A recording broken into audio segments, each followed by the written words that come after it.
with a brief presentation on the right of access to information. My name is Simon Zioka. I am from the Office of the Ombudsman, which is also called the Commission on Administrative Justice. So briefly, before we get into the discussion on the right of access to information and how it will be able to assist us to accelerate action towards gender parity, I want to say briefly about the Commission. The Commission on Administrative Justice is a constitutional commission established under Article 59 of the Constitution. It is one of the 3 constitutional commissions established by the Constitution to oversight and enforce the promotion and protection of fundamental human rights in Kenya. Yes, so we have been established by an act of parliament, the Commission on Administrative Justice Act of 2011, alongside the Kenya National Commission on Human Rights and also the National Gender and Equality Commission. So the 3 of us, the sister commissions, we champion and we oversee issues of promotion and protection of fundamental human rights in Kenya.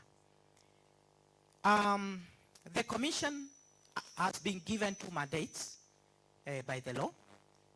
The first mandate is on oversight and enforcement of administrative justice. And that, simply put, it's about service delivery. Talking about effectiveness and efficiency in service delivery, in the public service. So if you look at it, when we go to the ballot box, when we go to vote, when we vote a government in place, every citizen expects services, expects excellence in service delivery. That is the social contract that we have with the government. That once we elect a government, we need to have the best in services. When you talk about, healthcare, when you talk about education, when you talk about, road infrastructures, we expect nothing else but excellence in service delivery. And therefore, then the Commission has been given that mandate to see what is happening in service delivery, because there are gaps. There are gaps in terms of how services are being given in Kenya, because, again, there are those challenges which exist at the institutional level. Again, the Commission has been given the mandate to oversight and enforce the right of access to information, and which we'll be discussing today. Now, if you look at the Constitution, Article 35 of the Constitution provides that every citizen has the right to access information held by the state, and also access information held by another person if that information is required for the protection and promotion of our fundamental right. And therefore, when we talk about information, we start by the English say, which all of us are aware, that information is power. Information is power. So that is where we start from. And we want to look at it from even, the journey we have had as a country. Even from the time of a colonial government. We know how the colonial government, used to operate. Yeah? So everything was a secret. Everything about governance was a secret. And that's why, for instance, there is the word serikali, which some, In some instances, it's cyrically. People say it's cyrically. So I don't know whether you have experienced those times. Maybe you want to get maybe a document from an office, or you want to access information from a certain public office, but then you are denied, or you asked, unataka ya nini? You know, that is where we are coming from, the culture of secrecy. And the kind of, the legal framework, even the laws which were there during colonial government, were to ensure that all information is excluded from the general public. You see? Why? Because, of course, they knew that's saying that information is power. Okay? So for them, they did not want to share that power with the citizen. And if you look at even the constitution that we repealed before the 2010 constitution, before the 2010, you will not see the right of access to information. And therefore, as a society, we discussed, by the time we were doing this good constitution, the 2010 constitution, we discussed as a society, and we found that it was very important that we have the citizens empowered. We have the citizens become key stakeholders in matters public affairs, in matters governance, in matters development, and so forth. And therefore then, as a society, we felt that it was very important that we have the right of access to information guaranteed in the Constitution. Because as you know, the Constitution is is the superior law in the country, isn't it? Yeah. So therefore, then, as a country, we had Article 35, which provides about the right of access to information. Now, Parliament was given a mandate by the Constitution to legislate a law which will now operationalize the right of access to information. How you, as a citizen, you can be able now to access information from the state. And therefore, Parliament in 2016, they came up with a law which is called the Access to Information Act of 2016, and gave the mandate of oversight and enforcement of the right of access to information to the Commission. Again, the law gives the procedures and the processes in which you, as a citizen, you can be able to access information.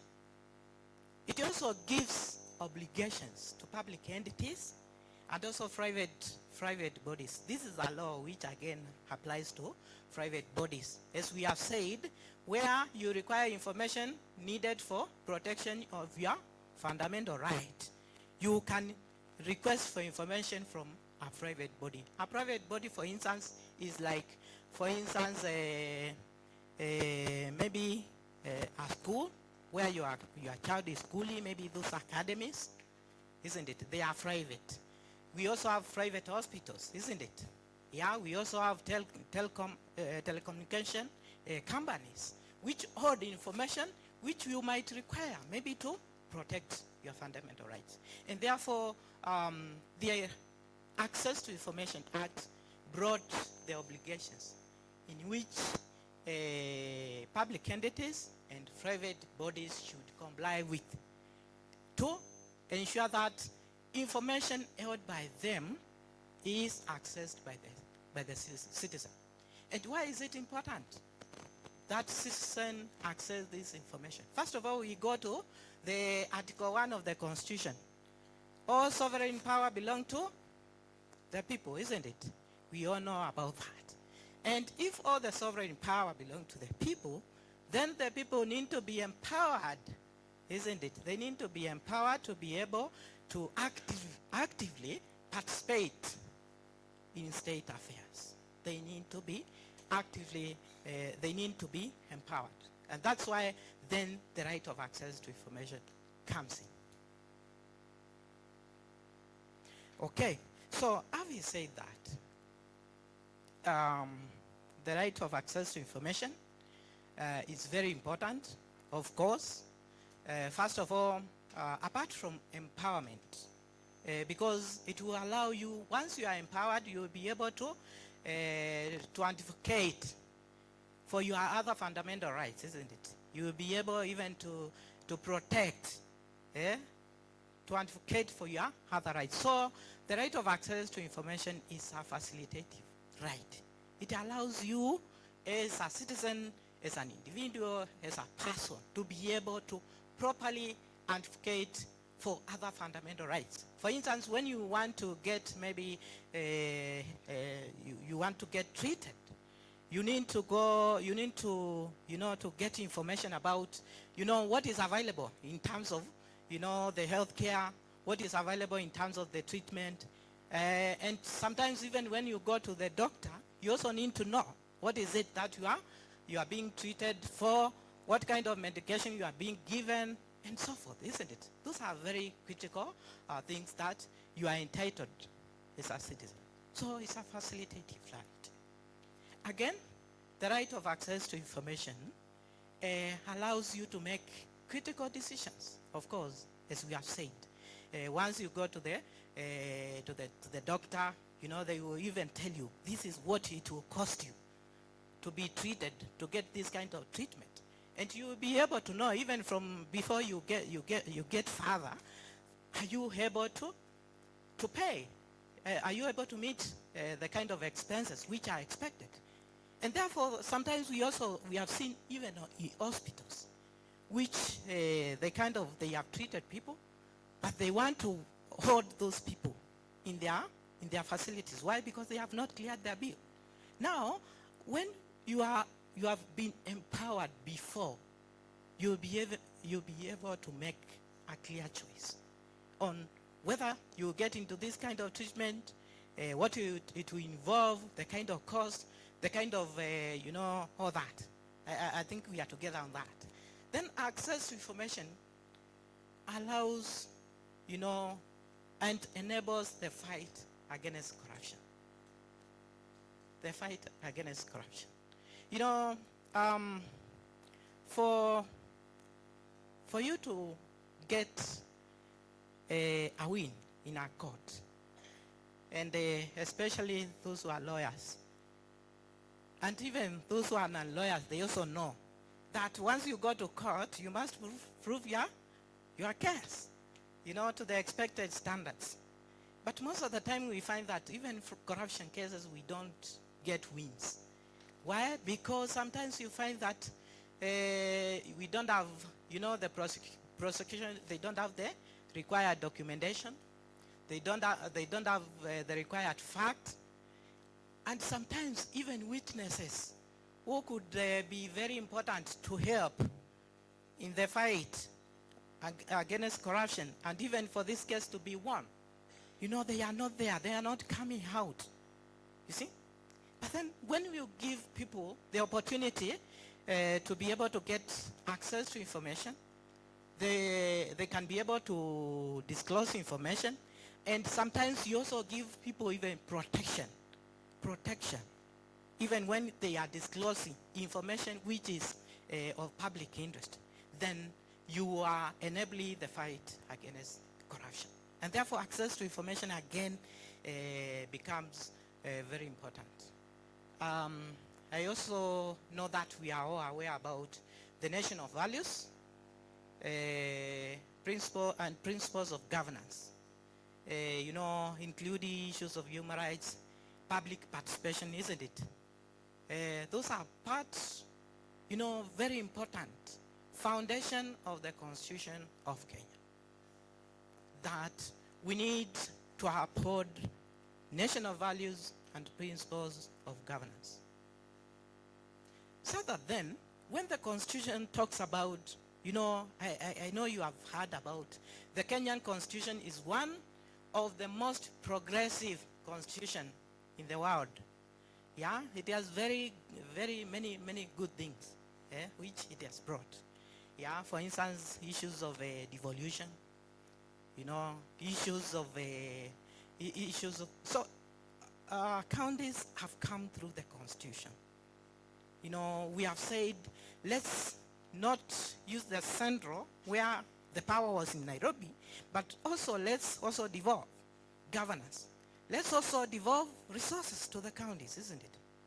But, you know, it might defeat logic if, for instance, resources are taken to the counties, but then there is no, you know, a framework which would allow citizens, first of all, to participate in that kind of a process, a governance process. If citizens are not allowed to take counties to account, and therefore access to information allows, first of all, public participation. I think you have seen this at the counties. You know, when they are doing development projects, they have to engage the people, the citizens, up to the grassroots level. I think you have also seen counties doing public participation, even to the ward level. And that is what the Constitution expects. See?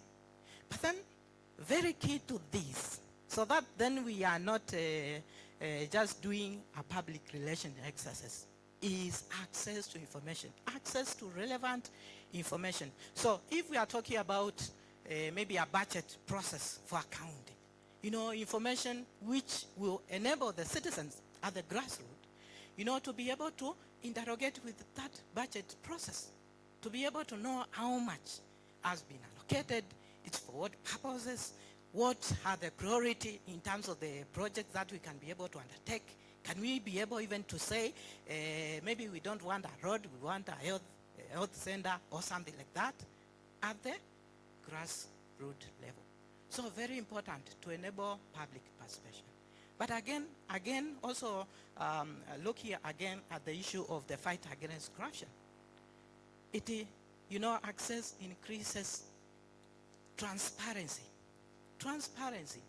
by the government and accountability, because institutions are able to say, this is what we are doing maybe for this financial year, this is the budget we have, and from that then citizens can be able even to ask questions toward public institutions to account.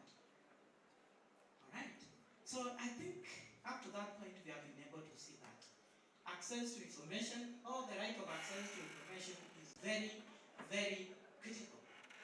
And it's very, very important, even as we talk about accelerating action towards gender parity. It's very, very important, access to information. All right? So, when you look at the law, the Access to Information Act, I've said it provides the obligations which public entities should comply with. In particular, there are 5 obligations.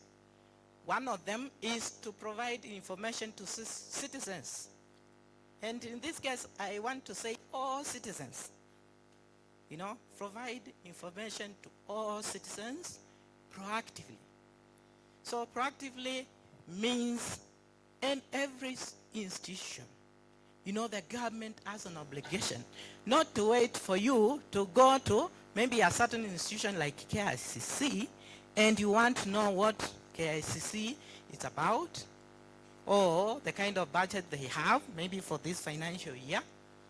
The law expects every public entity to proactively give information that is relevant to the citizens.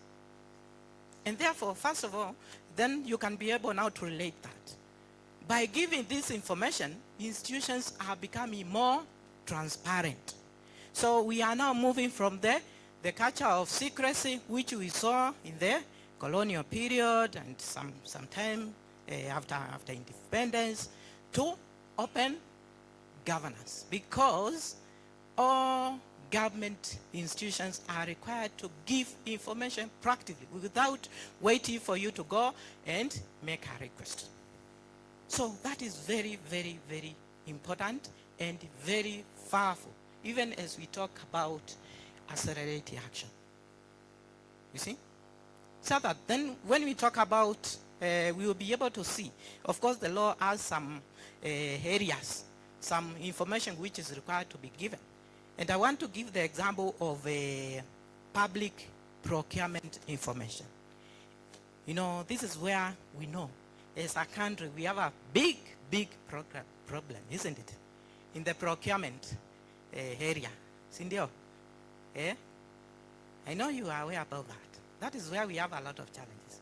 So, what the law then requires institutions to do is in the procurement cycle, once they sign a contract with a supplier or a contractor, somebody at the county who is doing a road, the county should exactly provide who is that person, the details of the contractor.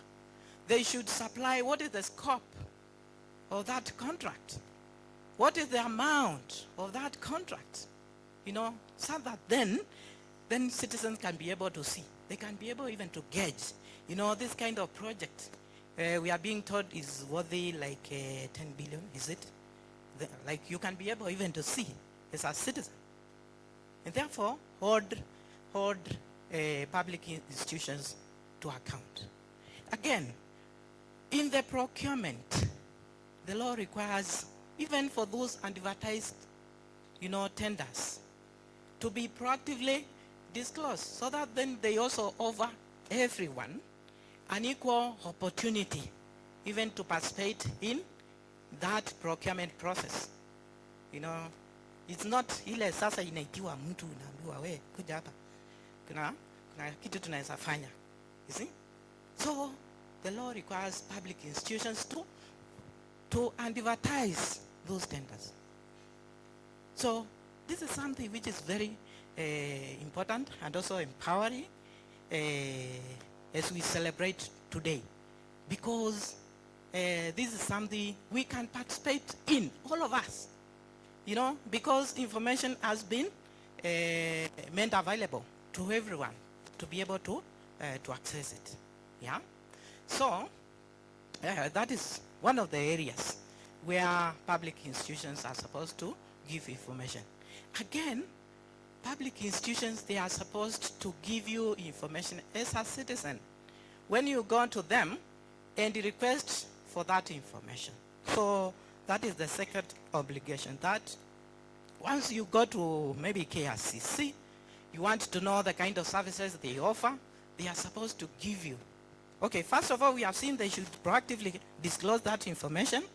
Most of the time they do it on the website, they can do it in the print media, they can do in TVs, they can do in social media and so forth, a variety of ways. But if it's not in all those areas, then you can walk in to KICC and you request the kind of information that you need, and they should be able to give you within 21 days. That is what the law says. Within 21 days, they should have responded to you. They should have given you that information.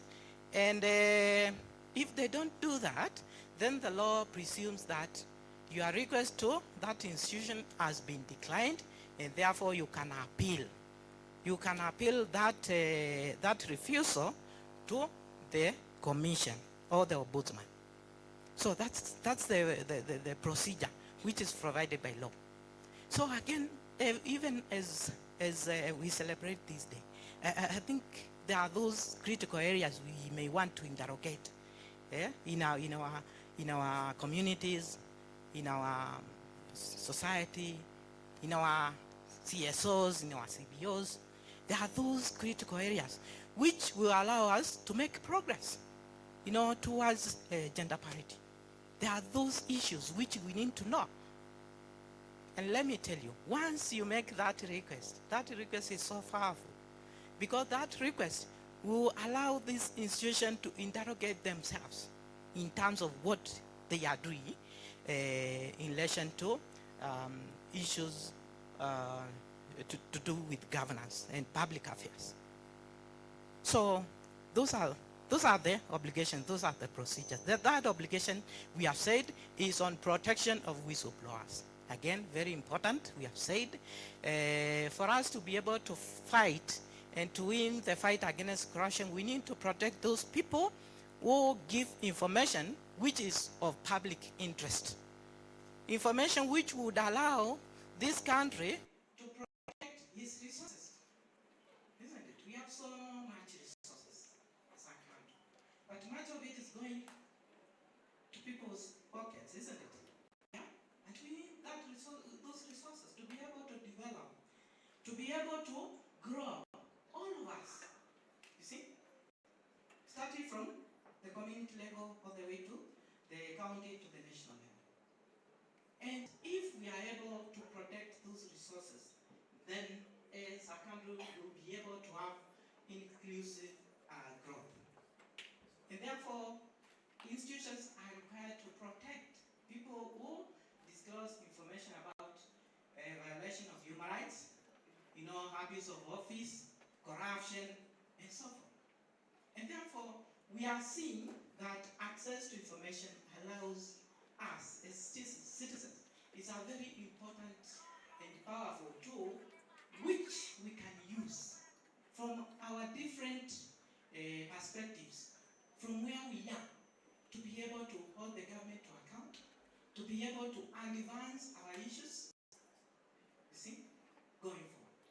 And therefore, what is required now for us, first of all, is because now we are aware about the right of access to information, sensitize, inform others at the community level, those CBOs, use them to be able to, train other people, to tell them, create awareness about the right of access to information.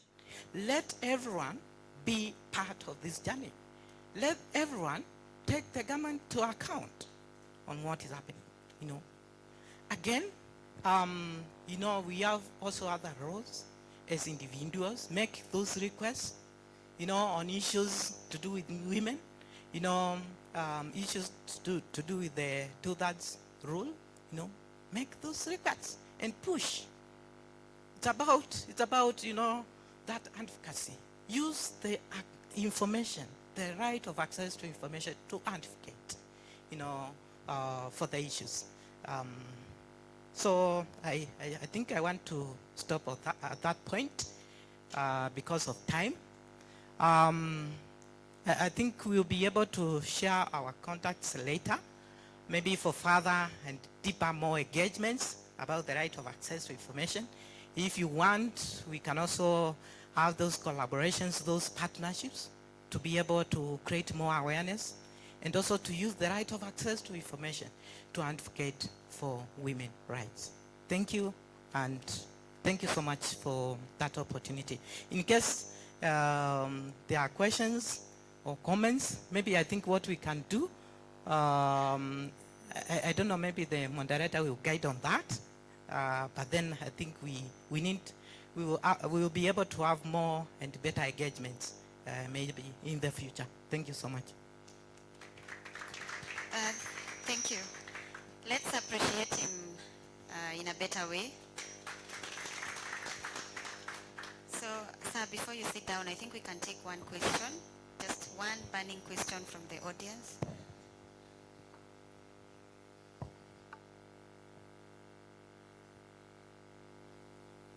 Raise up your hand and I'll come to where you are. One question.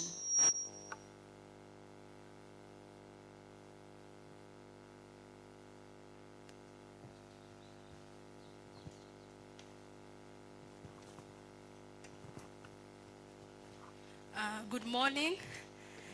Thank you so much. I've really learned a lot from that conversation. Indeed, lack of access to information is one of the barriers to gender equality and what is making women not really achieve so much. My only challenge I have is on the language. Like you'll find, we have that right, even in the Constitution, everything is there. But the language sometimes is a bit difficult, or it's not broken down, like as in Pelham we do with rural women, who maybe they just understand their local language and some Swahili. So sometimes even they might not be able to understand those clauses in the Constitution. So maybe I'll have to hear from you, what can we do to ensure the language at least makes it easy for them to understand, rather than it being a barrier? Okay, thank you. Thank you for that question. Maybe I can respond to that and say that the access to information law creates standards upon which a public institution should comply with, including the issue of language. And therefore, what now the Commission is doing, first of all, is building the capacity of institutions for them to understand about those standards. Because when you talk about, for instance, access to information or facilitating information, first of all, it should be information that is relevant to that person. That information should be adequate. That information should be accessible. That information should be usable and relatable. So I think there are those standards, and which are within the law. Of course, what we see with public institutions is the challenge which you have spoken to, that institutions are not able to understand what is the requirement of the law. They are still packaging information the way they used to do before on a need basis. Like they are saying, maybe they are packaging it according to how they see is fit for them.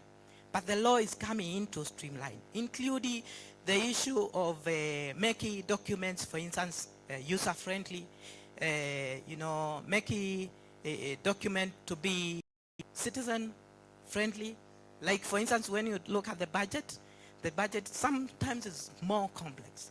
And therefore, the law requires even those institutions to have a citizen-friendly budget, something which is very simple, which speaks to the points and allows people to be able to engage with the budgeting process. Again, issues to do with the persons with disabilities rights, again, accessing that information. So it's a set of standards which are inbuilt in the law, and we are engaged with public institutions, first of all, to make them aware about them, to train them, and also to check compliance. How are they doing going forward? Thank you. Thank you so much. I think the conversation cannot be exhausted, and that's why we have the digital space. So if you have more questions, do you want to ask it now? Thank you so much for that comprehensive information. My name is Nelly Munyasi. I work for Reproductive Health Network Kenya. Maybe just for you to make us feel like today is our day. How is that information related to the day-to-day? Thank you. Okay, thank you. So, first of all, I started by saying that when you need to start from a point of empowerment, even for you to engage on issues, you see? So, where there are challenges and where you are seeing there are issues and there are problems affecting women rights, you need to start that discussion, and start that discussion from a point of empowerment. And therefore, most of the time, even when you are having a discussion about, for instance, let's talk about the 2-thirds gender rule. Isn't it? It's one of the issues which is really a thorn in our flesh. But let's start from a point of understanding. You see? Let the government, because the government is the, for instance, should be the mover of the policy, should and is the one in custody of this information, which is very important, very critical, is the one which is in custody of this data, which is very important and very critical to allow you even to make decisions and to evaluate the options. Start by that. Getting that information, using it, to advocate. So that is what I can say. That will allow you to accelerate the action through advocacy, through informed discussions, through active advocacies around the issues of women.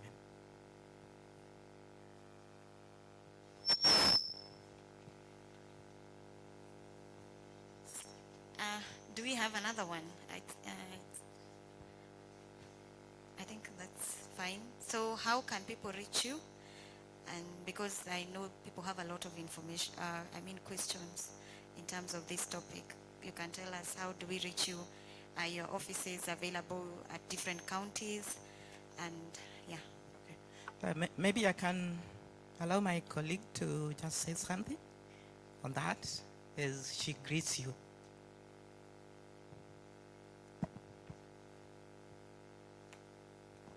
Right. For those with burning questions, my name is Marianne Wanjiru. I work for the Office of the Ombudsman. Today we are currently exhibiting, but we have offices around, we have our main offices in Nairobi. We are also at the Huduma Center desk at GPO, and we are spread across the country. We have 8 regional offices in Mombasa, Eldoret, Kisumu, Isiolo, Garissa, Nyahururu, Meru, and Makueni. But we do have a toll-free number, which people wishing to lodge applications for review or complaints against public institutions, they can reach us. Once, as you walk out, you will find our exhibition, and you will get the IEC materials, which has our contact details. Thank you. Okay, thank you. So I believe that has been a very insightful session, and I forgot to mention basic housekeeping. So we have the washrooms in the ground floor. So if you wish to visit the washroom, you just go down the stairs to the ground floor. And then there is another event going on. So if you see a lot of movement, don't be distracted. And we are getting ready for the next session. Our guest speaker is about to get in. So we are taking a short break as we do the setup for them to come in. And he will just give us around 5 minutes. So take the 5 minutes to at least know one person or 2 people around you, and tell a beautiful lady who is seated next to you that she's looking good, and happy International Women's Day. I know wengine tumetoka, the only thing we have seen is the mirror, and no one has told you look good.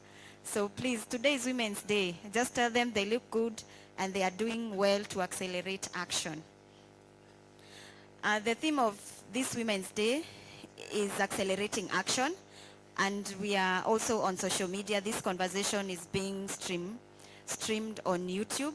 So if you have your friends who are not able to join us, you can tell them to find it on YouTube. And our hashtags for the day are #AccelerateActionKE. For the people on the digital platforms, there is #25Women in 2025, and we have #TurningPointMagazine. Yeah. So we are just taking a short break, 5 minutes. We do the setup as our guests come in, and then we will receive the next session. DJ.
thamani ya mume aliye bora inatengenezwa na mke anapoianza siku. Hata furaha ya mume aliye bora inakamilishwa na mke ifikapo usiku. Si ujinga kukubali matokeo, na sio swala la kupinga, ona tuzidi upeo. Ingekuwa hiari yangu mimi ningewapa kila cheo. Mwadilifu kama mama yangu sijamuona mpaka leo. Samia Suluhu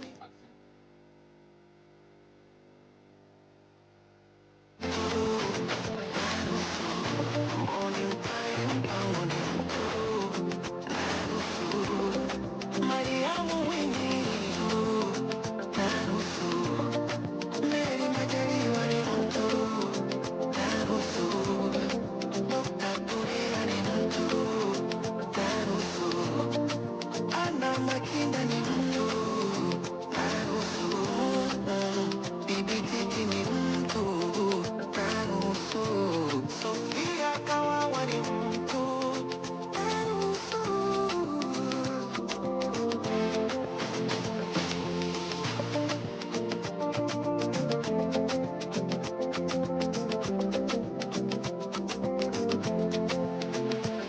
Pata kucha itazama, alipige kiama, utomwona kama mama. Mwanamke ni kiumbe jasiri, ama ndiye Mungu wa pili. Ile miezi 9 ni siri, hapa singeweza hata miwili. Hata uwe tajiri, kamwe huwezi kuwa na mama wawili. Mume ataoa wawili, mwanamke hawezi kuwa na wawili. Fikiri, si ujinga kukubali matokeo, na sio swala la kupinga, wanatuzidi upeo. Ingekuwa hiari yangu mimi ningewapa kila cheo. Mwadilifu kama mama Konde sijamuona mpaka leo.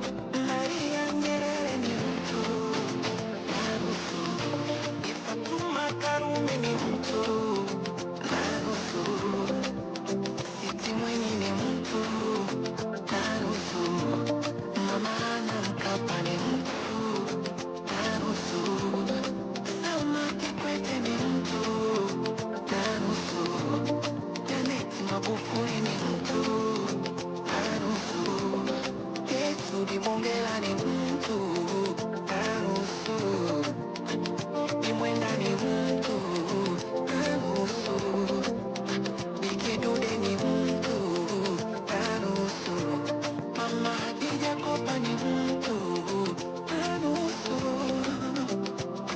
Yo, Konde boy call me number one.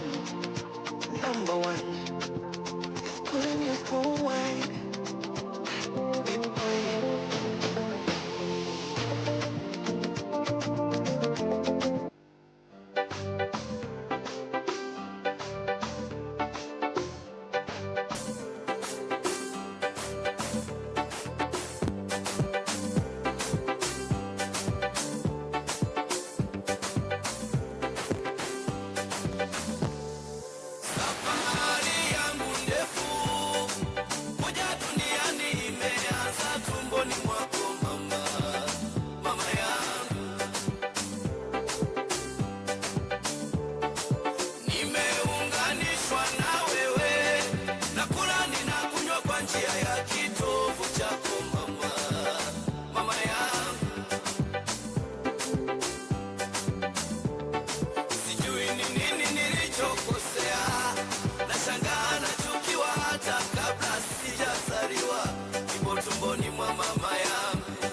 She's accelerating funding.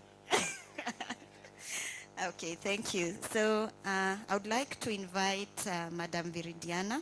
She's also a woman accelerating action in terms of economic empowerment, so that she can tell us how she's doing it and how we can access the resources. Thank you.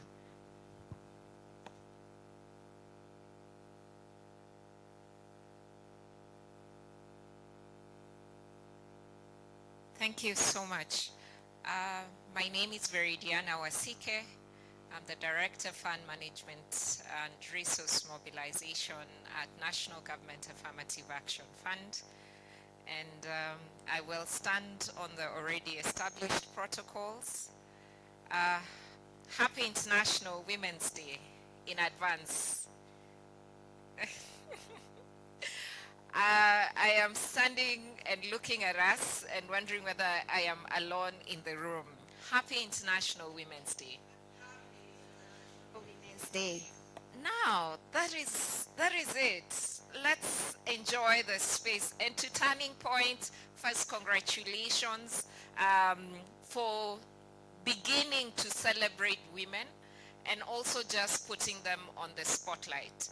So even as we accelerate action, that celebration of women and celebrating them and giving them an award is actually very good in accelerating the action that we are doing.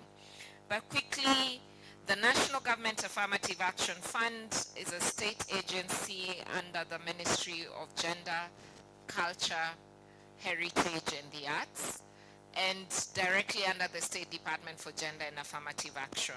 What do? We came into existence after the 2010 Constitution, and this is when women walked out of the constitution-making process and said, if that constitution does not have anything to do with women or does not ensure women's seats within the elective process, then they are not going to be a part of it.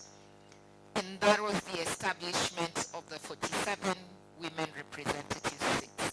After the establishment of the 47 women representative seats, and after voting them in, it was discovered that there was no way that these women could be able to, they did not have a budget that they could be able to oversee, similar to what the MPs do. And that is when the establishment of the National Government Affirmative Action Fund was established. Karibu Azeri.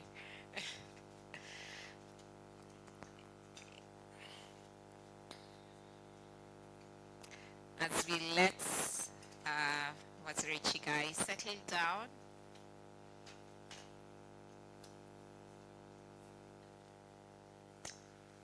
The vision of NGAV is a transformative fund for an empowered society, and our mission is to empower women, youth, and the vulnerable groups by creating opportunities that foster economic independence, leadership, and social inclusion.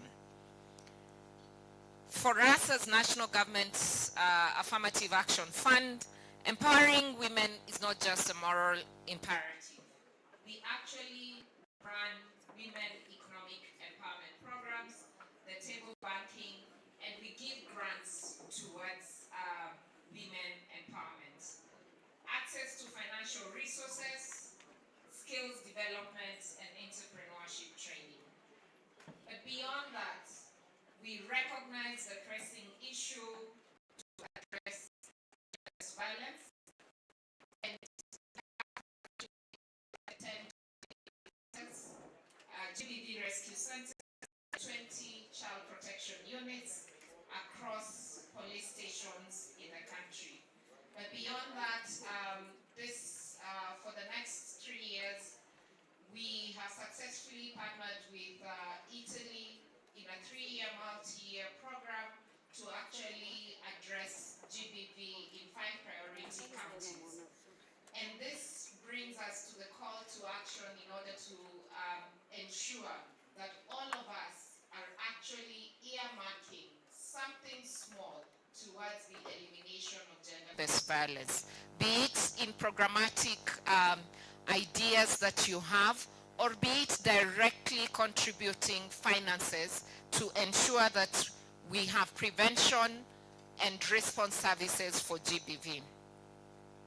Furthermore, our investment as NGAF is in education, mentorship, and leadership programs. Education for us is key, and especially through the Second Chances program, where our patrons, the women reps, really run the programs of ensuring that girls who have given birth have a chance to go back to school, and very vulnerable and needy students within the communities. And in addition to that, what we are doing is to ensure that beyond that, the girl child has free sanitary towels program in all junior secondary schools. So that is another program that we are running within the National Government Affirmative Action Fund, that our children who are going to school have access to sanitary towels, and that they're able to continue studying without much interruption. And just to conclude, because I was given 5 minutes, my urge to us in the room is to be able to take the advantages of the programs that are within government and what we can harness out of that. I'll give a little story. Growing up, I was, not growing up, I really did not like government, and I would really ignore what government would talk about. And when I joined the National Youth Council, I learned that as a young woman, I missed the opportunities, because the opportunities that government give you are actually a lever for your growth, for your different organizations. If you hear that you're a group and you're registered with government and things that require to be done, you give yourself a leg up. So for me, is to be able to give government grace and to also work with government, that indeed it provides the platform for things to work. And without much further ado, thank you so much. Happy International Women's Day. Thank you, thank you. Let's appreciate her. I want us to move swiftly. I want to welcome the next speaker, Madam Dorcas from Mama Lucy, to come and give her remarks.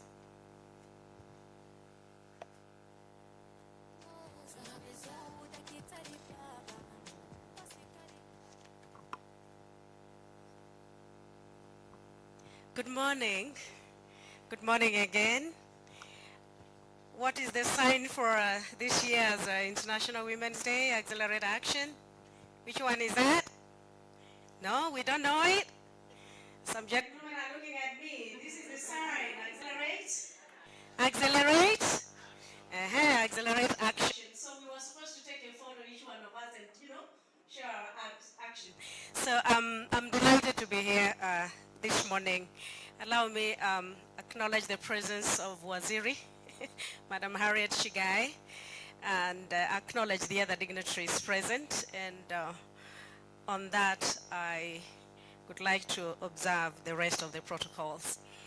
I stand here because I represent a very important facility called Mama Lucy Kibaki Hospital. Now, I'm not a worker of Mama Lucy Kibaki Hospital. I'm at a governance level at Mama Lucy Kibaki Hospital.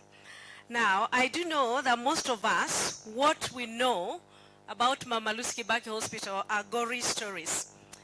Sometimes they are real, sometimes they are really not. So the narrative is not the best of them, I can see from some of the smiles. But I'm going to put a smile on your face today about Mama Lucy Kibaki Hospital. I chair the board of that hospital. Thank you. Thank you.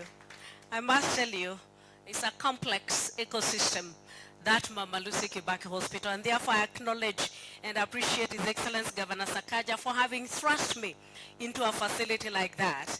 Now, I want to give you 3 stories. One is a story of my niece, My niece has a boyfriend. Oh, I hope she doesn't go to kill me when I go back home. So they argue on something, and he really, really beats her up.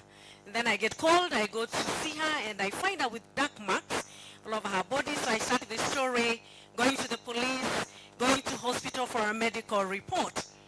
Now, the police part was the most difficult to handle for my niece. She's really actually my daughter, so to speak.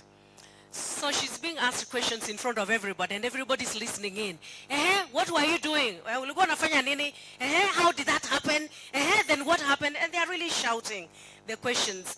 My niece was very uncomfortable. I was uncomfortable, yet she had to give the story to be able to get an occurrence book number so that we follow up that case. Now that was very difficult for me. I was like, man, don't they have a private place where this can be done? Must my niece go through this? And I was standing right next to her. Second story I want to give you is about cervical cancer screening.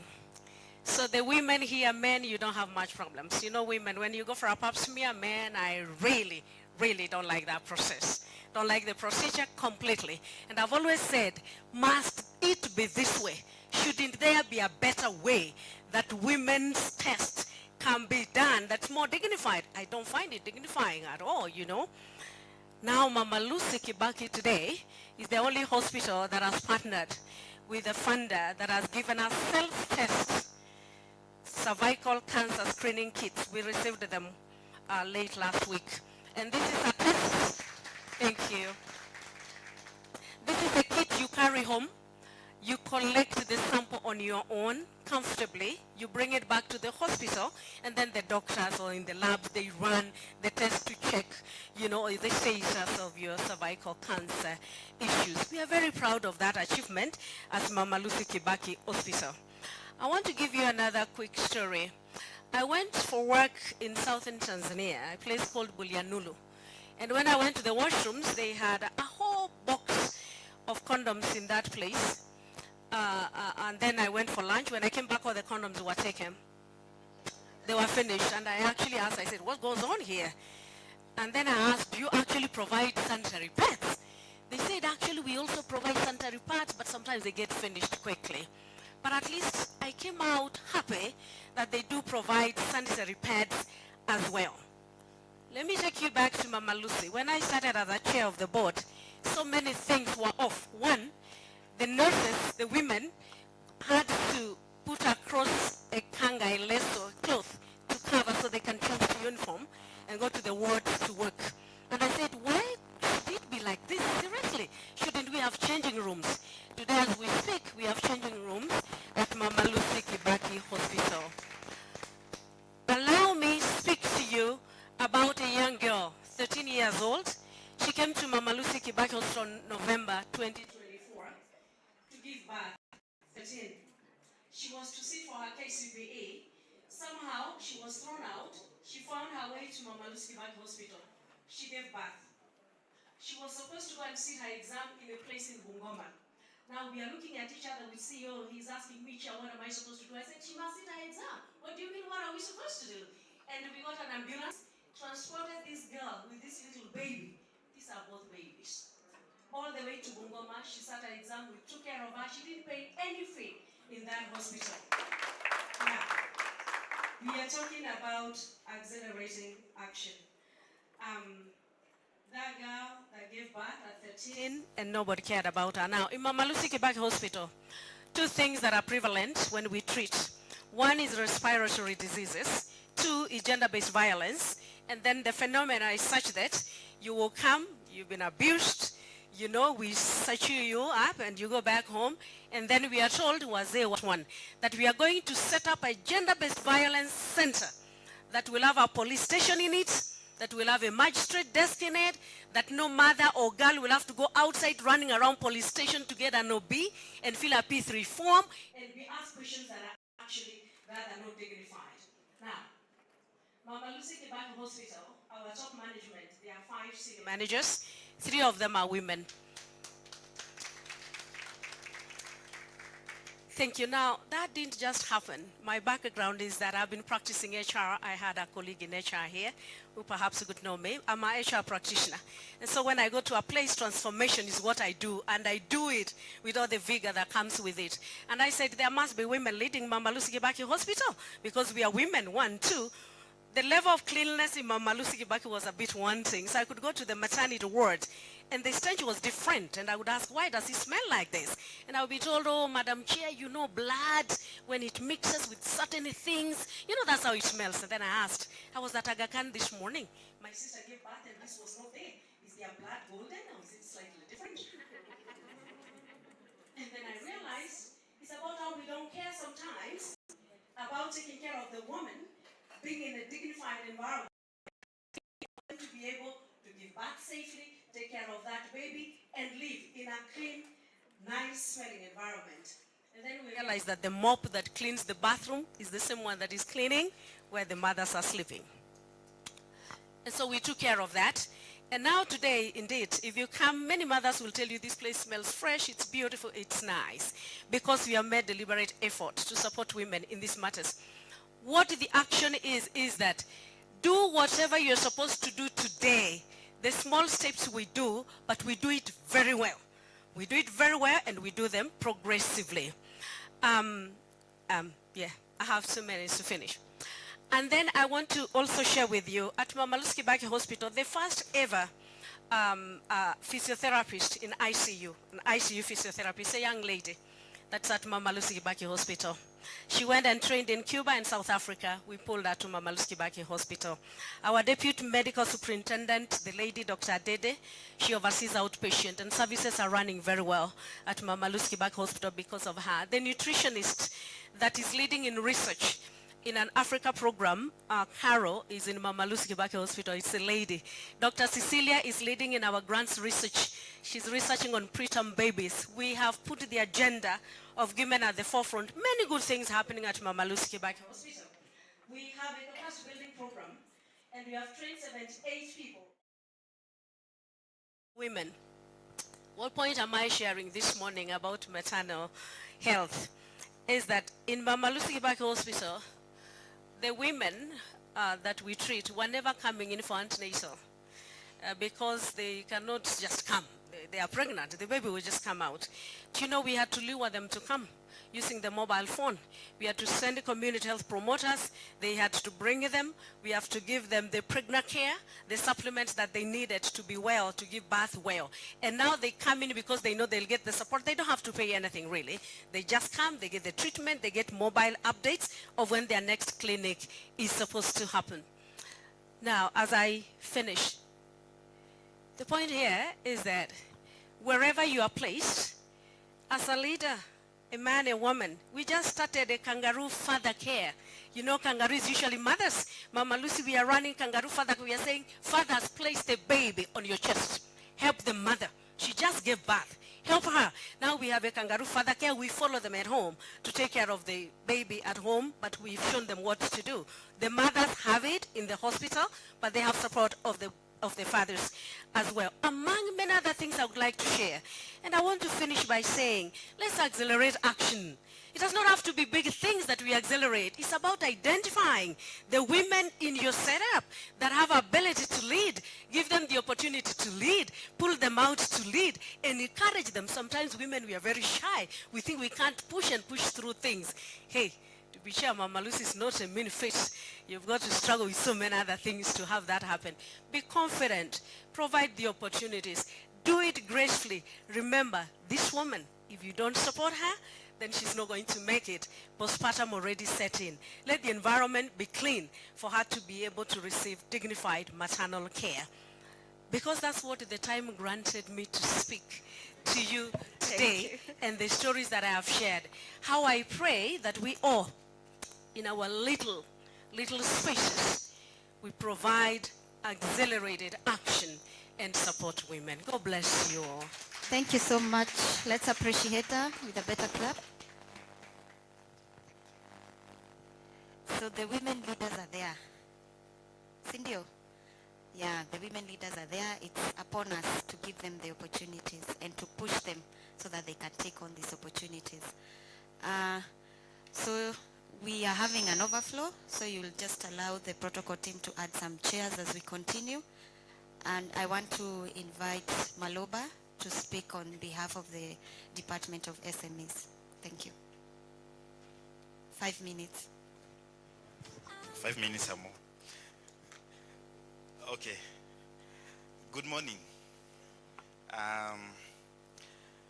You know, when you are assigned duties by, in this essence, your boss, in this capacity appears, you really don't know how you would actually speak and fit in her shoe, especially when she's a woman. And when the matter is also touching on women issues. But I think personally I have one specific thing that I remember from my late mom. She used to joke with my sibling sisters, and she would say, especially during the times when they had conceived, or rather, I don't know if it's being pregnant or EO. Yeah. She used to ask them, my elder sister is called Zipporah, so she would ask Zipporah, Zipporah, above everything, during the pregnancy time, I'm sure there are things you don't want to eat. Hautaki mchele, wakipika sijui inanuka vibaya. Akisikia samaki inapikwa anasema, today I don't want fish, don't want samaki, I want something else. And so on, or even go to sleep by only having a yogurt, and she will be okay. But the bigger question that my mom would ask her, if I were to give you money, will you say that saizi inakunukia vibaya, that you don't want money now? So my mother will joke, and she will proceed to give her that she will proceed to guide her that this is the meal that we have today, so you must eat it, because kama nakupatia hapa 1,000 utachukua tu. So that is one of the funny stories that we used to share, and I remember them, and on such a day I have to also share with us. Anyway, let me go direct to the speech of the PS, Honorable Susan Mangeni. And I want also to acknowledge the Princess of PS, yes? CAS, Honorable Chigai. I'm a good friend to your personal assistant. We have done a lot of things in the Women Economic Forum. So, distinguished guests, esteemed organizers of the Turning Point magazine, fellow awardees, ladies and gentlemen, I stand before you today with immense gratitude and deep humility as I accept the prestigious International Women Award. She has been awarded. There is an award that she's supposed to receive today. This recognition is not just a personal honor, but a tribute to resilience, strength, and contribution of women who continue to break barriers, challenge norms, and drive change in their respective fields. I extend my heartfelt appreciation to the Turning Point magazine for creating a platform that amplifies the voices and achievements of women across the globe. Your dedication to celebrating excellence inspires us to do more, to lead with purpose, and to uplift others as we rise. This award is not mine alone, it belongs to the many women who dare to dream beyond limitations, who have worked tirelessly to create opportunities, and who have refused to silence in the pursuit of progress. It belongs to young girls looking for a role model, to the mother balancing multiple roles, and to the countless women, those contributing often that go unrecognized and yet remain the backbone in our societies. Throughout my journey, I have been guided by the belief that true leadership is about service, about empowering those around us, and creating sustainable solutions, and ensuring that no one is left behind. Whether in governance, economic empowerment, or policy development, my commitment has always been to uplift micro small and medium enterprise in the position where I serve now, to enhance women participation in leadership and foster inclusive economic growth. Now, I dedicate this award to all those women who wake up every day to make a difference, whether in boardrooms, marketplaces, classrooms, or homes. Let this be a reminder that your work matters, our voices count, and the impact is lasting. As I accept this honor, I pledge to continue advocating for women's economic empowerment, youth development, all together to create a better society and opportunities for all of us, together as we shape the history of our land and nation, Kenya. Thank you, and may God bless you. So finally, she has also asked us that kama uko na deni ya Hustler Fund, please be a good citizen. And if you have not started getting the Hustler loan, dial *254 hash. It is the only private loan that you can access at the comfort of your phone, and nobody else will know that you have actually taken a loan. But you really have it. So in her state department, there is Wezo Fund. Wezo Fund supports the young people in their entrepreneurs. It supports in terms of financing the small enterprises. The office is at Londro House, and of course we know Wezo Fund is domiciled in the constituencies offices by them, chaired by the members of parliament at your constituency level. You can access that fund through your MP's offices.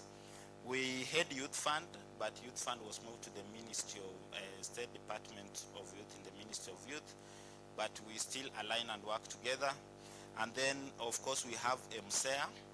MSEA, the Micro Small Enterprise Authority, which provides tools to business entrepreneurs, just from the name as it is, enterprises.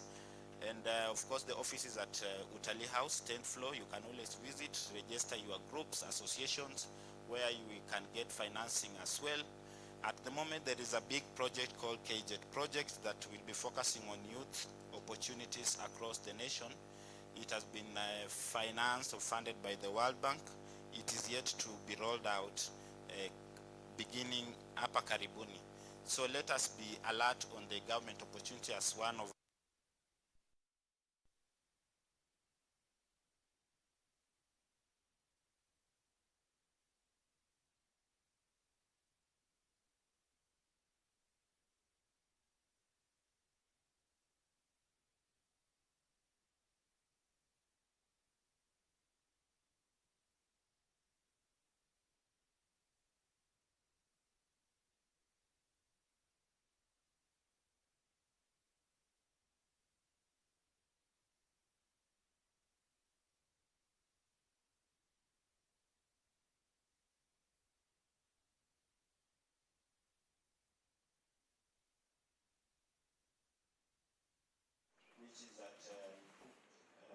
which is here opposite. It is in Westlands. It is opposite the. Why am I forgetting this hotel? Yes, let me just mention that we have the Kenya Grassroots Business Training Center. It is in the office is in Westlands. I've forgotten the name of the hotel, but it's there. So it offers training for the business entrepreneurs. So without much ado, I want to thank you so much for the opportunity. Na ametuma salamu zake, angependa kuwa na sisi sana, lakini ametoka nje ya serikali. Asante sana.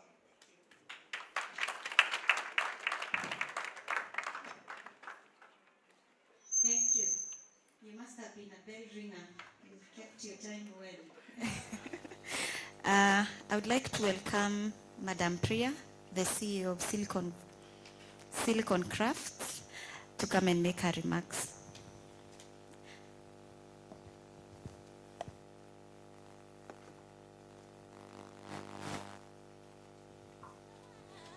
Good morning. all protocols followed? Yes, definitely. It's not easy to fit in our shoes. I think I struggle to walk myself, so I can imagine what the man can think.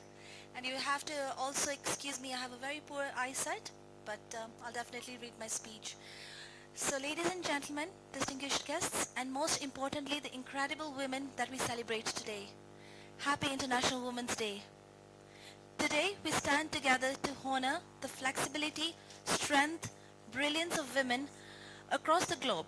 We celebrate the pioneers who shattered ceilings, the unsung heroes who uplift their communities, and the young girls who dare to dream beyond the limits society has placed on them. At Craft Silicon Foundation, we believe that empowerment begins with opportunity. And in this digital age, ICT is not a luxury, it is a necessity. It is the bridge between dreams and reality, between poverty and prosperity. But for too long, many women have been left behind simply because they cannot afford access to digital education. That is why we do not wait for them to come to us, we go to them. Our mobile computer classroom, our buses powered by the sun, drive to the very doorstep of those who need us the most. Because every woman, every girl deserves a chance to learn, to innovate, and to lead. We bridge the digital divide not just with computers but with courage. We bring digital inclusion not just with software but with self-belief. We empower women not just with skills but with the confidence to take their rightful place in the world. But we do not stop there. We empower the youth, equipping them with the tools they need to shape their own futures and drive change in their communities. And a very good example is one of my former student, Mr. Michael Egger, who was my CSF Craft Silicon Foundation student, who has launched the Turning Point magazine Africa. We are so proud of you. You are our true ambassador. At Craft Silicon Foundation, we also understand that empowerment must go beyond education. It must include financial independence. That is why we as the CSR of Craft Silicon, we develop fintech solutions that make financial services more accessible, allowing women to manage their finances in areas where physical banking infrastructure is lacking. Because when a woman can control over her finances, she has control over her future. We do not just teach ICT, we foster innovation. We believe in women's participation in shaping the future of technology. That is why we empower them with free ICT education, equipping them with the globally accredited Microsoft certificate and ensuring they have the skills and credibility to compete in the digital economy. To every young girl sitting in one of our mobile classrooms, to every woman daring to defy the odds, know this: you are capable, you are powerful, and you are the future. Let this be the year where we turn barriers into breakthroughs, where we refuse to let tradition dictate our potential, and where we remind the world that when you empower a woman, you empower the nation. Happy Women's Day. Let us raise, let us lead, and let us light the way for generation to come. Thank you. Thank you, Madam.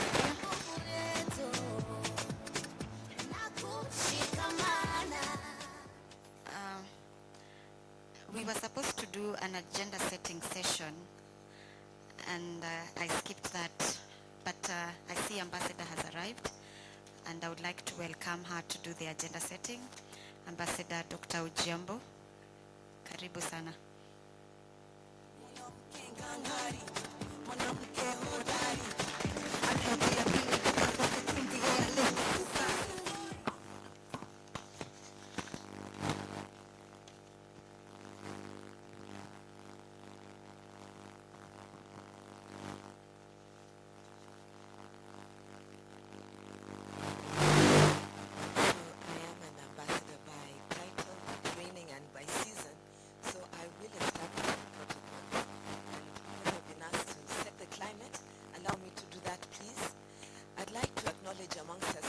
Before I begin my remarks, the President's Advisor on Women's Rights in the Executive Office of the President, Cabinet Secretary Harriet Chigai.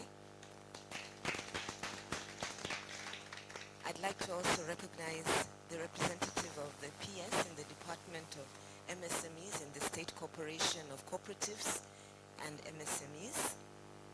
I'd like to recognize Dr. Anne Derito, amongst us here, the Registrar of Political Parties.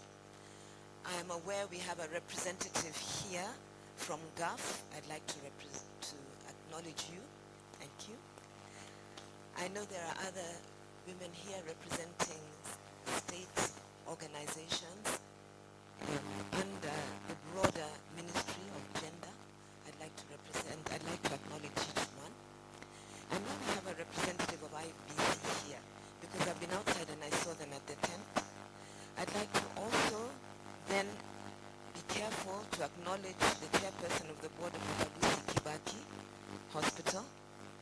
I'd like to move forward, and I understand we have here Ms. Priya Budabati, the director and CEO of Craft Silicon Foundation. I know we have also here the Deputy Commissioner for Marketing and Communication at KRA. I know we have here the Vice Chairperson and Commissioner in charge of access to information at the Commission on Administrative Justice. Other commissioners here, including Jackie. I know we have NGOs represented here. We have the Regional Director for Women's Global Network for Reproductive Rights. We have Dr. Joyce Achola here from the East African Women's League.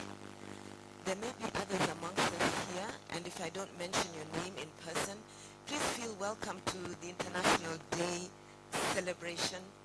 Yes, we are seeing here the Honorable Mutua walking in. We will recognize him and ask that he be seated. Thank you, thank you. So as I continue,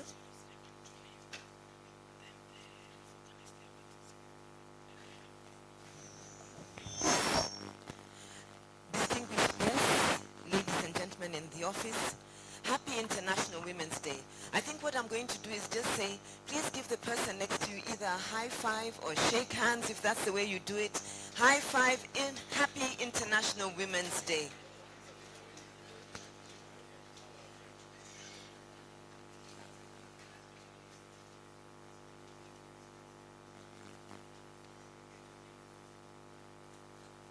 Thank you so much for sharing that greeting. I'm here to share greetings also. Thank you. I received that high five. Thank you. I'm sending another high five, and this morning it's my pleasure to be here also representing none other than your trailblazer, the Honorable Professor Julia Ojambo, who sends you Happy International Women's Day greetings. All the way from Nigeria. She has been out on duty with the National Fund for the Disabled and was unable to get here. But because I've been working with the team at Turning Point, I quickly said I would come and speak as a fellow woman and share a little bit about the journey she's walked and also my journey, because it's important that we also speak up and speak out to accelerate action and build our agency as women together on this auspicious 2025 International Women's Day. So the event here is more than just a gathering. It's a call to action under the theme, accelerate, accelerate, action. And we're here to challenge ourselves with the Honorable CS and others, our institutions, our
defending the rights of civil society activists. We know she provides pro bono legal assistance, and we know she upholds the constitutional rights to assemble and for us as women to express ourselves freely. Let's go to science and technology. I'm delighted, coming from the Faculty of Science and Technology, to acknowledge my acting Vice Chancellor, Professor Margaret Hutchinson. Professor Hutchinson is the first female Vice Chancellor at the University of Nairobi. I'd like you to know my Dean of the Faculty of Science and Technology is also female. Science is said to be a men's world. At the University of Nairobi, our leadership in science is a woman. Both of these have advanced agricultural science, climate change, and technology. Let's go to the Ministry of Defense. Major General Fatma Ahmed. In 2018, she became the first Major General, female Major General. But last year, she became the first woman in Kenya's history to be appointed as Commander. Commander. Listen to that, it just gives me chills. Let's move again to the public service. The Attorney General's Chambers. In 2024, the first female Attorney General of the Republic of Kenya was appointed. Do you know her name? The Honorable Dorcas Odwor. Round of applause for her. I want to let you know she's seasoned. Before her appointment, she was the Secretary, Deputy Director of Public Prosecutions. She has walked the talk. And even if we went to business and corporate leadership, we can not only name very many business persons and corporate leaders. I'll even name one who we had speak to us not too long ago, who has actually walked the path. Let me mention Honorable Tara. We listened to her speak to us as women not too long ago. A woman in business who is also a woman in leadership. A woman who we know has contributed to the growth of the beverage industry. Well, Kenyans, you know, a lot of us drink those beverages. That is Tabitha's role. She's brought this industry to the fore and moved from there into parliament. And I share across the spectrum because we are one united country. So we will recognize women everywhere because such is the leadership of our president. For those of us in the audience, the achievements of these women and others embody the aspirations of our families, of our communities. And those families and communities are no different to the families and communities that raise these leaders. But we want to acknowledge through them the efforts of all the families of Kenya. Now the names of these women that I've shared are given to you to inspire you along your life journey. Now let's turn to today. How many of you have seen last year's edition of Turning Point magazine? If you haven't, please ask for a copy. This year's is also coming back. And I ask you to look at the women achievers and their lives. Can you identify with them? I found scientists, I found workers in community. This is why we are here today, to award women who look like you and me, who are pioneering women in Kenya. And if I just run through, we have a woman in HIV, Grace Muthoni, a woman in social impact, Sally Ndwiga, a woman, a disability advocate, Charity. We have an entrepreneur, Cecilia. We have a man, Samson Otieno, a change maker, an equality advocate. I want to let you know that Samson is from Kibra, and some of these women are from rural communities. They all look like you and me. But what they're doing is they're doing their little thing and doing it well. Let me give us a call to action. While we're here today, let's agree to commit to supporting women. Let's ensure we support each other. Let's ensure that when a woman is up front, being tested and tried, that she can look back and find you supporting her.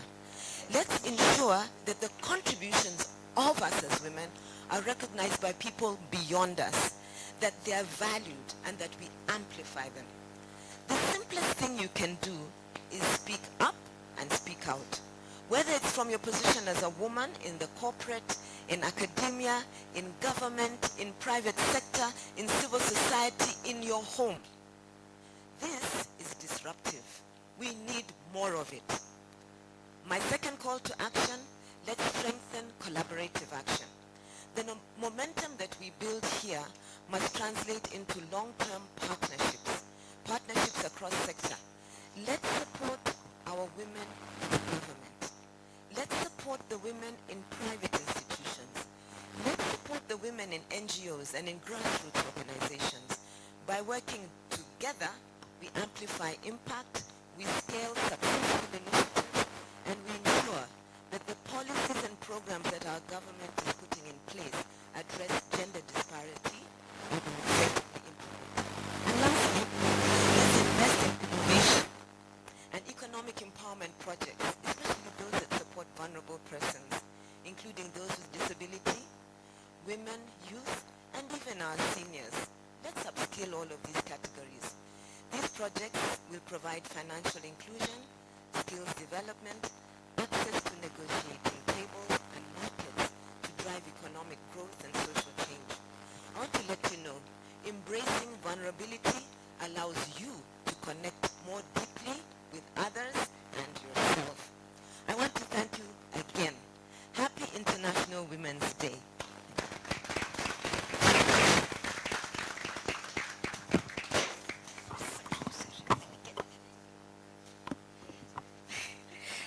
Thank you so much, Ambassador. And I think I want us to acknowledge her in a different way. We have been shown the sign of International Women's Day for this year. And because we've been seated for quite some time, I just want us to stand and everyone say accelerate action with some vigor. So this is our stretching exercise. Everyone, if you are able to stand, just stand and let's do it together. Accelerate. Accelerate. Yes, and now let's appreciate Ambassador. Thank you. You can have your seats. I just want to acknowledge we have a guest from Liberia. I don't know if you're from Liberia, please wave. I want to check if you're in the room. Okay. Thank you. We also have guests from Tanzania. Thank you. We have guests from Mombasa. We have people from Western. People from Nairobi. Machakos. Which other place have I forgotten? Kiambu. Yeah, so Isiolo. Wow, thank you. We have South Sudan, sorry I forgot. South Sudan. Thank you so much. Yeah, we have a delegation from Morocco. Are they in the room? Karibuni sana. So we can see the conversation on accelerating action is not just a Kenyan conversation. It's not a government conversation. It's a conversation for all of us. And it begins from the family. It begins from where we are. And I really loved what Madam Kemunto said. And maternal health care, I believe, is where it all starts. If we have proper action in maternal care, then when we start the families, when people are going on with their lives, we can accelerate action wherever we are. And I want us to take a short break so that we go to the next session. And just to invite the team from Liberia to make a short remark, 5 minutes, so that we can take just a health break, not really a long break, so that we can invite the next panel to take over.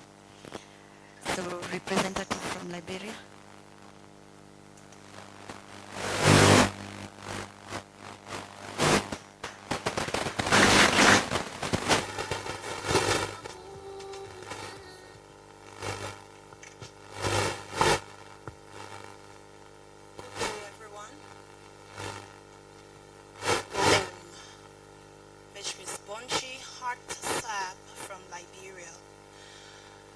I will want to take this opportunity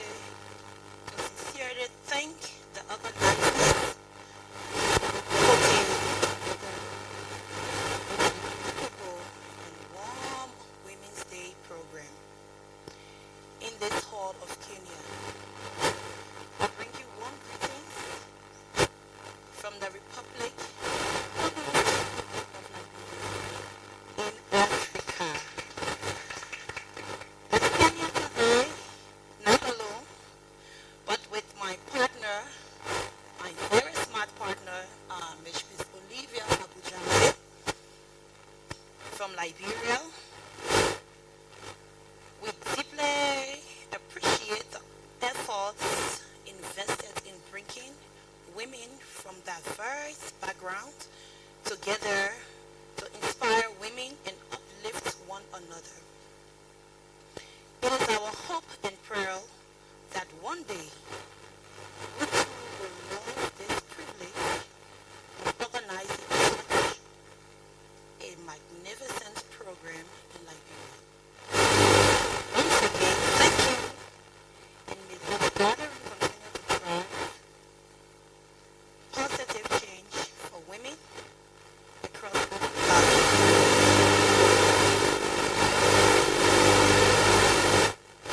It is a great honor to stand before you today representing the United Female Liberia, an organization dedicated to empowering women in business, leadership, and community development.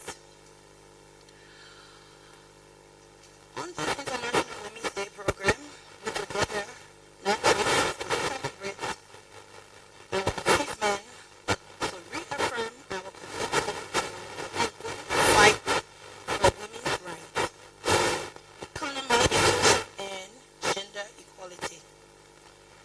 This year's theme is action is not just a slogan. It is a call to action across Africa and beyond. Women continue to be the backbone of our economies. Yet, we face significant barriers to financial access, entrepreneurship, and leadership opportunities. It is time to break these barriers and create an environment where women are not just included, but at the forefront of decision making.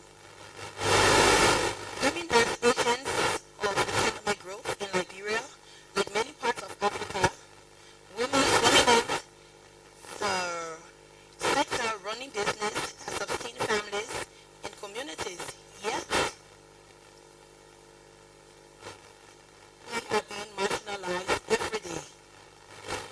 So, here at Bloomfield in Liberia, we believe that when we empower a woman, we empower a nation, we empower the world.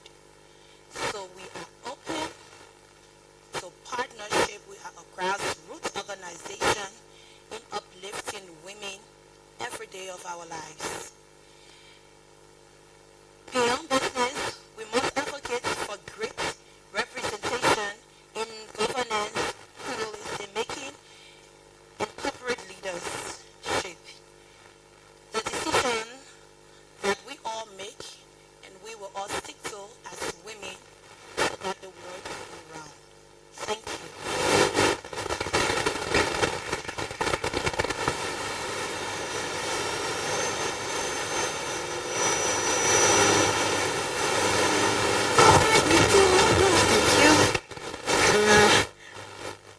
So I want us to get into the next panel, but I know we've heard a lot of things.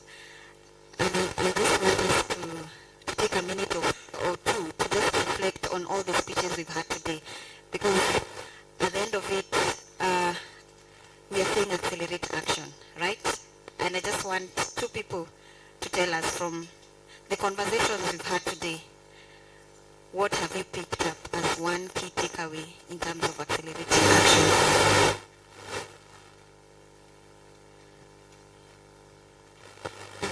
Protocol team, please someone help me.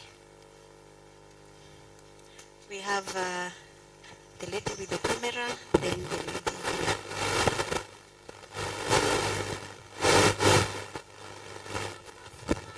A very good afternoon to all of us. So for me, I think accelerating action basically means you can't accelerate it without funding, and it's really important for us to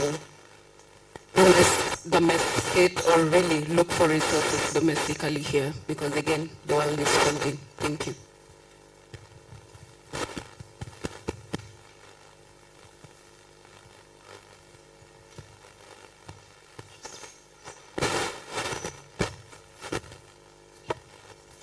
For me, accelerating means living, be it a woman, be it urban, be it a career woman, not leaving any woman behind. What should I say? What I want to add on that leaving no one behind, especially the older woman.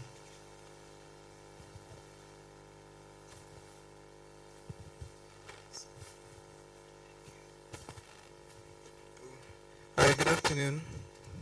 All protocols observed. It is an absolute pleasure to be here. My name is Jay Sharif, a creative and an artist at large, currently based in Nairobi. My key takeaway as of now is that if we all put our hands together, we will be able to help our trailblazers achieve such immense goals. It's very amazing to hear that there's a company or rather a foundation that brings ICT knowledge to your door through solar-powered vehicles. That is absolutely amazing. Imagine if we can get medical care, mobile medical care that uses solar, right? We have people in the rural areas who would require certain medications and they're not able to get to the city centers due to unavoidable circumstances, mainly due to lack of funds. And I believe that every single woman who is inside this room right now can pull in their domestic, their locally available resources and actually achieve so many amazing goals that we require as a community to keep going. Thank you.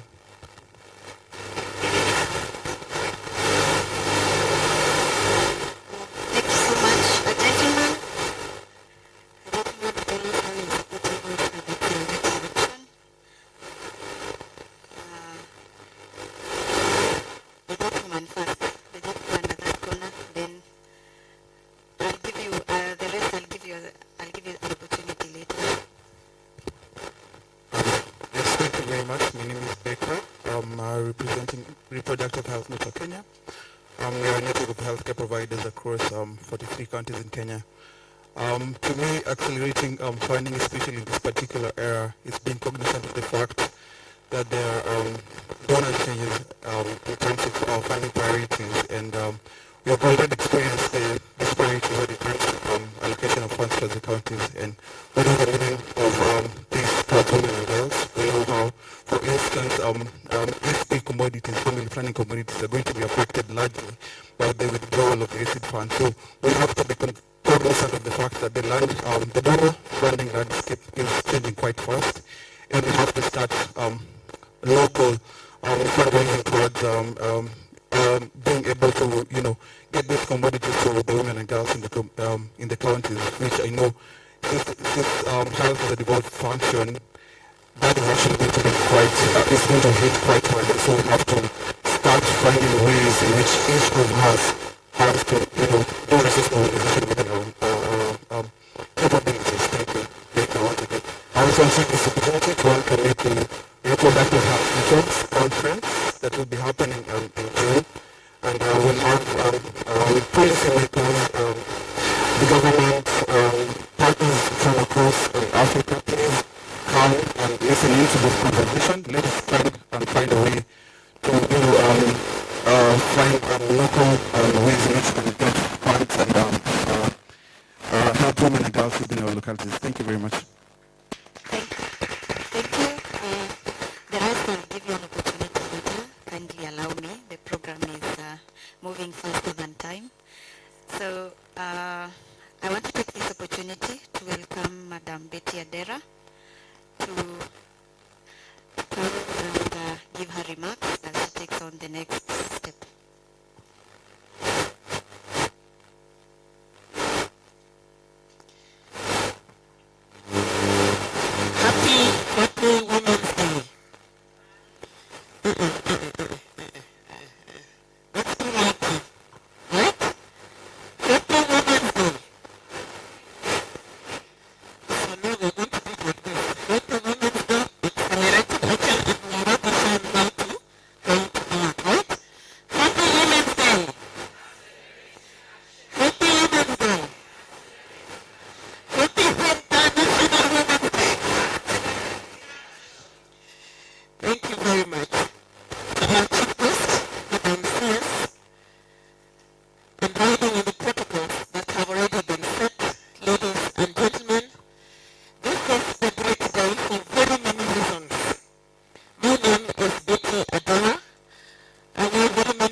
Award 10 today.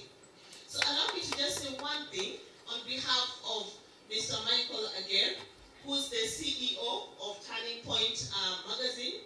And disclaimer, we are managing a couple of unprecedented logistical issues because of this other meeting, high profile that is going on that we learned about just today. So because of the heightened security, there are delays in people entering, and so many of our members and other guests are stuck. At the gate, there's a situation with the exhibitions, but he is out there managing and responding to that. So no cause for alarm. He sends his greetings. He will be with us here as soon as he can. And really, before I even say anything, we need to appreciate the Turning Point fraternity. This is a team. By the way, wherever you are, just raise your hand. Thank you. And I know many others are outside trying to manage this situation. This is a team of men and women who have toiled their heads off to make this event what it is today, and we certainly appreciate them. As Daktari had already laid, the ground for this event, Turning Point magazine is also releasing its second edition today, and the theme is around celebrating the International Women's Day. And you might just see a face that looks like mine on the cover page. So we will wait and see. But here's the thing. Turning Point is a platform. It's a space for elevating grassroots voices, stories that if they're not written down, they'll never be heard. Yet they're stories of impact. They're stories from grassroots. They're stories of both men, women, PWDs, young, old, who are doing incredible work out in their context to make lives better for themselves and also for others. And in the course of the year, I understand 2 other editions are planned, so please be a friend of Turning Point, because that is your space where you will keep hearing of many other interesting and impactful stories. And Madam CS, we are also saying that Turning Point has the potential to speak to Kenyans and articulate with evidence and with lived experiences, stories of people who have benefited from whatever service that is being offered by the government. So that is something that I know the leadership of Turning Point is keen to further with your office and with the office of any other, state department represented here today. So that I don't talk too much, my role from the gracious MC was to invite a couple of speakers going forward to come and in under 5 minutes, just give us some insights into what their dockets and departments really mean for women, not only of Kenya, but women of Africa and women of the world. And allow me to start with Honorable Jackie Mwenesi, my friend, representing IPOA. Question to you in under 5 minutes. What does IPOA offer for women of Kenya? And how can women of Kenya engage with the IPOA space? Karibu sana, karibu.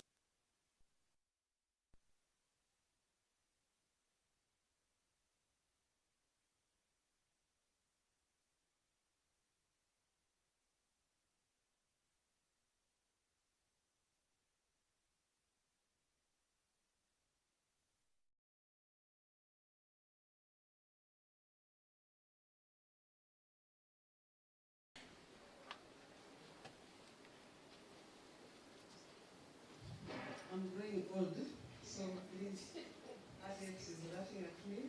Age is catching up with you.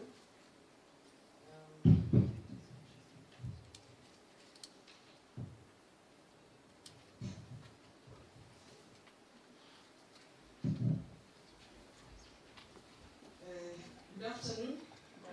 Allow me to write on the protocol that's already been mentioned. name is Jacqueline Munyesi-Lukano, Commissioner at IPOA. I will not really read the speech made by IPOA, but I'll attempt to answer what my good friend Betty has told me to do. Distinguished guests, esteemed leaders, champions of gender equality, it is with great humility to stand before you this day. I extend my heartfelt thanks to the Turning Point Steering Committee and Turning Point magazine.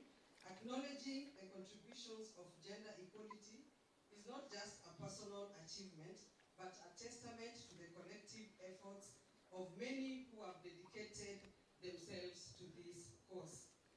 This one belongs to all women and girls who dream of a world where their potential is limitless. I want to acknowledge the trailblazers who paved way before us, the organizations that continue to champion women's rights, and communities that believe in empowerment and progress. My journey in advocating for gender equality has been driven by the belief that true progress is only possible when individuals, regardless of gender, has equal access to opportunities, financial inclusion, and the power to shape their own future. From a Kenyan perspective, though we have made strides, the work is far from over. The theme of today's event reminds us of the importance of collaboration, of amplifying women's voices, and of ensuring that inclusion is not just a policy, but a practice embedded in every aspect of society. As we celebrate this milestone, let us renew our commitment to action. Let us continue to support women entrepreneurs, ensure equitable access to resources, and mentor the next generation of women leaders. Let us challenge outdated norms and advocate for policies that drive lasting change. As a commissioner at the Independent Policing Oversight Authority, I pledge to fulfill my role with a steadfast commitment to promote gender parity and inclusivity. This includes ensuring that gender roles within the National Police Service are implemented equitably and that all individuals, regardless of gender, are treated with dignity, fairness while in police custody. Together, let us champion the realization of these principles in every space we occupy. Once again, I'm deeply honored to address you, and I know we are going to thrive as women. That is the written speech, but Betty, I will not stay for long.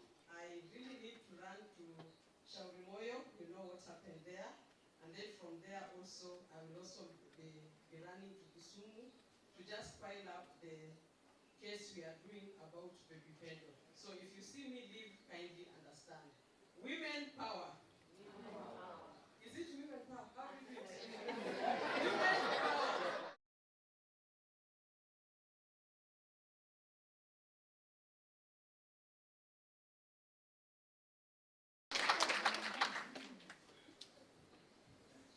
Thank you very much, Mheshimiwa, for honoring us with your presence and your time, and of course, valuable insights on the great work you're doing, and great work you're going to do as you leave us. So, we tunarudisha asante, asante sana. If we have representative from IEBC and KRA, please identify yourself to the MC so that we can accord you the necessary airtime. Otherwise, from here, as I wish to turn to ORPP. And we are greatly honored by presence of Dr. Anne Deritu, a good friend of mine, a trailblazer, because a woman at the helm of that hot seat is not exactly easy. So, Daktari, karibu sana.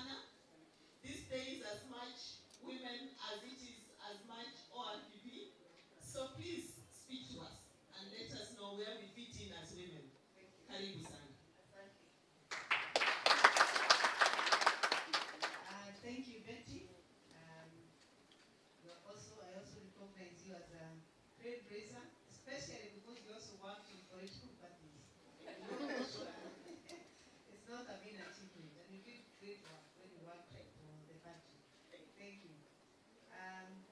The CS, Madam Harriet, is also my friend, Dr. Ezekiel Mutua, and all other protocols observed this morning. I want first of all to appreciate the invitation to attend this great occasion, and also really thank Turning Point for organizing this, and also found it fit for us to participate in this. I'll be very brief in the interest of time. First of all, because of people who may not be familiar with the Office of Registrar of Political Parties, because I've informed there are people who are coming from other countries, including Malawi. Where is Malawi? Was a Malawian. Recently we had the Registrar of Malawi visiting us. That's why I'm very particular about Malawi, because they are starting the Office of Registrar, and we are really supporting them to come to speak. And we have also supported many other countries around Africa to establish and also form the institution, because we think it's a good institution as far as a country is concerned, and especially because sometimes political parties are never regulated and they are not taken seriously as institutions of governance. First, there can never be a democracy without political parties. That's why we talk about Kenya being a multi-party democracy in our constitution. That's why the regulations and the registration of political parties is very important.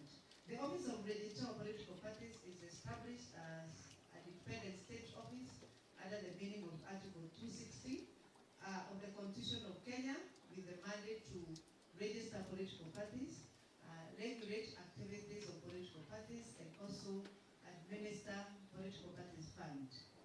Among the issues that we do in regulation of political parties is to ensure this gender inclusion. First, at the governing body. Secondly, at the membership level. Third, at the ballot paper. We really push to see that women are participating in all those levels. And not only women, we also look at the person with disability, and also the young people, and minorities, to see that there's representation when it comes to all activities of political parties.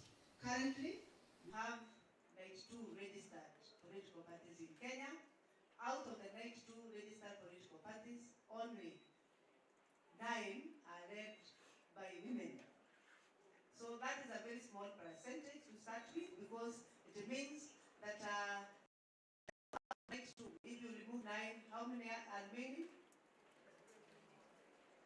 About 83 are men-led. And if it's men-led, it means majority of the people who participate in those political parties are men. So our regulation works that actually celebrating the men who really work with us to see that women are accommodated within political parties. Whether they are party leaders, whether they are officials and generals, we ensure that they accommodate as many women as possible. But it's also our intention to continue encouraging women also to get into the business of becoming party officials and party leaders. Sometimes parties struggle even to get very good party officials, because women sometimes think that politics is a monkey area. It's not a good area. And I stand here as an advocate of the electoral process for women to come into the ballot paper. That is my work. That actually my advocacy goes around participation in elections and also being at the ballot paper. That is what I do as far as advocacy is concerned. Women also participate during the voting process. I want to just highlight 2 things that are important as we celebrate today's International Women's Day. One of the issues is that we must be intentional about pushing women to the ballot paper. Because some of the decisions that we keep talking about that are not right, and somewhere that women feel that they are oppressed, are made at a political level. they actually made in parliament. Others have made at tables where politicians are sitting around a table. So I beseech women who are interested or not even interested, you are capable of coming to the ballot paper. You come out in large numbers and get to the ballot paper of 2027. Statistically, it is confirmed that the minute the women or the minute a particular group is the ballot paper, the likelihood that they shall have more people getting elected. And I'll give you statistics. First, in 2013, we had around 870 women participating in ballot paper. As candidates, how many women were elected? 16. In 2017, we had around 1,380 women participating as candidates in the ballot paper. How many were elected? 23. In 2020, and I'm speaking about a single member constituency, leave alone the women rep and the other, but I'm giving an example of the single member constituency. In 2022, we had 1,998, almost close to 2,000. How many were elected? 29. So you can correlate that the more the numbers of women that are coming to the ballot paper, the more the women that are likely to be elected. So my request is that as we struggle to think how to support a woman from the grassroots coming up, let us also think supporting women who actually front themselves to come to the ballot paper, to be elected as candidates, and also women who are running political parties. Those women need to be celebrated and supported by all means. It's never easy, and you are competing in a space where already the people in that space think that you are actually an outsider.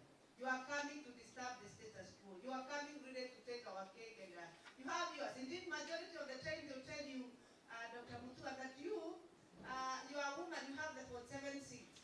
So those 47 seats are enough for you, just go to that. But we need to do a lot of advocacy so that women can come to the ballot paper, especially as single constituency, and also as MCAs, and also as all other positions. The second issue I wanted to mention as I finish, Betty, is the question of mental health of women. And allow me to talk of those women that I work with, the ones that come to the electoral process. What do we usually do after the women who lost election? Those who try and they are unable, they come number 2, and they are not able to continue. We just go, pack our bags and go, we wait for the next general election, and then we come and encourage them now to join, and we don't have time to reflect on their mental health. I think that is an area we need to look at, and even as we think about International Day.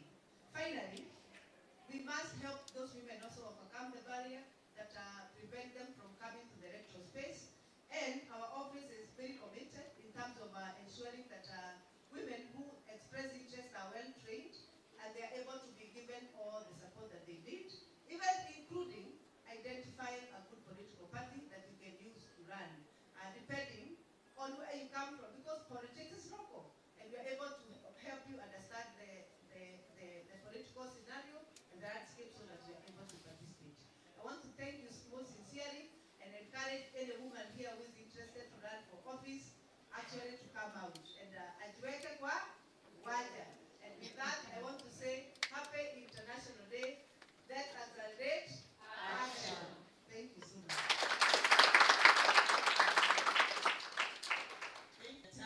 And yes, we accelerate action in the political space in Kenya. And as women, we are saying and agreeing today, these positions are very many, they run in thousands. If we start from MCA, going up. And this time, madam, we will not fail you. We will throw ourselves in that balance. Why not? Right? And Sanchez, many thanks for your inspiration on leadership for women in political leadership spaces. Allow me to move very briefly. We have like 2 more speakers, then we move here. We always say taxman.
afternoon, everyone.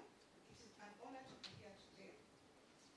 I extend my gratitude to the organizers of this event and recognize my fellow speakers and distinguished guests and all the attendees. At KRA, we are committed to foster gender equality and empower women in both economic and leadership spaces. This year's International Women's Day theme is especially relevant as we discuss succession, economic inclusion, and leadership opportunities for women.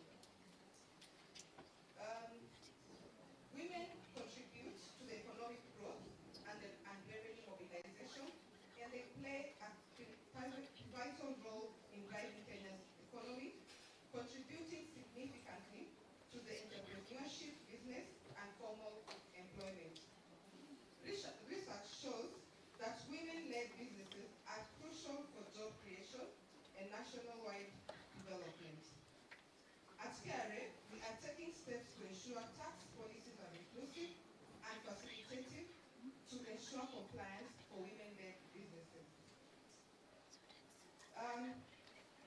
In response to gender, tax policies recognize and address gender disparities in economic participation, and at KRA, we are committed to develop inclusive policies that promote women's access to economic opportunities, and special attention must be given to the informal sector, where a large percentage of women entrepreneurs operate, ensuring fair taxation measures and encourage growth and compliance. At KRA, we believe in leading by example by fostering a workplace that is diverse and inclusive. Women are well represented in leadership. I'm one of them. A round of applause. And we continue to champion initiatives that support professional growth. Notably, in the last 2 years, KRA has progressively brought the female representation at the top management level from 35% to 37%, with a 46% female staff complement in the whole organization. Our mentorship, training, and capacity building programs are designed to empower female employees and entrepreneurs alike. We recognize that tax compliance can be a challenge, especially for small businesses. And like it was mentioned earlier, we are not leaving any woman behind. So to support women entrepreneurs, we have introduced simplified tax processes and digital solutions to enhance accessibility.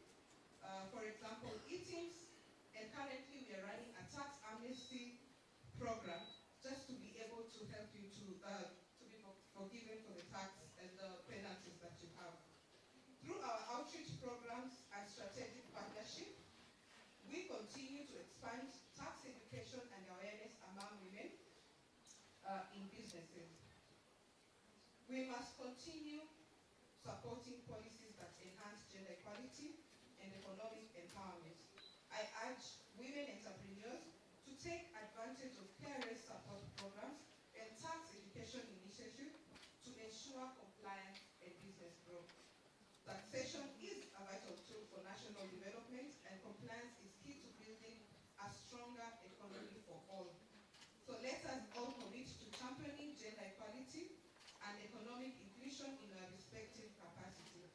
Thank you for this opportunity to share these insights, and I look forward to another engaging discussion.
honored by your invitation to this year's commemoration of the International Women's Day, which is one of the most important days in the year for everyone who is committed to an equitable future.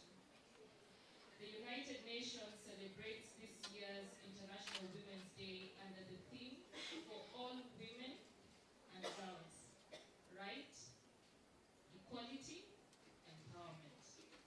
The UN theme is a call for action to unlock equal rights, empower and provide opportunities for all where no one is left behind. Central to this call is empowering the next generation, the youth, and particularly young women as catalysts for lasting change.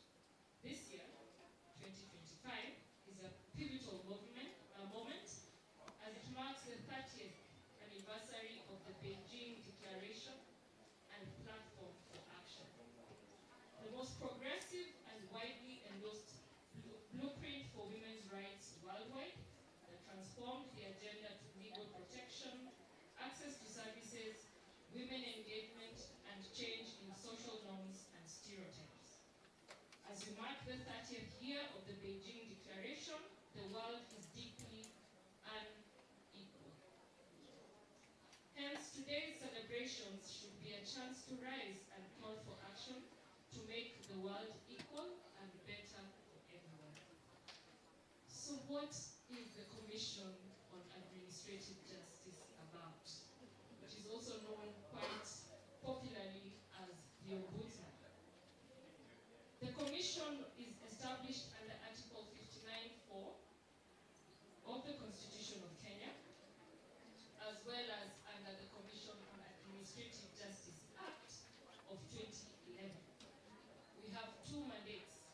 We enforce administrative justice in the public sector, and we also oversee and enforce the implementation of the right of access to information guaranteed under Article 35 of the Constitution and operationalized by the Access to Information Act 2016. Let me emphasize this point. We implement and enforce access to information from both the public and private sector. Are we together? So when you're making a request for information, it is not limited to public institutions. We receive requests for information also against private institutions. So in accelerating action for gender parity calls for increased momentum and urgency in addressing systemic barriers and biases that women face, both in personal and professional spheres. Okay? So this requires clear and decisive measures on 6 action areas. The first one is decision making, which a lot of us find ourselves here quite often. We wish to look at adoption of laws that support women.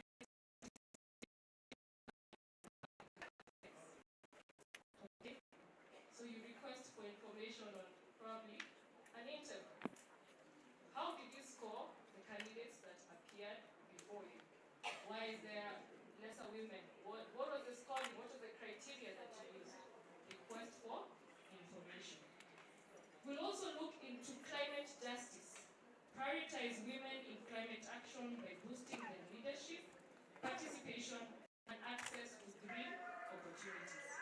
We look at freedom from poverty.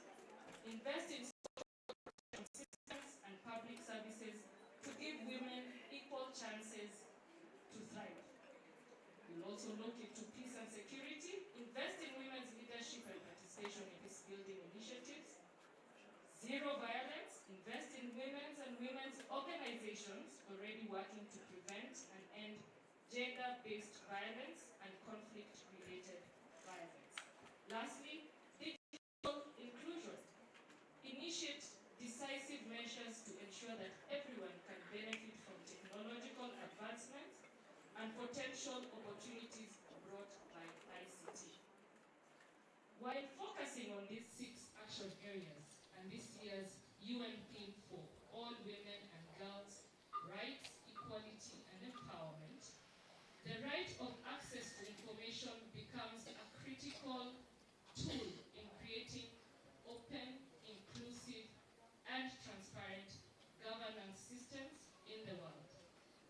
been a key catalyst in accelerating action for gender parity. The United Nations Sustainable Development Goal 16 on promoting peaceful and inclusive societies for sustainable development is hinged on provision of public information as a key pillar for development.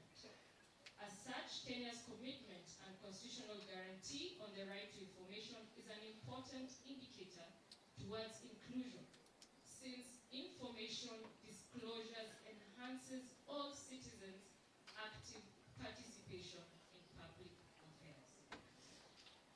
In Kenya, notable progress has been made towards realization of the right to access information in public affairs. And I'll quickly point out the statistics. So far, the Commission has trained over 28,372 public officers. We are also currently training 20 county governments on access to information. And we have received a total of, across the country in different institutions, requests of over 250,000 requests for information. And 92% of these requests have been granted. So what we are saying lastly, finally, one of our biggest challenges is awareness. Most Kenyans are not aware of this particular right of access to information. So the challenge is to you, the women in this room. Please be aware of your right to access to information and the procedures for requesting that information. It's as simple as writing a letter to that institution. They fail to give you that information, you write it to us on appeal, and we will consider it. I thank you for the opportunity to speak to you, and I thank you for listening to me. Thank you. A better round of applause.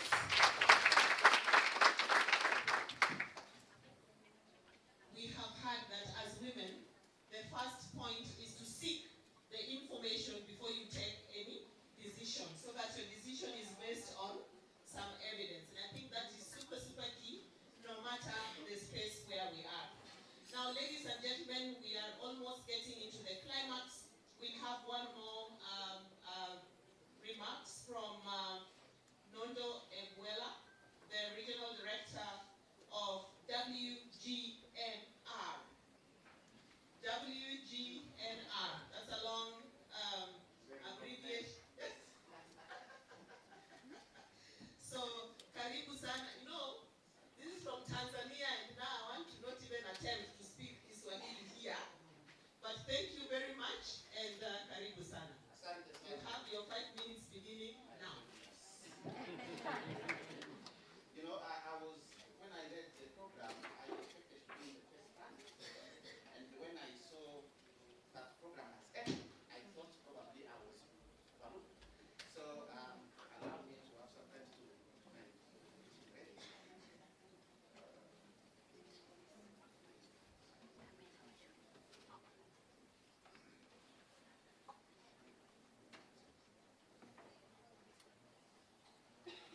Yes, my name is Nondo Designo.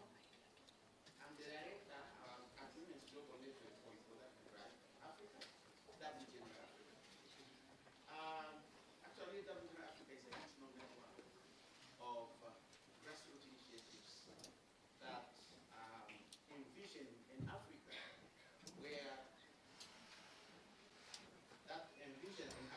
where all people can fulfill their sexual and reproductive rights.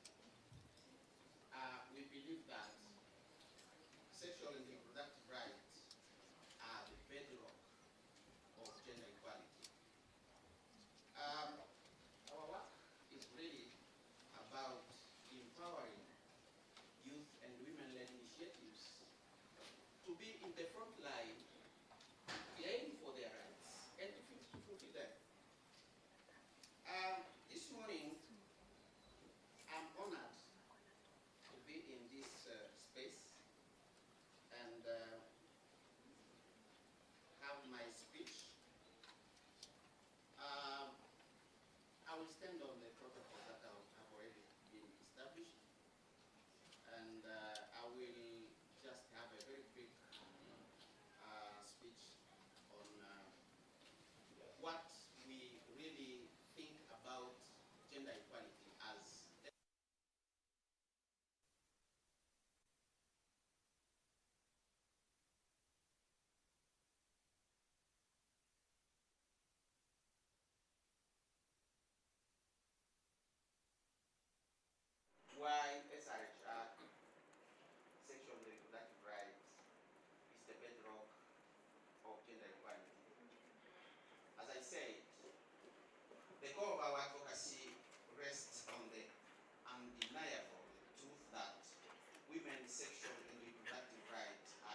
Yet, across Africa, millions of women and girls face underfunded health systems and deeply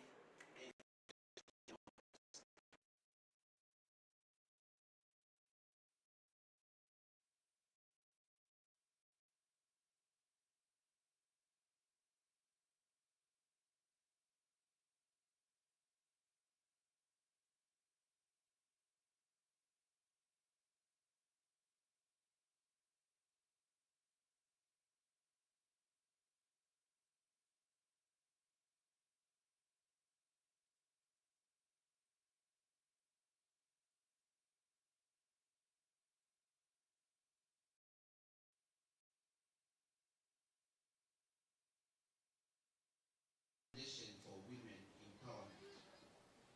The second issue I would just want to, to talk about is the,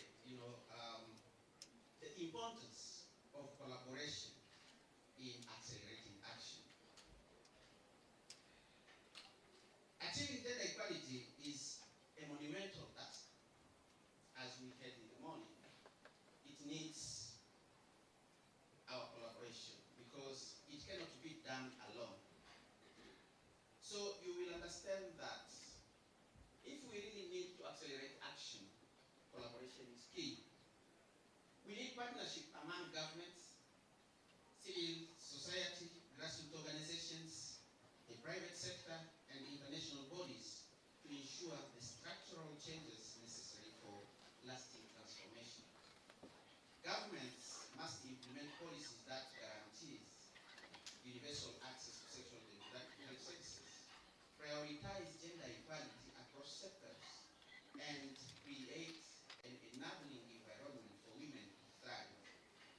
Civil society and grassroots movements have been at the forefront of change, amplifying marginalized voices and advocating for solutions that are rooted in community needs.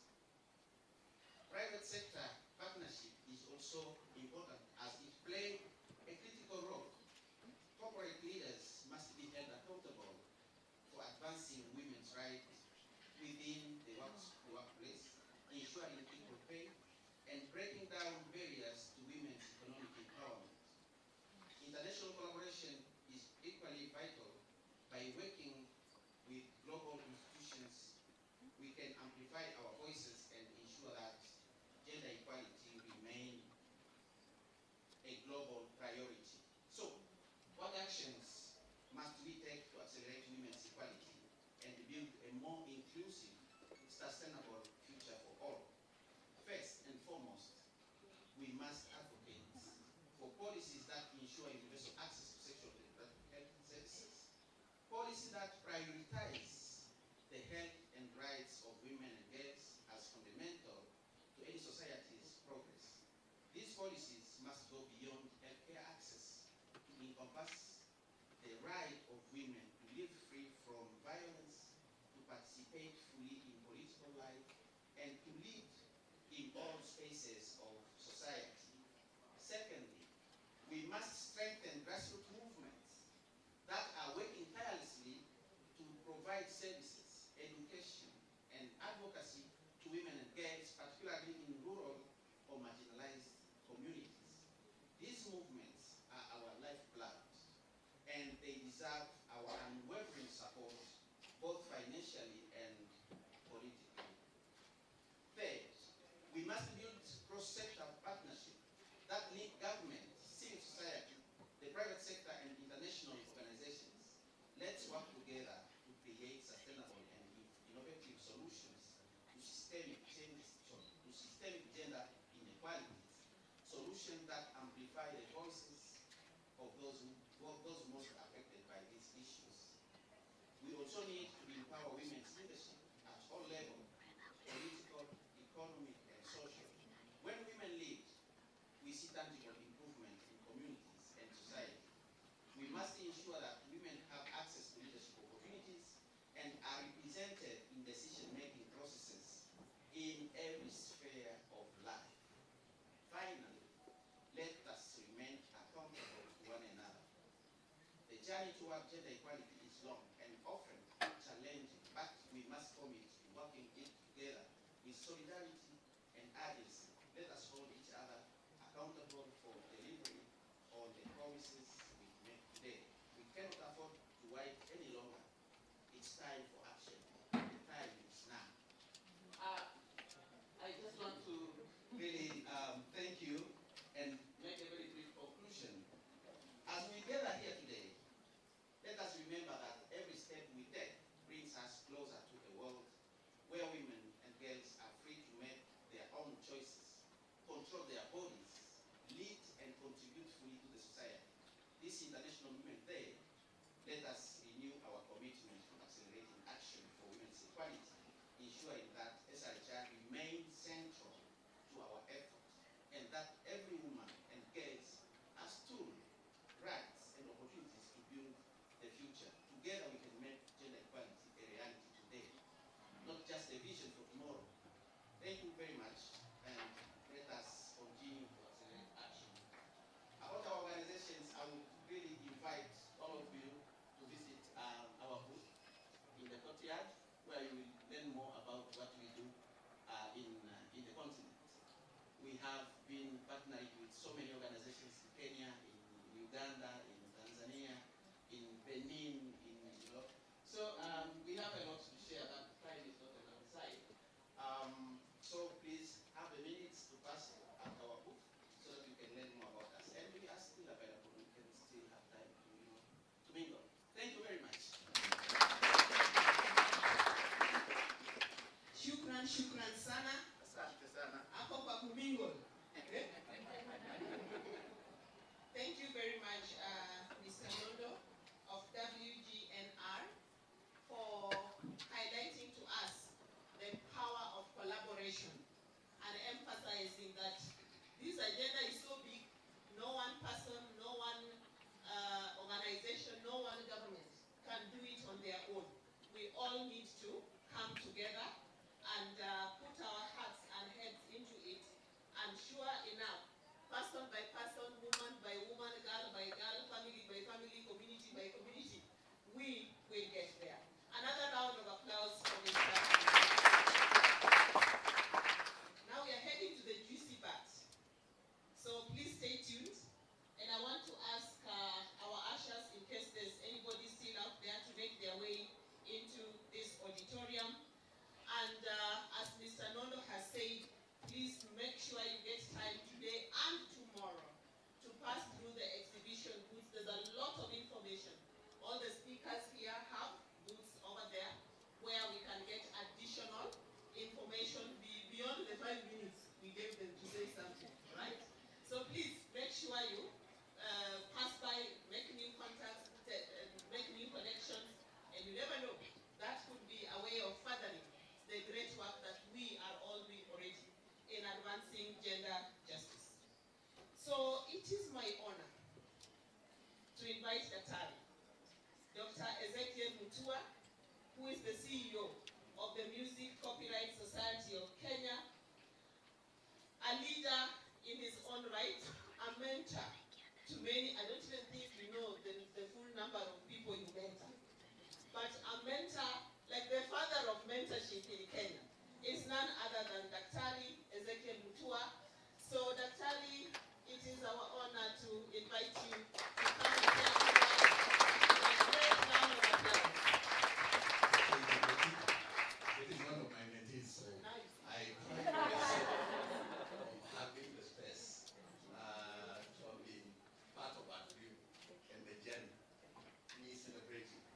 Please appreciate it. Our chief guest, Madam CS Harriet, all protocols observed.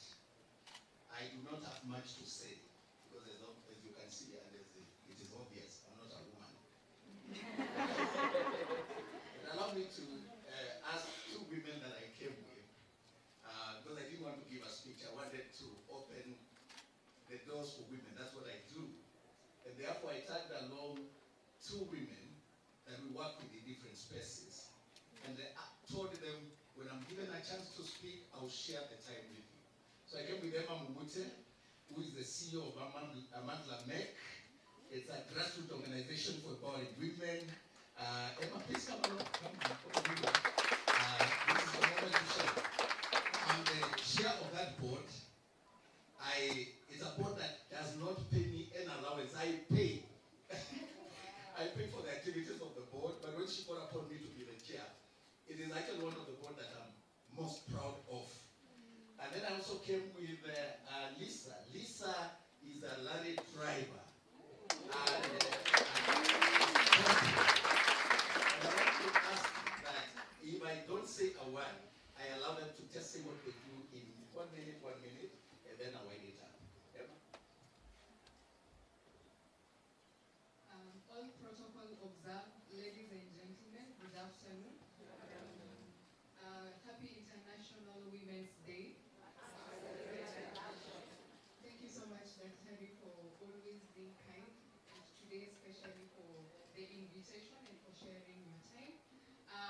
Ladies and gentlemen, my name is Emma Mumute, and I am the founder of an organization called Amandla MEK.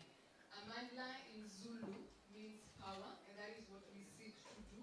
Empower women at grassroots levels economically. And so what do we do? As an organization, what we do is we help women set up businesses, get seed grants, and help them achieve their dream of being economically empowered. I remember vividly of a story of a young woman who was widowed at the age of 30, and she was left with 4 children, the firstborn being 6 years old, and she was 7 months pregnant by the time her husband was dying. And so during that time, the husband's side came and took everything and left her with 3 children, 7 months pregnant, to fend for herself and for her children, and for the unborn baby as well. Ladies and gentlemen, that is my mother. She was not economically empowered, and I saw her struggle to take care of 4 children. I am the firstborn of our family, and so the work that we do at Amandla MEK Foundation is very close to my heart. Because I know when a woman is economically empowered, the society is taken care of, her family is funded, and a woman has a voice. And also because we are 52% of the population, we contribute meaningfully to the economy. So what am I asking for? So basically, what do? We economically empower women.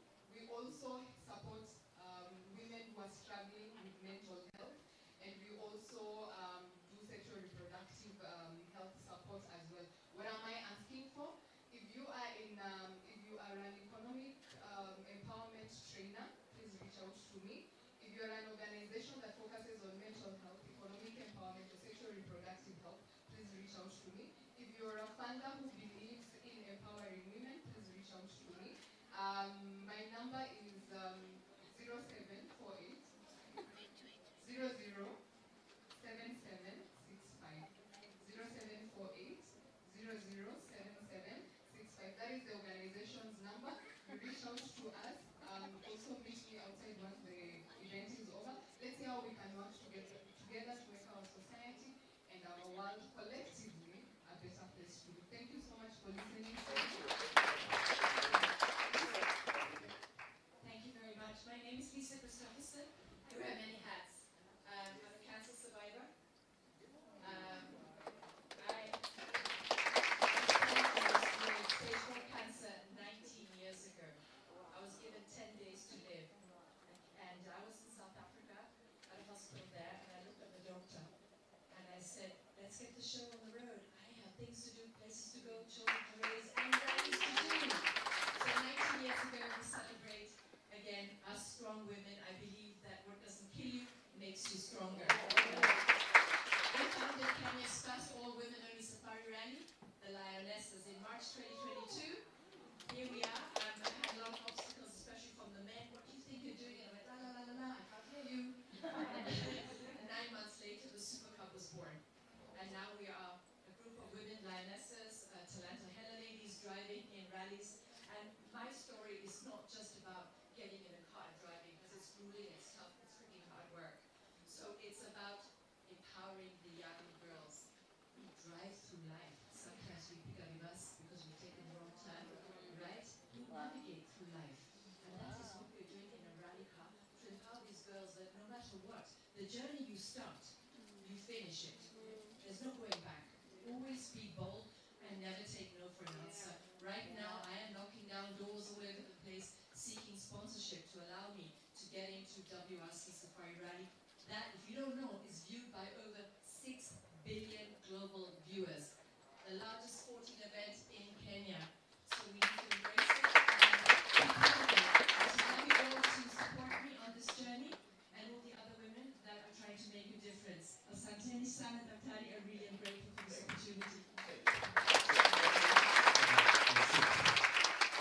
Congratulations to all the trailblazers and the women who are here. Listening to Madam Anne, and I know you have seen throughout this week, two bold women also standing in their spaces in the government, and many of you were here remembering or acknowledging Professor Julia, Madam Josephine here, Dr. Josephine, and everyone who has made a contribution to open or to break the glass ceiling. I'm so proud of you. Congratulations on the Women International Day. As we say, accelerating action.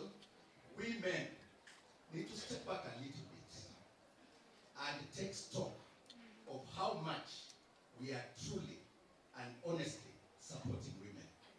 You know, 30 years ago, I was a student leader in Kenyatta University, and I was coaching a girl, and then she was put on that Beijing first conference, and she wanted my support, and we were going to get married. So when I made that decision, the guys told me, hey, utakaliwa. So she went to Beijing and came back, and we ended up with a wedding in 1997. She's been my wife since. We both have children. And because she got into the UN, worked with the USAID and UNDP and so on, she was getting opportunity to go abroad, but wanted to bring up her family with Jane Wanjiku. We were very keen on ensuring that our kids grew up well, they go to church, they know God, they are disciplined. So bringing them alone or while traveling was a bit difficult. But we agreed, when our last born does Form 4, my dear, you can traverse the world. And sure enough, God had our prayer. Right now, I'm the father and the mother of my family because my wife is leading Save the Children in West Africa. And I thought I'd go. It will be well. And I'm now the mother. So I'm the one who takes care of the home and everything. Once every man who is here to really look at your life and know and understand that the more we empower women, the better we become. I am what I am because of my mother. And a lot of you read my stories. I used to post a lot about my mother. When she got to 70, I realized she was getting dementia. And I took personal responsibility to live with my mother and help her. She lived and died at 102, just on her seat in the house. No pain, nothing. She just went to be with the Lord peacefully. And the lesson, the gratification I get from such stories is the fact that we are many in our family, and I'm not saying anything bad about my siblings. I just took the decision that my parents are mine alone. And I took my mother. And so anybody else buying her dress or doing anything, it was a bonus. And I decided to take care of my mother. A lot of you celebrated her with me. And she was like the mother of the world because there was somebody behind. During those moments, she's got to 80, to 90, to 100. She becomes vulnerable. But she stayed that long because somebody took a decision.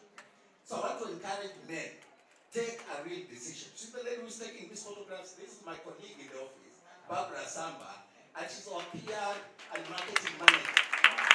And I told her, Barbara, sitting in the office, when you have this talent, because she's a musician, she's a camera woman, I told her, let's be tagging along, let's go. Take photos, and you'll see her photos, and you'll just tell in tears that she's going to trend today, because Barbara takes very nice photos. I can't do it.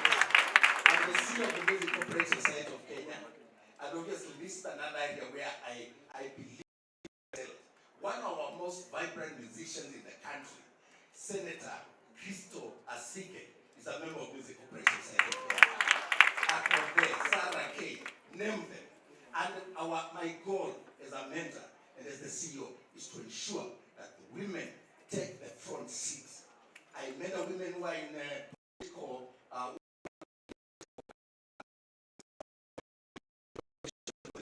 different parties, so that I don't make a mistake of mentioning one and leave it to the other. But I'm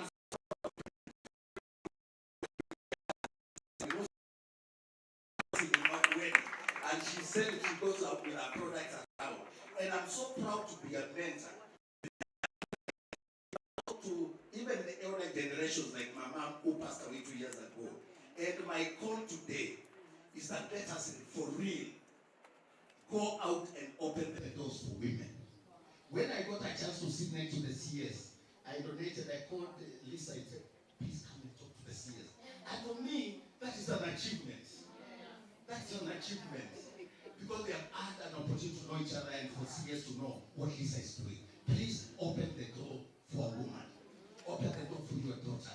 Open the door for your girlfriend. Open the door for your wife. Open the door for your mother. Open the door for the women of the world where you work, whatever you do. Give them a chance to live so that when women live, the world is better and peaceful. God bless you.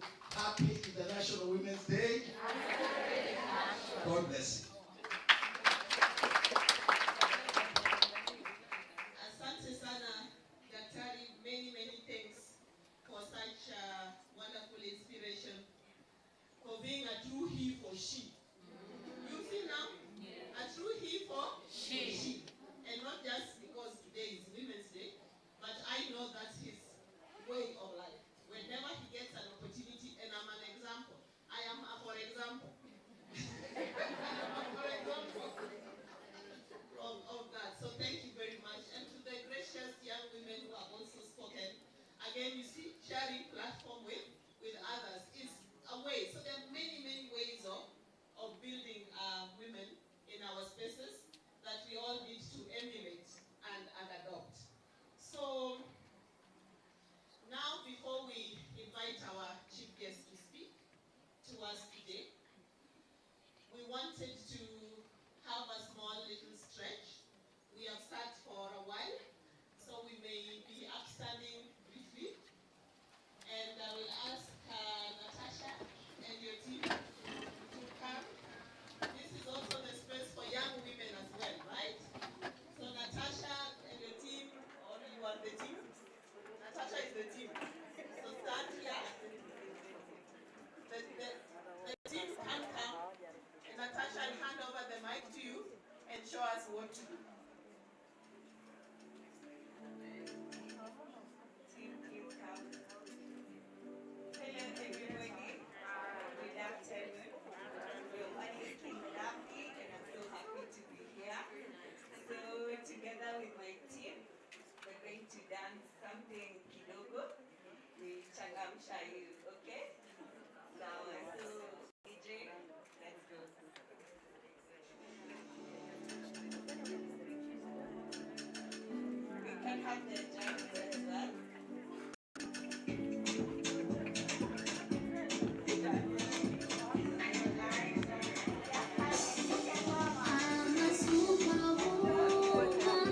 Happy International Women's Day. Let's do that again. Happy International Women's Day. Thank you very much. It is now my singular honor to invite our chief guest, Madam CS, who is the President's advisor on women's rights. And as we see, the great positive, high-level decisions made from the most powerful office in our country regarding women, regarding gender equality, gender equity, gender justice, femicide, girls' education. I have no doubt in my mind that our CS is the one who whispers things, good things, in the ears of the greatest decision maker of this country. Hallelujah. And that means a round of applause. I have known Madam CS for a while, a woman of valor, even before she acquired, the position that she has right now, an astute advocate of the courts of Kenya, and just a good-hearted and a kind person and human being of Kenya. So when I heard that she accepted the request to come and be chief guest, I was like, sasa tuko sisi ndio wale wasee. So karibu sana waziri, and thank you so much for finding time to come and be with us. So thank you and speak to us.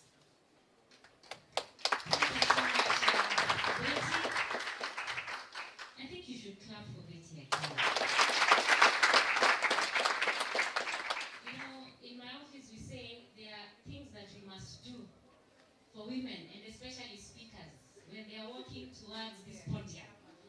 Because it's not easy. When you stand on this side, when I look at the beautiful faces, the men who are looking tough, we actually need courage. So please clap for all the speakers. I also want us to clap for the men. The men stand up. The men in the room stand up.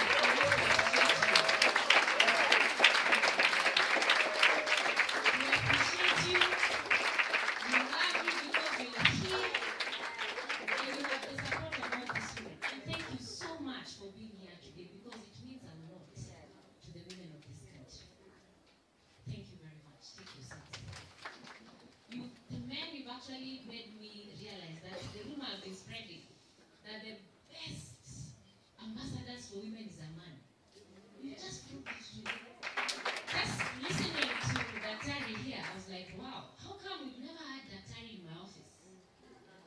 Daktari, I was in a forum in the morning, IHRM breakfast meeting for the same thing.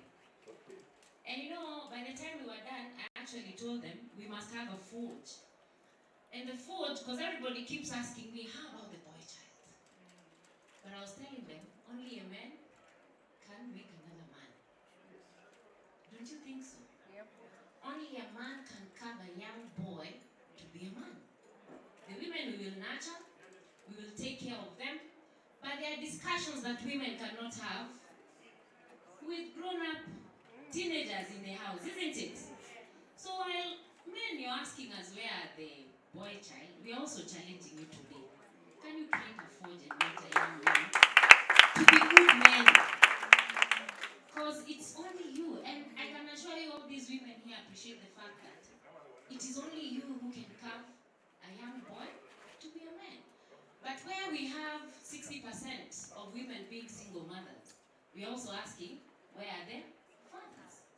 There are two things that can happen, and allow me to say this, camera off. When you indulge in the sweetness of love, you get two things as an outcome. A child or a disease, isn't it? If you get a disease, you go see a doctor. If you get a child, you must take care of it. It's as simple as that. So why are women in court day in and day out, designing and defining who the fathers of children are, why school fees has not been paid? You know, those are honest discussions that you can have. As a community, I remember, me, I come from the western part of this country. When a child is born, nobody asks who is the father. So as long as it's presented, the grandmother hugs the child and say, you said it's ours, we shall take care of it. And that is why my grandmother had 14 children. She never went to any school. Her husband died and left her with the 14 kids, the youngest being 10 years old, and they are all great people, you know. So we need to recalibrate the society and go back, you know, go back to those days and ask ourselves what truly happened. I keep telling anyone, if you think Harriet is too much, she's too hard, she's too vicious, I'm a replica of my father. In fact, my father will tell you she's the boy that I needed to have, the extra boy. Because our fathers shaped us, you know. They design our path. My father used to call it Last Supper. Before school, you have the Last Supper. You ask, have I got? Yes. Has school fees been paid? Yes. Your work is to go to school and give me good results. And it was consistent. And before the Last Supper would pass through my grandmother, who would pray for us, you know, and bless us before we go back to school. So those traditional things that our parents used to do shaped the society. It really shaped who we are right now. But at that time when those things used to be done, we all used to wonder, why all this? But when I look back, our fathers taught us many things. For me, my father taught me almost everything. Not that my mother was not there. She was there. She was a teacher. She did a lot. But the strength, the agility to push things came from my father. So we want all of our children to be saying what I'm saying. That my father contributed 50% of who I am today. Nowadays you ask children who's their father, they don't know. You know, they don't know. So what are we doing to this society? We are messing up the future generations. I've just said, ask for permission to allow me to debate because having listened to Mutua, you know, I felt that's the spirit of God. So you then realize, because I've had this conversation many times, you know, without fathers, our children are 60% or 50% delivered to the world. And that is why everybody, yesterday I was in school and the teachers were telling me every day, when they ask and give us tasks, it's the girls who run to do that task. The boys are taking a back step. It's because we have failed the boys. We have failed to remind the boy that you're the king. Instead, we are selling hate relationship to the boy. If you ask a young boy today in primary school, who are your girlfriends? They'll just say, girls are difficult. They'll actually give you an answer that will leave you wondering, where is our society? Look at how we live even within the neighborhoods. We have actually forgotten that all of us are parents. We need to take care of all children. You know, you find your neighbor's child, you chase them, you don't even bother. A child is walking on the streets, the next day they disappear, the next day they are found, they were raped and thrown into some river. So we've become a very bad society. Now, for the men who are sitting here, GBV has for a long time been a precinct of women. So let me give you figures that will shock you. As we speak today, last year alone, Nairobi registers 1,634.46 sodomized boys. Nairobi alone. Remember, those are reported cases. So do a quick mathematics and assume that is the number within the 47 counties. I'm making assumptions. The guys were in data. And if we want to reduce the number, we can, for purposes of analysis. That is 47 counties, 1,000 boys raped every year. How many? What is the number? 47,000, right? 47,000 multiplied by 10 years, there'll be no men to marry your daughters. That's the sad reality. If you think GBV is for women and girls, I want us to rethink how we want to refashion the society. It all starts in how we bend young men to be men. If we want to change the society, because we are now here 30 years post-Beijing, and GBV is an issue that we talk about every other day. So I keep asking myself, why are we here 30 years still discussing GBV? The numbers are going up, and now when we talk about GBV, we ask how about the men. Fair enough. What are we doing in our spaces? So can we then curate safe spaces, safe homes for our women and children? When I say children, I mean boys and girls. Can we create those spaces, including in our workplace? Do it in your own small margin. I'm happy to see KRA. Is KRA still here? So me, I'll just have my asks, because I've been deliberating on these things for a long time. And whenever I put it across, everybody is running away. So I need you, since the boss is not here, to zerate taxes on what sanitary towels. And make it easier for all girls to have this thing. Then the government will not be having the burden. Girls were given the finances to buy sanitary towels. You've heard from them. And the budget has been doubled. But can we also make it easier? Things to do with diapers. The government promised diapers to the single mothers. Why should we even be doing that? You know? Mama Lucy Hospital is here. In fact, I was hoping you'll talk about shisha and whether it's working in your side. And the positive of that system, you know? Shift will work. It's the best thing that all of us can ever have. Shift had registered, it was 7% of those who were employed in government at that time. But now we are saying, bring everybody. We always on WhatsApp groups, Kuchanga Pesa, isn't it? Anyone from the banking institution here? Anyone? Thank you. Which bank? All the banks, okay. The women. Any other? Okay, the banks are not doing very well. So you can realize when banking systems are putting in place, when you're doing integration, there's a lot of problems that happen, isn't it? Systems are never perfect because they are created by human beings. So whatever problems must be solved. I remember when banks are going live and they do it at night, the next day how many people are complaining money has disappeared in their accounts? I was a victim of 2 banks. When they're integrating from one system to another. But you'll only know that if you know how systems work. If the system is a problem, it means it's the platform on how it was made. So those people who created the system have to go back and do it properly so that if it's an overload, it can be able to do what? It can be able to handle. If it's a social system, then the social aspect of it must be resolved, you know.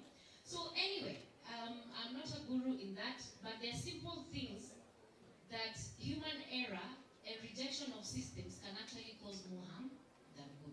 So while private institutions or other hospitals are refusing to get into the Shift platform, what is happening? People are not being treated, but what do people realize or think? That it's the government that is failing. Hospitals have refused to get into the system, right? And Dr. here will tell you most of fictitious claims before. Anyway, I don't want to really dwell on that. But on matters women, matters to do with quality of care, matters to do with defining a young girl, issues to do with rape,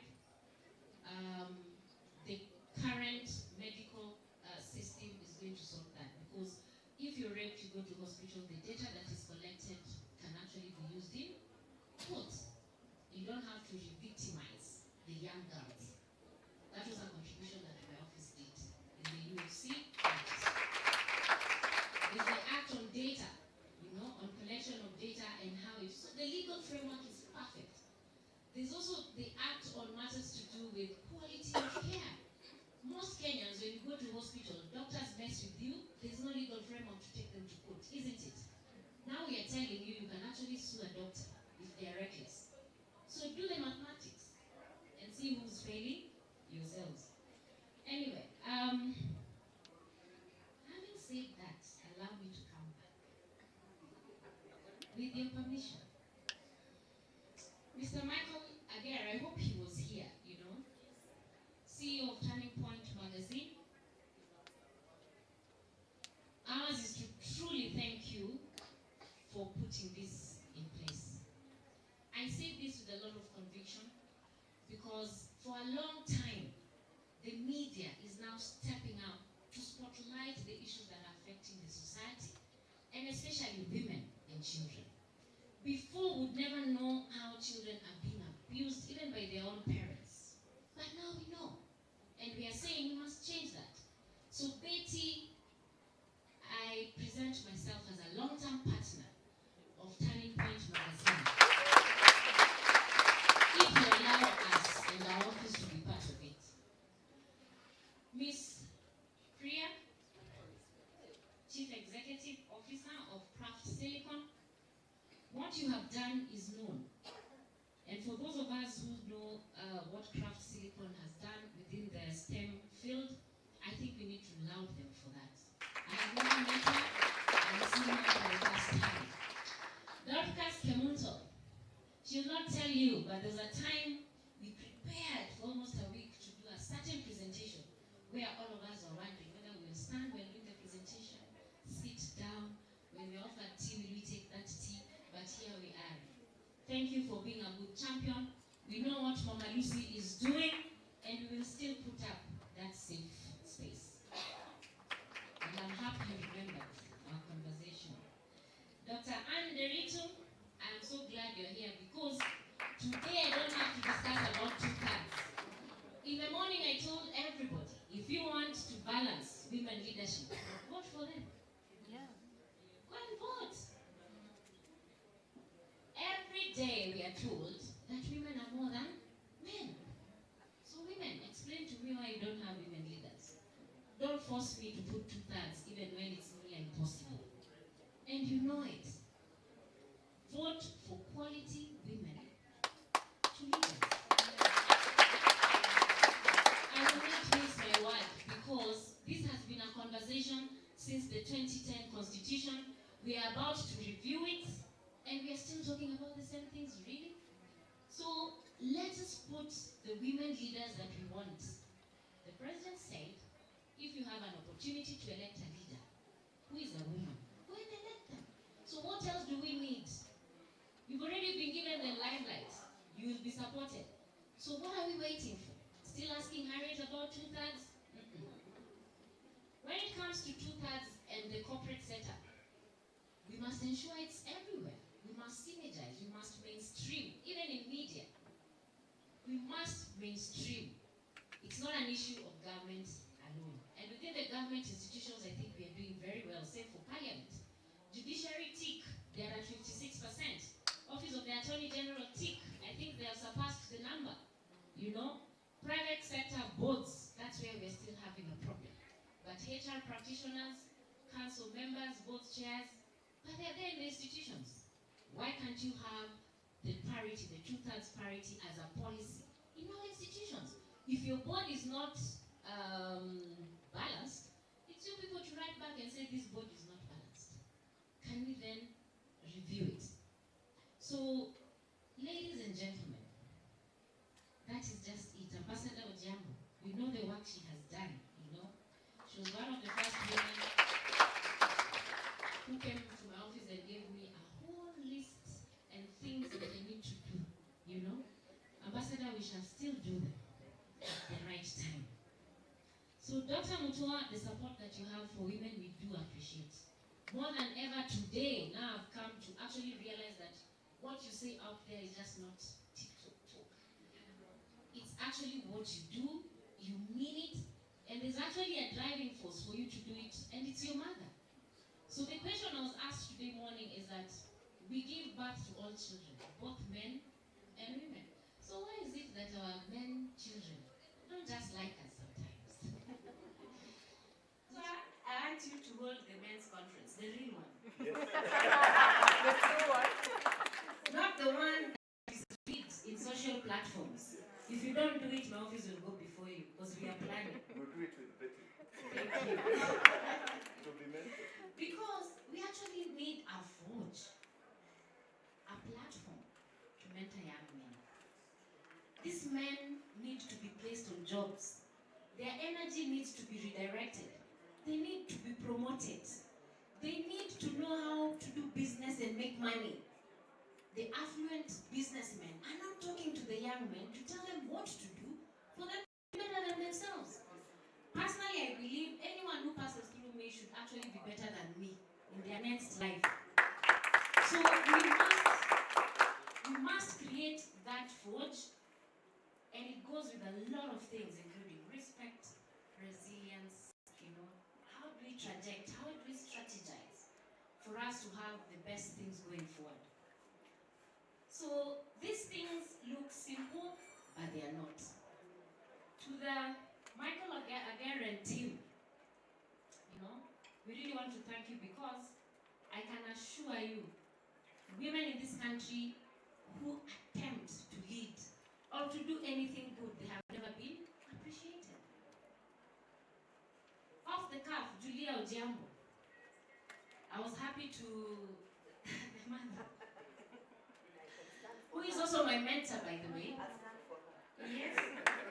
Happened to be recognized last year after so many years by Women on Board Network. And I was near shedding tears because when you see the work these women have done and the journey that they have gone through to ensure that they open the spaces for other young women, it has not been easy. Nobody even goes and just say thank you. Nobody. Look at the Zipporah Kitoni. Zipporah Kitoni, her mother were the first team that took women to, I think the first event happened in Brazil. Beijing was the second one. And they still took more than 500 women during President Moi's time to Beijing. Do you think it was a small thing? At that time, it was not. So these women need to be given their stars. We must recognize the work that they have done. And I think that team, there are barely 5 of them remaining. So the rest of us came after. And you find there's a long banner of women who say, we've been in this movement for 40 years, we've been in this movement for 30 years. We need to celebrate ourselves. So for me today, I want to encourage women. Time to take stock after 30 years. But having listened to the narration that Ambassador put forth, I think we need to clap for ourselves as a country. We need to clap for ourselves as women. Because it has been 30 years strong, 30 years of hard work, 30 years of pain. Women will tell you there's no woman who's tried to rise the ranks without shedding tears many times. Ask her. People will know at you, and I can see Wakili seated here, Salma, looking at me very quietly. Women go through hell to sit in any position of power. And it's because there's always intent to ensure that these women don't go further. So if you women have good voices like and others, all the men who are seated here, you'll be our best champions in terms of delivering the women agenda and now children agenda. So International Women's Day for more than a century has been a civic event. It's a defining moment for a global thunderclap demanding for justice, equality, and inclusion. Since 1911, this day has been a beacon for every soul committed to a just and equitable world. A gaping wound of inequality endures, a stark reminder of the work yet to be done. Millions of women and girls even now are shackled by systematic oppression, the insidious grip of gender-based violence, the crushing weight of wage disparity, the stifling silence of underrepresentation in leadership, and the denied promise of education and economic empowerment. These are not mere statistics on page, they are the shattered lives, stifled potential, and silent dreams of our grandmothers, mothers, sisters, and daughters. These are a moral outrage that demands our immediate and unwavering response. Imagine a young girl, I'll give her a name, Amina, growing in a rural village somewhere. Her heart is brimming with dreams of being an engineer. Every morning she watches her brothers, crisp uniforms gleaming, striding towards the school, while she remains her hands busy with the day's unpaid care work and domestic chores, nursing the younger siblings, gathering firewood, and fetching water.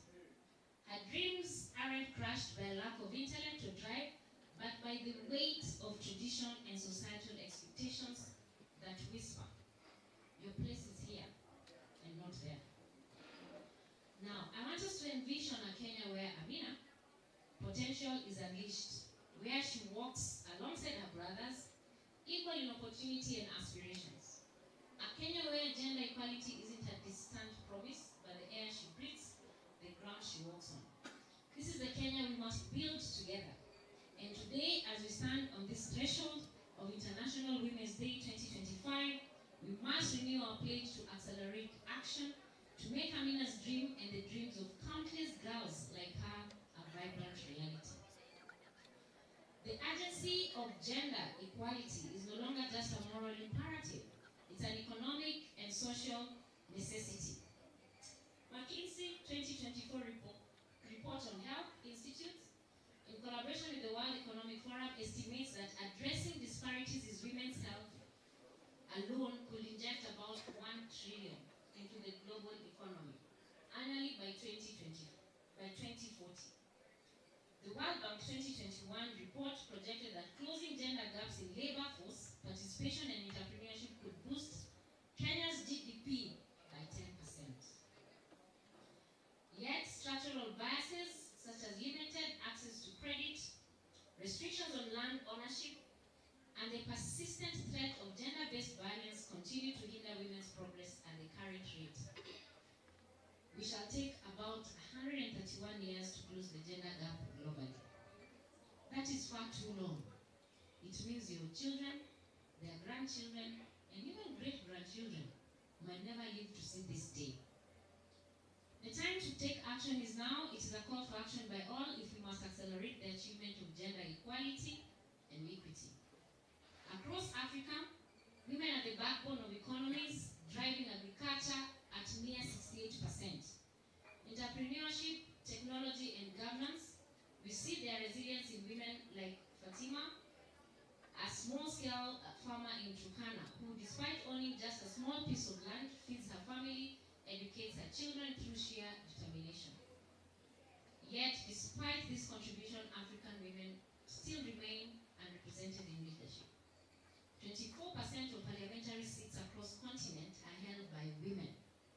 Gender-based violence continues to rob women of their dignity and potential. And for this, I want to ask the business entities, it is now time to relate GBV, business potential and development, GDP of the countries, and the impact GBV have in business as a whole. Access to land, financial resources, and quality healthcare remains a challenge for millions of women. But despite these obstacles, African women are still at the forefront to run for change. Rwanda has set a good example with over 60% female representation in parliament, proving that where there is political will, the progress follows. In Kenya, we have made significant strides in advancing gender equality after the 2010 constitution.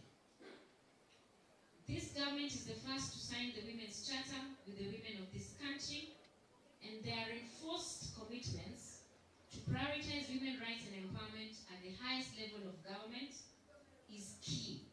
The establishment of the Office of the Women's Rights Advisor under the Executive Office of the President for us in Kenya was a landmark moment.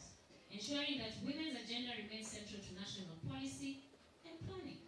It is for you to actually advise whether our scorecard or our KPIs within the transformation and the agenda that the government has put in place is actually fitting. Ensuring women are not just beneficiaries of progress but active participants in shaping the transformative agenda. Yet even as we celebrate these achievements, we must confront the hard truth that challenges persist.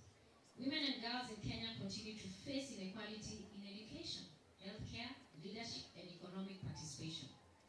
Gender-based violence remains a national crisis and distinctive crime that threatens not just individuals, but the social fabric of our nation. We cannot afford to treat these as isolated issues. They demand urgent, coordinated, and sustained practical action. If we truly accelerate progress, we must move beyond rhetoric to tangible change. We must invest in women's economic empowerment by ensuring equal access to financial resources, education opportunities, and safe spaces for business growth. We must strengthen laws and enforce mechanisms to end GBV, support care for survivors. We must bridge the gender statistics gap to inform evidence-based policy decisions. To all policymakers here, I challenge HR today morning.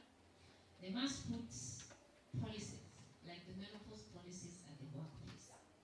For the men, you can also have yours on midlife crisis. That's the reality of life. We must also dismantle the barriers that have kept women at the margins for too long.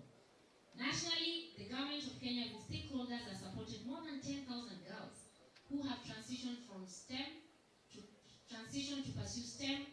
In addition, about 103 science laboratories have been constructed and equipped where 46 centers are for girls at STEM centers of excellence.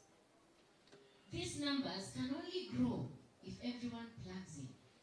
Government can do so much, civil society can also join in, and we have the private sector who employ a big number of Kenyans to also plug in. The Konza City Technopolis is a city powered by a thriving ICT sector, superior, reliable infrastructure, and business-friendly systems. This is an opportunity and an effort to advance the research and development in this country.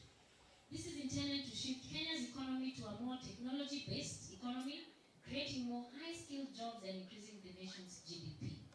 The question I ask Kenyans is, how well do we know these programs? How do we plug into these programs? Are we intentional to support the community? As a servant for the women of this country, I bear the responsibility of leading our nation's agenda for enhancing women's rights and empowerment. Last year, my office launched our strategic direction, built on 4 critical pillars, having looked through the promises that were made to women and dissected them to leadership and democratic participation as a pillar, legal and social justice, economic empowerment and investment, research and data management. With leadership and democratic participation, we are committed to building the capacity of women in leadership and ensuring adherence to 2/3 gender rule in both private and public sectors. Representation in decision-making is not merely a constitutional mandate, but a moral obligation towards inclusive governance and Kenya's sustainability for the next few years. Our second pillar on legal and social justice focuses on strengthening policy, legal and institutional frameworks through advocacy and awareness creation on women's rights, as well as addressing cases of sexual and gender-based violence against women and children. Achieving justice for survivors and preventing future violations demand a coordinated and intentional effort between government, civil society, and corporate leaders like yourselves who are seated here today. The government has put in place this femicide committee and GBV committee, and for the first time in the history of this government in being in office, it's the only project that Kenyans have not thought about. You should clap. Economic empowerment and investment pillar drives initiatives that advance women's economic participation.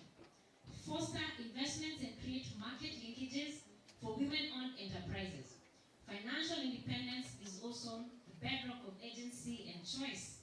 We must dismantle the barriers that limit women's economic participation and potential. On this particular one, we have managed to bring about the banking industry, who have actually signed their first series on access to finance, and many other government initiatives, including Hustler Fund. I saw the Ministry of Cooperative here, which, if we all participate and repay the loans that we take, all women should be able to uptake loans and do business. Research and data management pillar is focused on developing robust mechanism for collecting and managing reliable gender data to inform decision making. Policies and programs must be grounded in accurate, timely gender statistics to ensure interventions are impactful and responsive to the real needs of Kenyan women and girls. We must uplift widows, ensuring that they are not left behind in social and economic development. We must, and I repeat, we must be intentional about mentoring and empowering the next generation of women leaders to be better than ourselves. We do this by ensuring young girls envision a future where their dreams soar beyond the confines of outdated biases, propelled by boundless opportunities. The private sector and the media play a crucial role in advancing women's empowerment and women's rights in this country. The private sector can do this through a number of interventions. This includes developing and enforcing policies that have already been put in place, sexual harassment, gender-based violence in the workplace, promoting women by creating pathways for women to hold senior positions, and supporting women entrepreneurs through access to finance, training, and mentorship programs. In addition, I want to challenge everyone here. If you work in any institution, it is time that you have the return policy, the return to work policy for women who have just given birth to their children.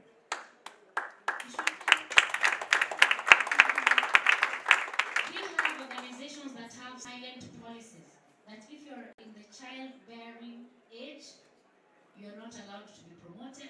And sometimes when you take your maternity leave, you come and find your desk has been filled. So you should clap again.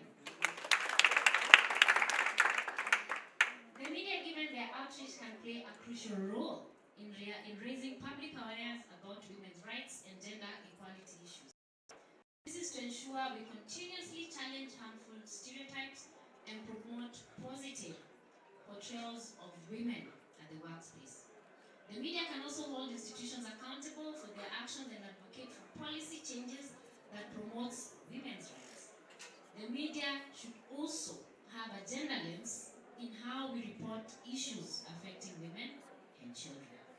Furthermore, the media can continue reporting on gender-based violence and other forms of discrimination, bringing these issues to the forefront of public attention, not forgetting educating the public about the benefits of gender equality for society as a whole. While at it, we must also exercise the respect of the victims of violence.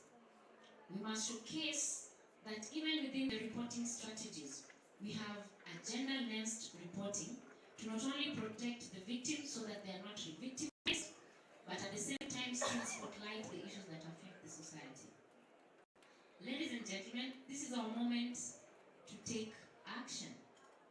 We must ignite change. Gender equality is not just a women's issue. It's a human rights issue. And when we talk about gender, it's cutting across board. An economic issue, a society issue, and a development issue. As we celebrate the gains which we have made, let us remember that the road ahead is still a very long journey. But Kenya is ready, because you're all ready. Africa is ready, the world is ready. Let us rise to this challenge beyond words to accelerate gender equality through practical actions. Let us forge a gender equal world where every woman and girl thrives. Thank you very much.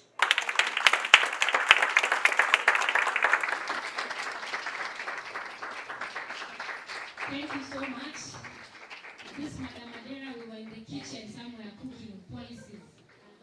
So we come a long way, and I'm truly happy to see that in this room there are many women actually that we have had a path, you know. So for me, that tells me your friends. Thank you.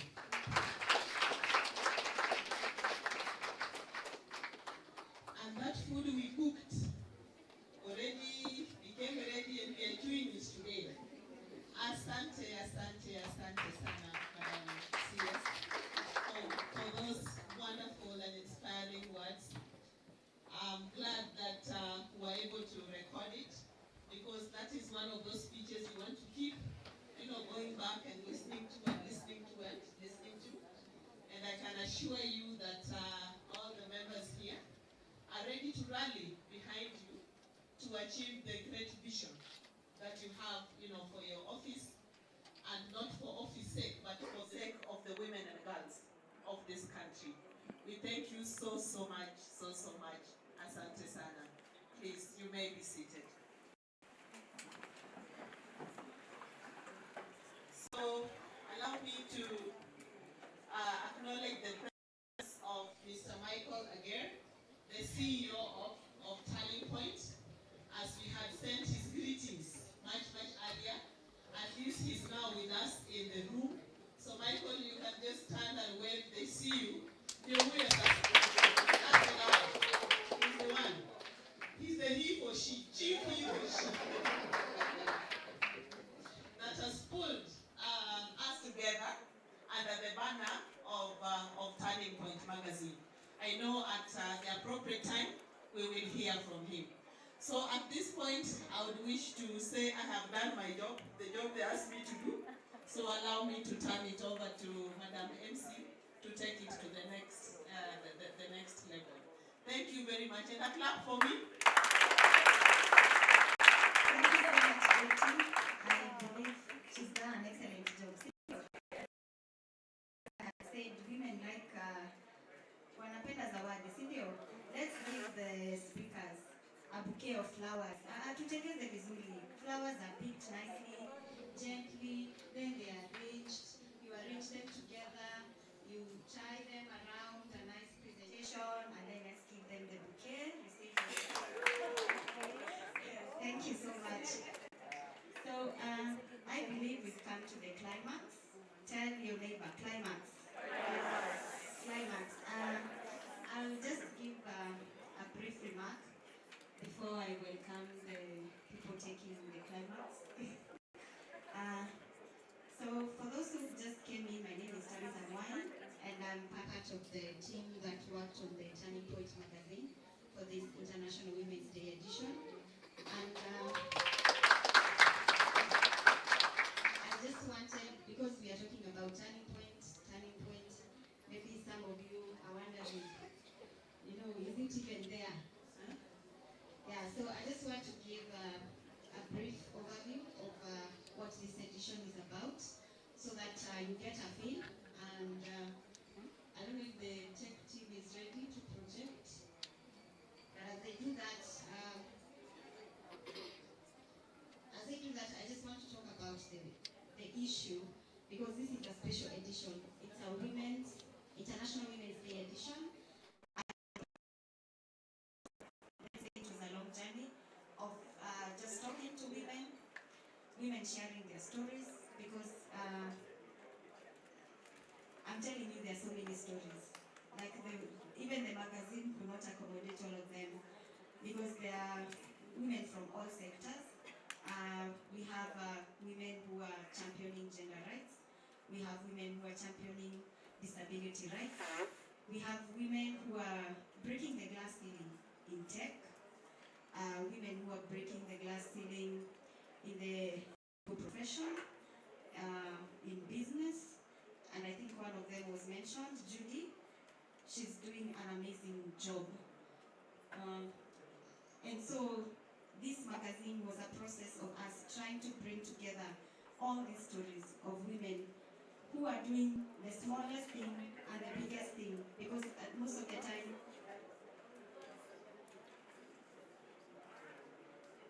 can the protocol team help? Protocol team, can we help? The magazine is right at our back.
was also of reflection, looking at how well do we document stories of women. Because most of the time we celebrate those who have achieved great milestones and forget the ones who are trying to take a step at a time to get to where they are. And breaking the glass ceiling only means moving one step. So as you go through the pages of Turning Point magazine, you will not only see stories of women who have achieved great milestones, you will also see women who are doing small things in their communities, breaking barriers as women with disability and trying to champion for the rights of those living with disability. Also looking at women who are doing businesses and trying to look for funding, because funding is also a challenge that they are facing. You will see stories of women who are in tech. So we have one story of a woman who has started, who has an initiative called Uptech that is helping children with disability access education materials. So these are amazing stories, and I cannot mention all of them, otherwise I will talk about the whole magazine. But I want each and every one of you to just have a look at the magazine and take time. It's a lot of stories that has taken us time putting them together. But I will say there are so many, we could not put all of them, and that's where the Turning Point journey is just starting. Every year we will be taking time to feature stories of amazing women in different spheres. And so as they project the magazine, I also want to invite Michael again, the CEO of Turning Point magazine, to do the reveal of the magazine.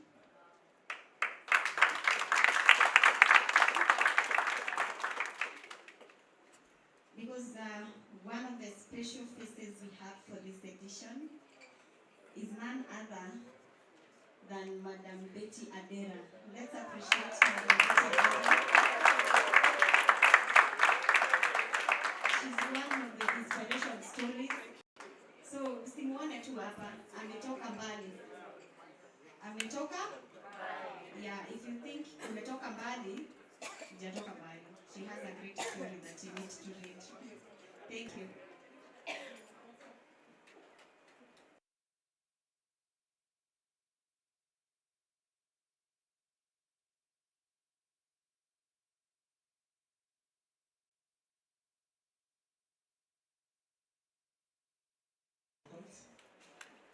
It's a pleasure to have us all today. It's a very, very unique day because inside here we are celebrating women, but outside we have like 100,000 people. So it's big feeling. And why Turning Point? And Dr. thank you so much. Because the question is why Turning Point? And I want to say that Turning Point is unique because as a person, I have mentors in this room.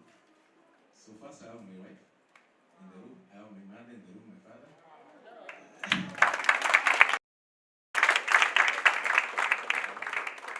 Ezekiel is my mentor in the room. So, and I've worked with Professor Julio Jam for the last 10 years in Labour Party under the guidance of Ambassador. So you see how it's grounded. So why Turning Point is when you see us in courts, sometimes you don't want to know our story. Did you know that my education was paid by prayer? My scholarships and education was paid by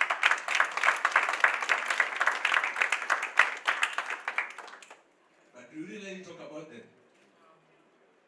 Okay? So I want to talk about my story today, but the essence part of it is that when we share the stories, we build on each other. And we need to celebrate each other. And celebration, and this is the key words that we should guide us. In any world, the corporate, government, it's just sorry, thank you, and excuse me. Because if that can guide us, I mean, this will continue journey is forever. So, as a consortium, so Turning Point has 32 experts. So this is as experts on it, from private sector, development partners, philanthropy. So the concept we are asking is, can you give only 4 hours of your time in a month to contribute on something that can bring positivity in our community? But also we are asking, if you're kind enough to share your story, for example, I lost my parents at 8 years, my mother at 8 years, my father at 10 years.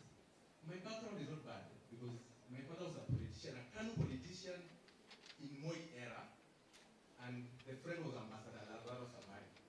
So my background is not bad, but remember, as a child, so these stories are not being shared, but we encourage, sometimes we are worried to share and the courage. So we ask you, if you have the courage, please share. I've engaged and interacted with Betty, and when I was reading the story, I was shocked, because in corporate, we are corporate, but Betty, it's an honor to be as an example and to share that despite our situations, we are able still to bring impact. But the encouragement part of it is that when we share that dark moment, when I meet an orphan and I tell them, I was also an orphan too, but I've never used that as an vulnerability.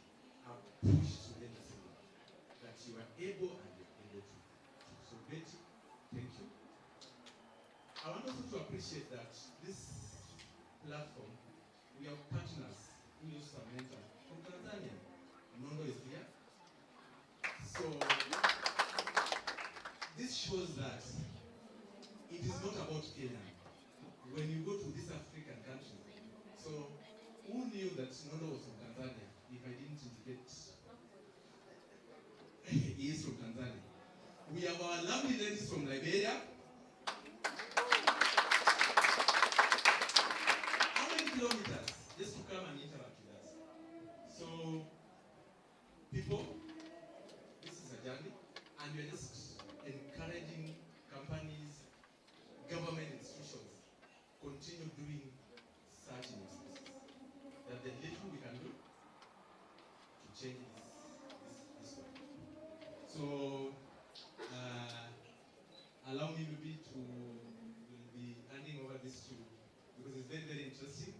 And these awards, the question was, someone asked, what was the criteria? It was a very young question, but I said, sometimes some things doesn't have criteria. Because we've subjected everything, as a country, I think we are the best country with criteria. I think if we need to have excellence,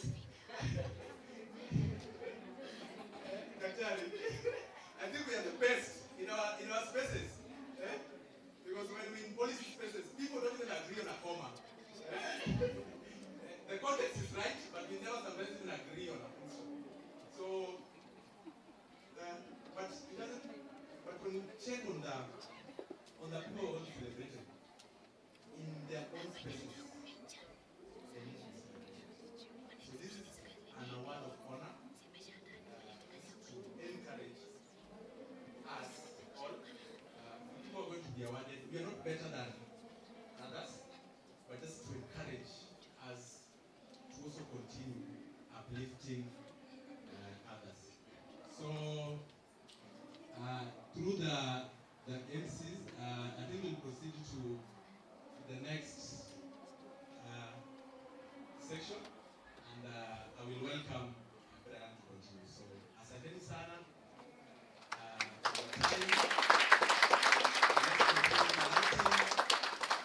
Please, we are calling more people to come and share this story, because this is a free digital platform. We are providing a very free digital platform.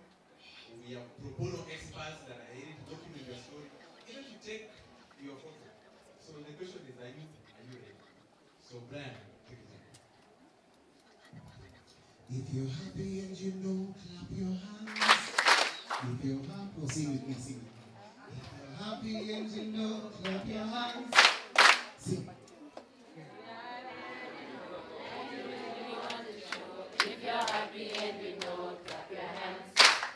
If you're happy and you know, shake your neighbor even if they have security. Do not be afraid. Even that's a beauty guy. Shake that man. Shake that man. If you're happy and you know, shake your neighbor. Sing it with me, sing it with me. If you're happy and you know, and you really want to show. If you're happy and you know, shake your neighbor. Shake your neighbor. If you're happy and you know. Listen, if you're happy and you know, ask for fair.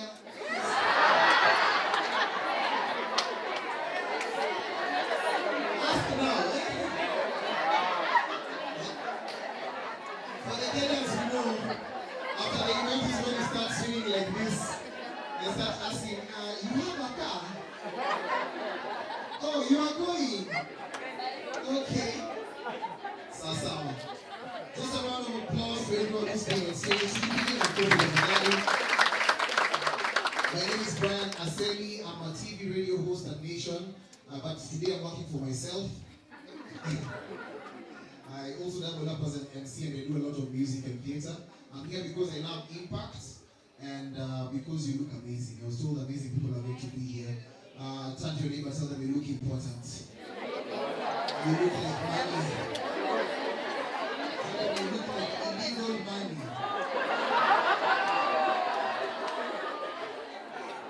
Illegal money is a lot. That's my intro. And of course, the amazing, good co-MC of mine. Talk to us. Good afternoon. Good afternoon.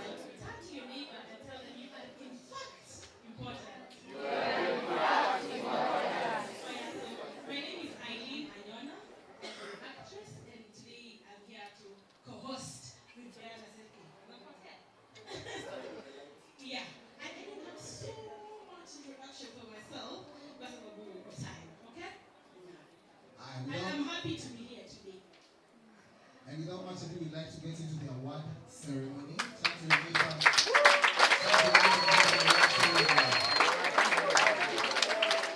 There's someone who's clapping a lot on this side. I hope you're getting an award. Okay. But without much ado, we'd like to honor an amazing, amazing person. But we can't hand over the trophy to that person. And that's why we'd like to call upon Dr. Jambo. Where's the time? What's the new problem? Yes. Hey. Hey. How are you? Very fine. Happy International Women's Day to you too. Accelerate action. So. She's here. She's going to award an amazing, amazing person who's been here with us, and she's going to mention the name. Just open this and you'll see the name. So our first awardee for International Women's Day 2025 is none other than Honorable Harriet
International Women's Day 2025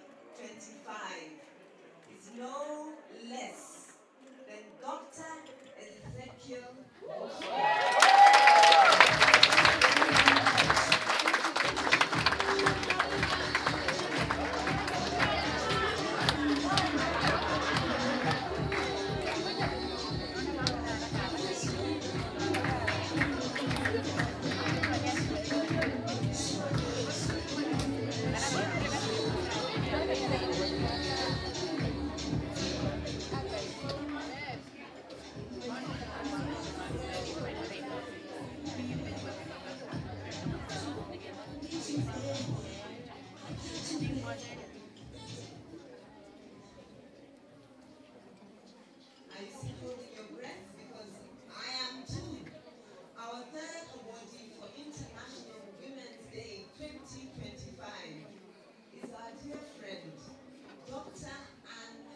wapi makofi yao tafadhali. And of course we have more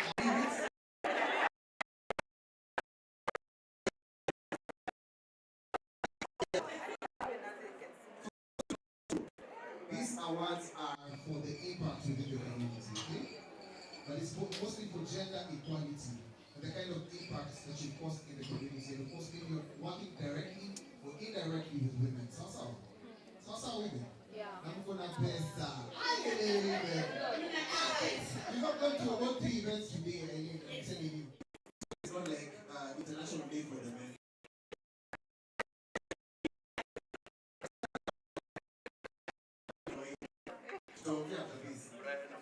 Yeah, that's the advantage of being an MC. You talk to people like that. And you know me. Yes. Sasa. Without much ado, we'd like to call upon the next person to arrive.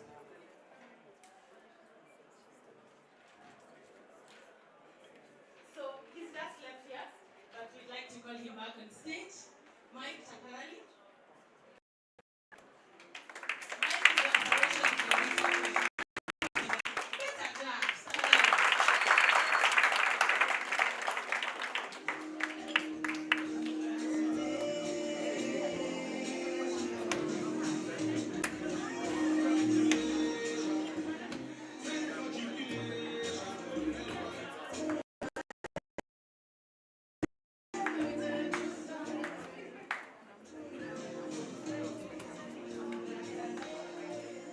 How unique to my mentor is clear.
Asante, Mike. Mike, I want you to stand here. I want you to stand here. Sasa. Aye. Because you're very important. The event goes with you, okay? Yes. Sasa, I'd like you to award the next person, please.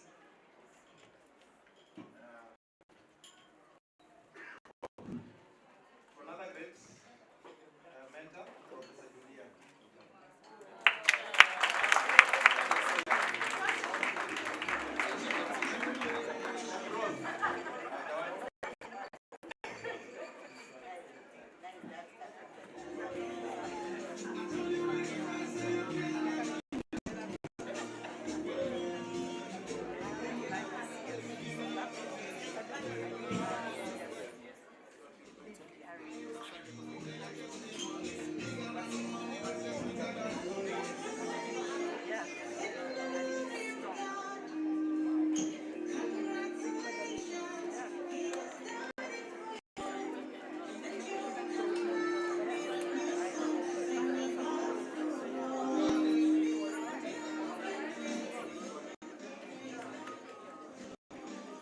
Yeah, so the next award is for Betty Adera. Betty Adera Foundation International.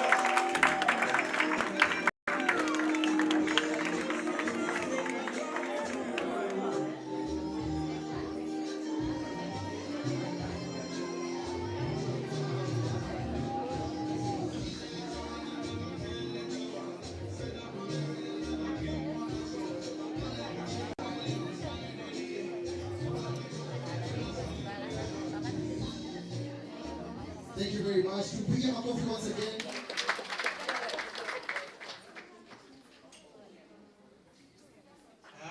So the next award is to the founder and CEO of Kipao, Miss Lucy Maria. Head of State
bar is rising.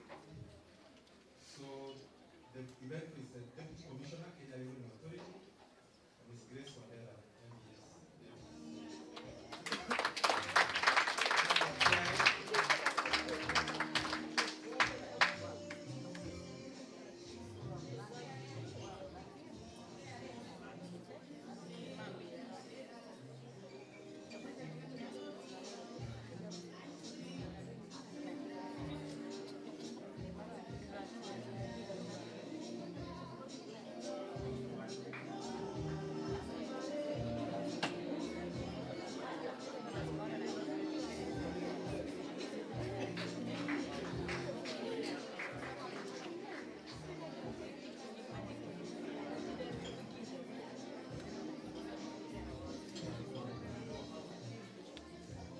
Hello? Wait, Natali, we said also men. So this one goes to PS, State Department for Internal Security and National Administration, Dr. Raymond Omano. Someone to collect on the behalf? Yes, Betty from the International Foundation. Great job. I've read your citation and it's great. So we give a copy once again.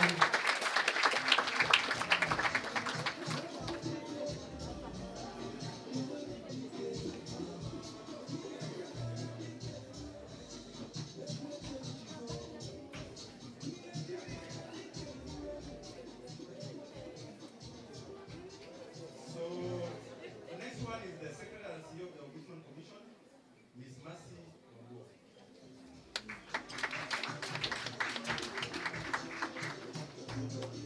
Someone to collect on their behalf?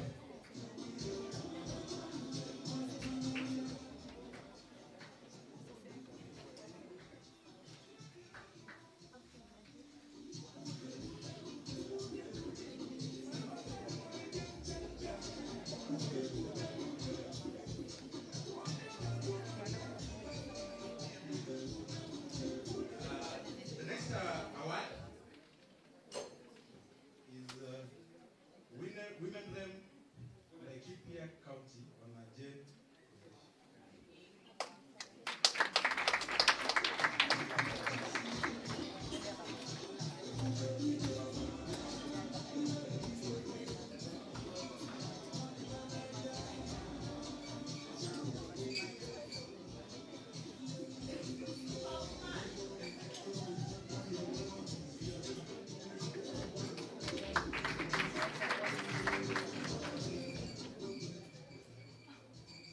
Sasa tuko East Africa. So the next award is for Nondo.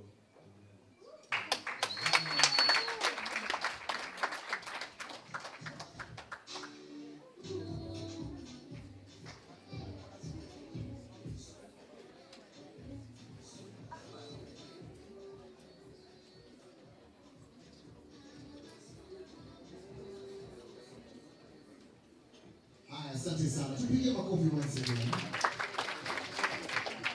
And without much ado, we'd like to call upon our speakers.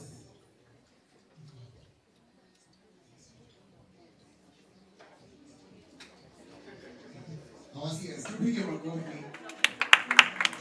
Inuka busy. Inuka sana. Uongeze na kitu, okay? If it's yourself, add yourself a raise. So yeah, she's going to award the next few categories as well.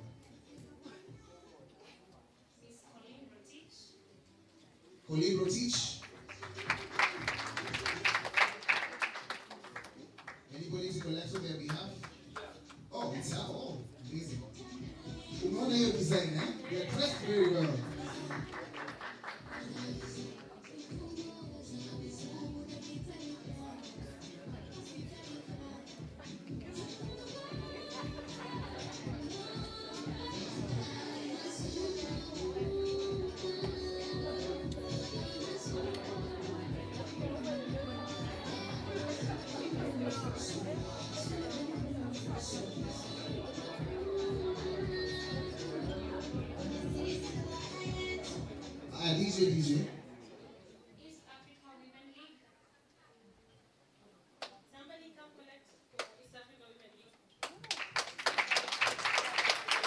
Congratulations to the East Africa Women's League.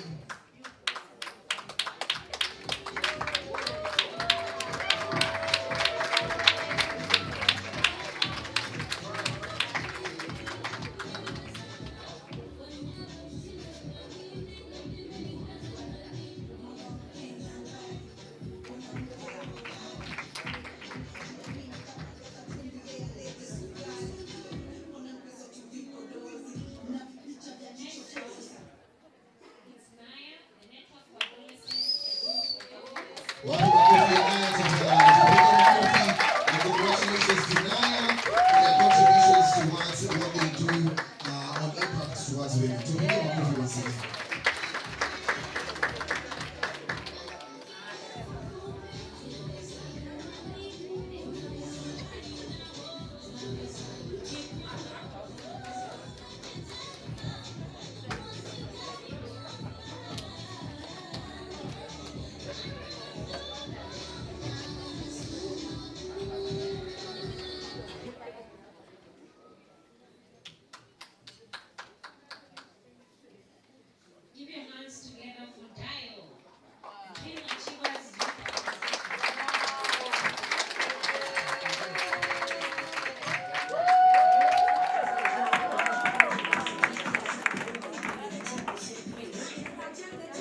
Any representative from IEDC?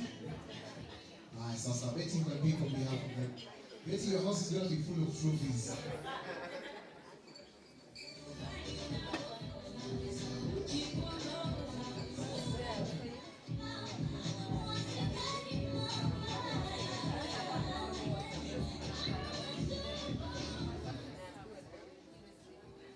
Let's put our hands together for the United Disabled Persons of Kenya.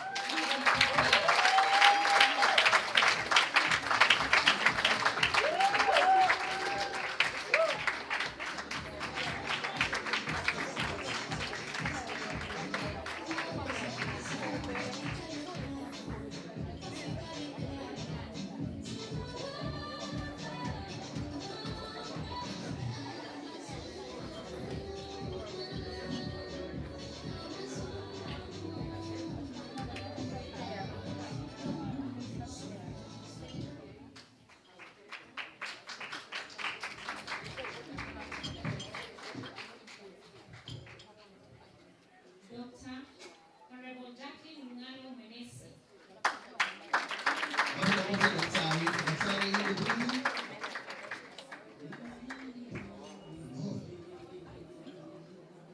And you ladies look amazing. Whoever is designing your clothes, 07 0727.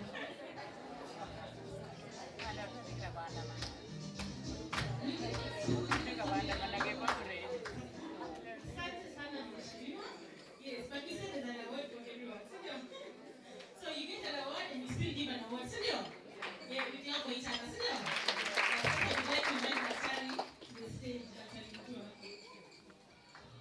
So I want the next few people.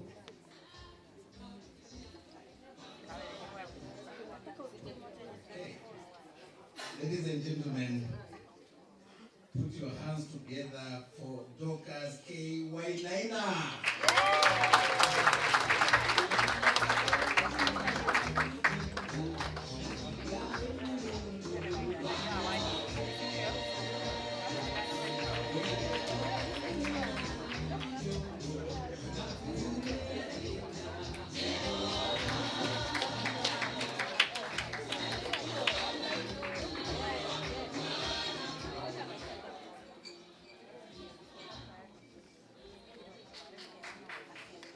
Ladies and gentlemen, let's put our hands together for Nelly Munyasia.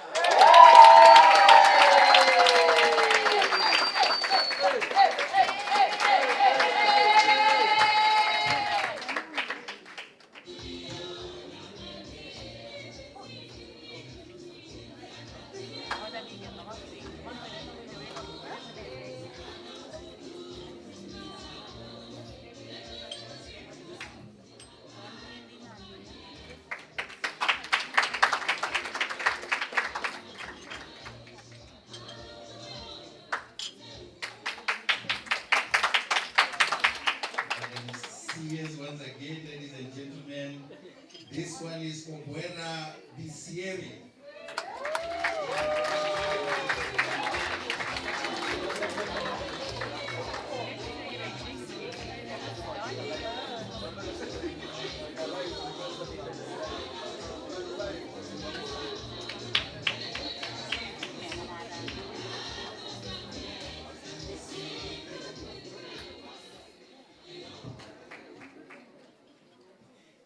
This one, ladies and gentlemen, is for Alice Toniok.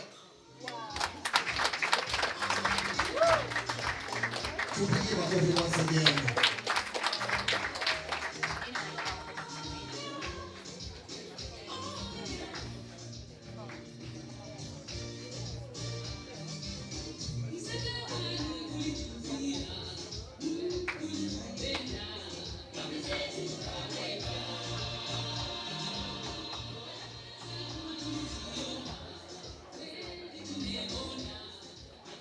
Really, thank you for staying with us up to this point. Ladies and gentlemen, this one is for Sally Dwiga. That is sad. Tupigie makofi tafadhali.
goes to Gilbert Francis of the Ambo.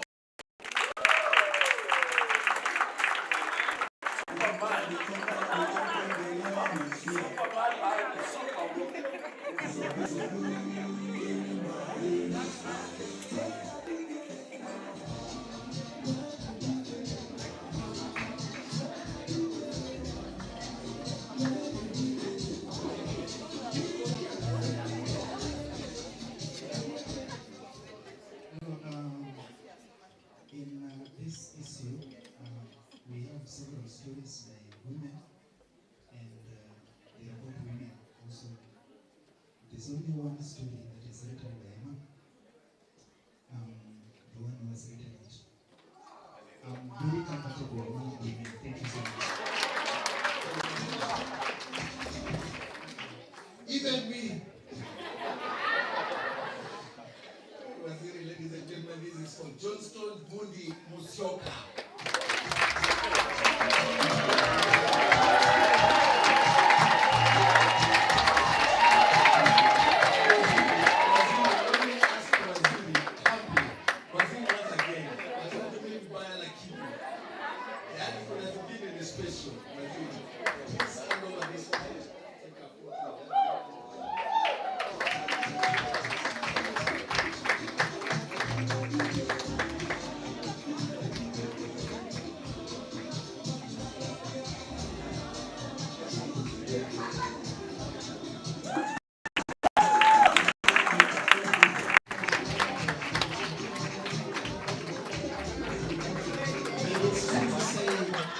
That women are very comfortable around you. Did you hear that, Makelele? To begin about yours again. The next superman is Willis Nandi.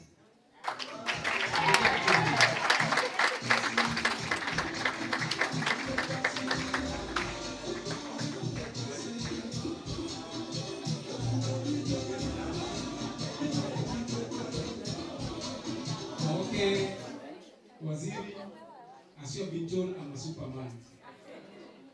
Niko na kitu na wanawake. And the reason why I take this thing, I am a product of that person. I was incarcerated in prison. I was in prison for Sibuka Sana for only 21 years. 21 years. I just came the other day, and we have started an organization called the Returning Citizens. The Returning Citizens deals with all prisoners, men and women. Alafu tunakaa pamoja. We want to change this country. I don't want to see you ati wamama wetu wamekuwa defied, wamekuwa raped, watoto wamekuwa defied, wababa wameibiwa. Returning citizens.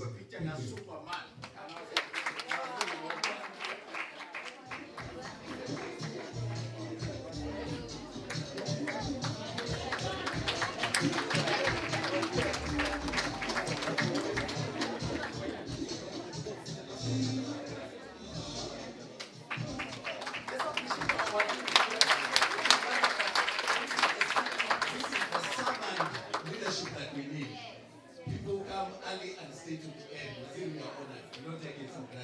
This is for Kevin Kimani. A superman. Kevin Kimani.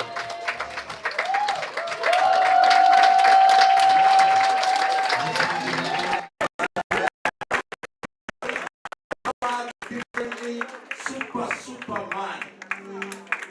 Look at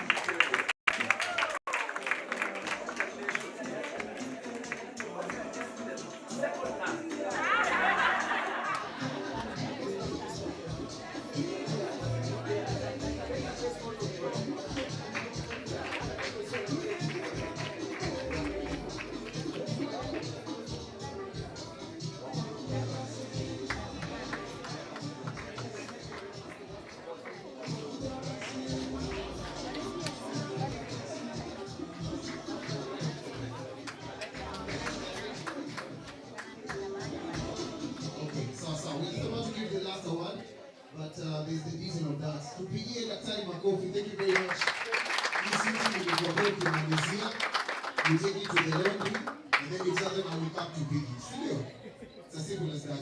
Tell your neighbor, tell them congratulations. Yes. Tuko sawa? There's a bit of things that we'd like to share with you. There's this Malshi media. We would like you, if you like the photos from this event, there's a link there where they are going to upload all the photos. So go to Malshi and you'll definitely find the link. They've uploaded all the photos. So if you want photos from this event, kindly, right here. It's on Facebook, okay? Facebook is the platform. Go to Facebook. You'll see the platform called Malshi, and then you will find a link there. It has all the photos. Are we together till there? Another thing, we have refreshments after this. Are we together? Tap your neighbor, my baby, you are so sad. You're like, but I told you.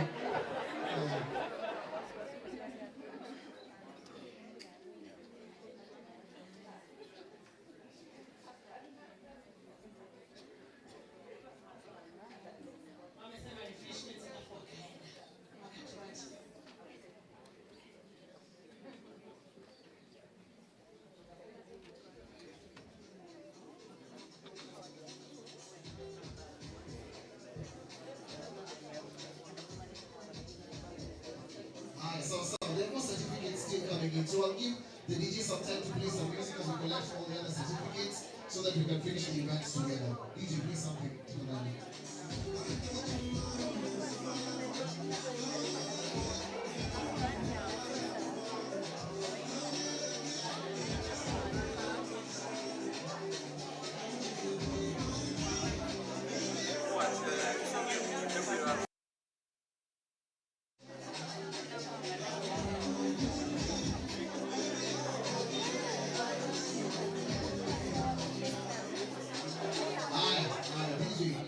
Before you leave, also we have these amazing products, turning points.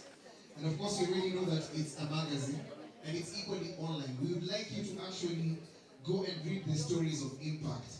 There is a website right there, www.turningpointmagazine.africa. All the stories about these amazing people will be posted there, and it's important that you get to share so that people get to know that impact is what changes community.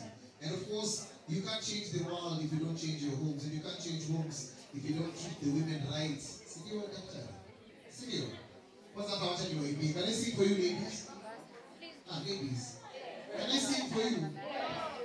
You know, I said, no, we also want lunch. Okay.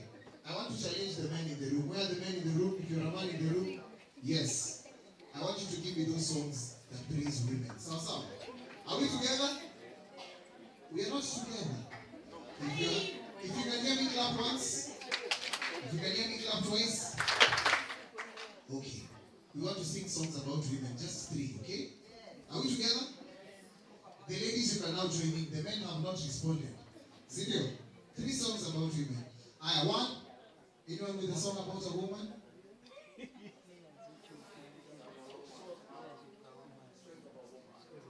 Hey, you're comfortable around women. I'm the CEO of music. MCSK. You pronounce something. Who knows? So amazing how this world was made.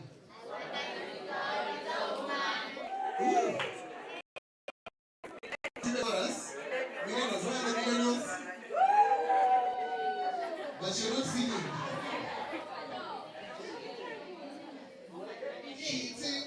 Wait, DJ. Share the strength of a woman. Oh, DJ. So amazing how this world was made. And then I hear the next. Sing. Hello, that woman.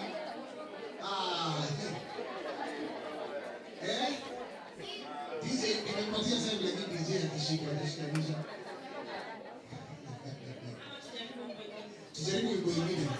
Another. You are an African queen.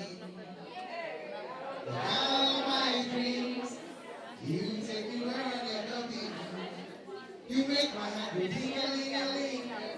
Hey, you are my African queen. Huku mnabamba. You remind me of a thing. And that is the African beauty. Touch your people, baby. Oh. Hey. All right, so. One more.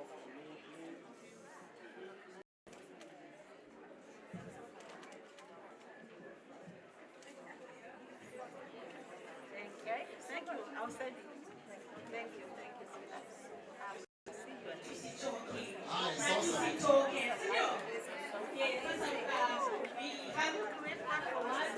And this is my pleasure to call on stage Daktari, Neritu, and Kujabrani and the rest of the awards. Makofi, please. Tumechoka but tumetoka sana, si ndio? Sema refreshments. Okay, the next award here goes to Daniel Kipto.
We have a certificate for Grace Mudoni.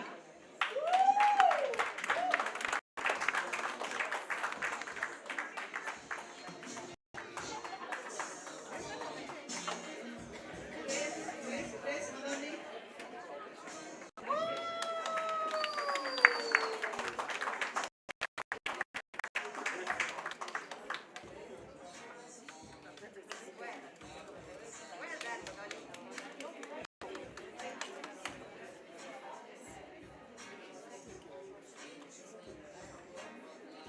The next one is Fatuma Kadir Adan.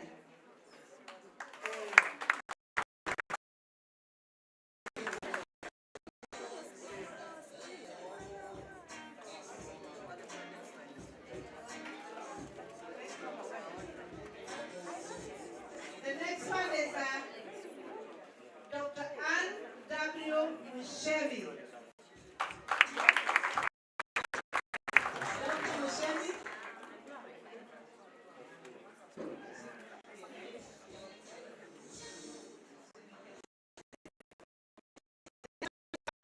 Otieno.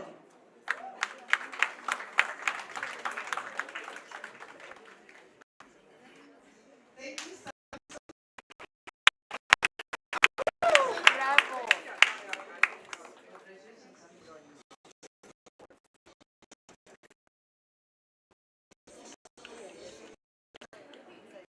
The next one is Winnie Reto.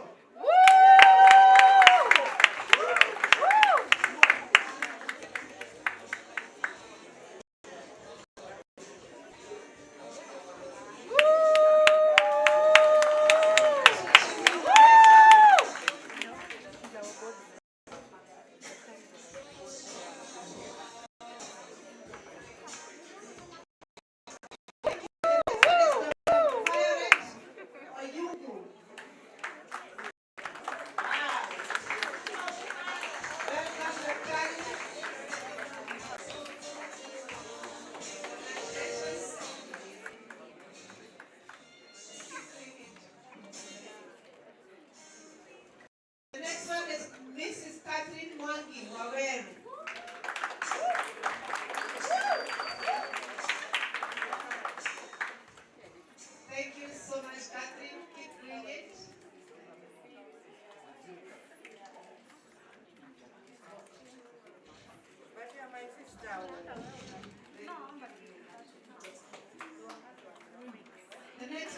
Miss Valentine Luhunzu. Luhunzu. Valentine. Makofi kwa Valentine. Congratulations, ma'am. The next one is Nafula Nasiru. Naniso.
Let's dance.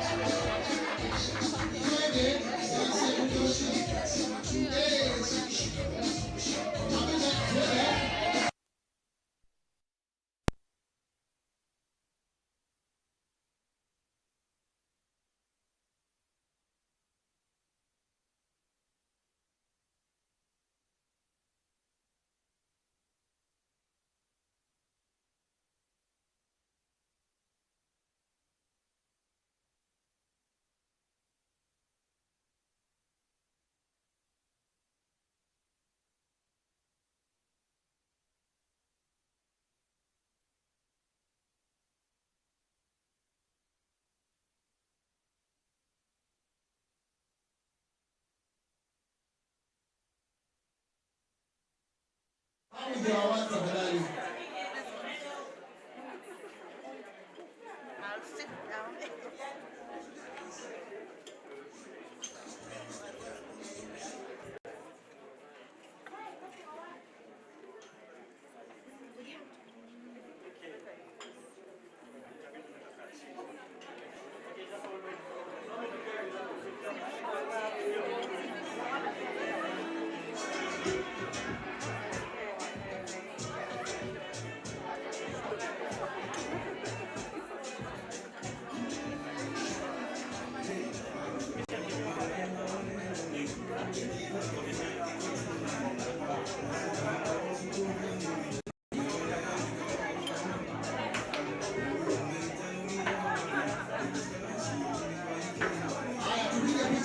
Picha kwanza.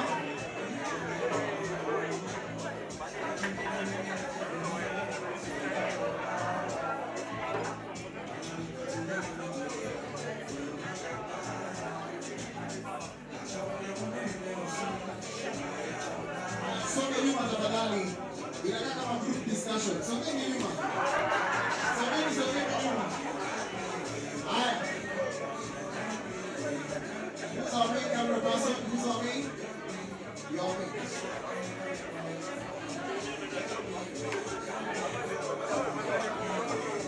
Haya, okay. Sawa. DJ kidogo tu. Haya, mmepiga picha zenu, nataka mpige zenu, nataka tupige maneno. Sawa. Haya, hizi zote paparazzi. Others. Boyfriend. Neighbor. Sasa hata nimepewa hapa hivi na good friend of mine. Wacha wamalize kwanza, alafu waketi because Kenya digital media. We don't joke. Kazi kwa vijana. And you just continue smiling. Usiogope wale kwa mbele. Continue smiling. Usijali. Tutawaenda. Haya, sawa. Thank you very much. Are we okay? Other media houses? Can you have a seat now? Can media houses from Mombasa, Asanteni. Asanteni. The winners for the skiers. DJ, play some music. Lakini asante.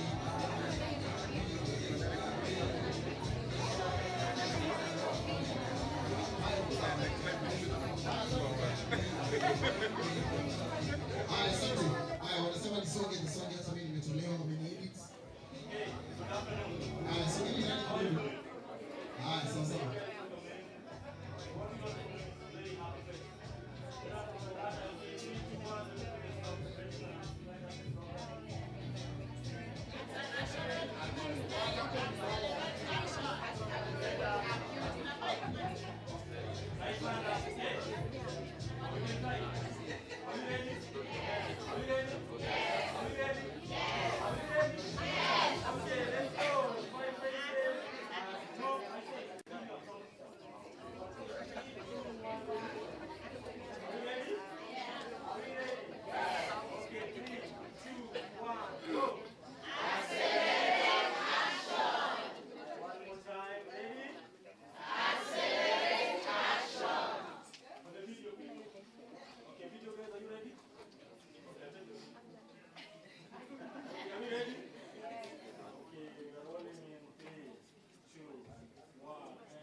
We have one performance for the CS and others. Sisi wengine wote ni nani?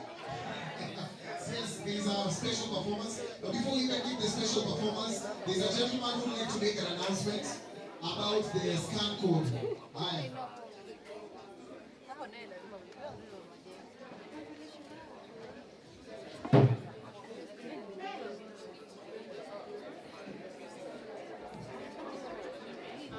Kindly let's have our seats. Let's have our seats, tafadhali.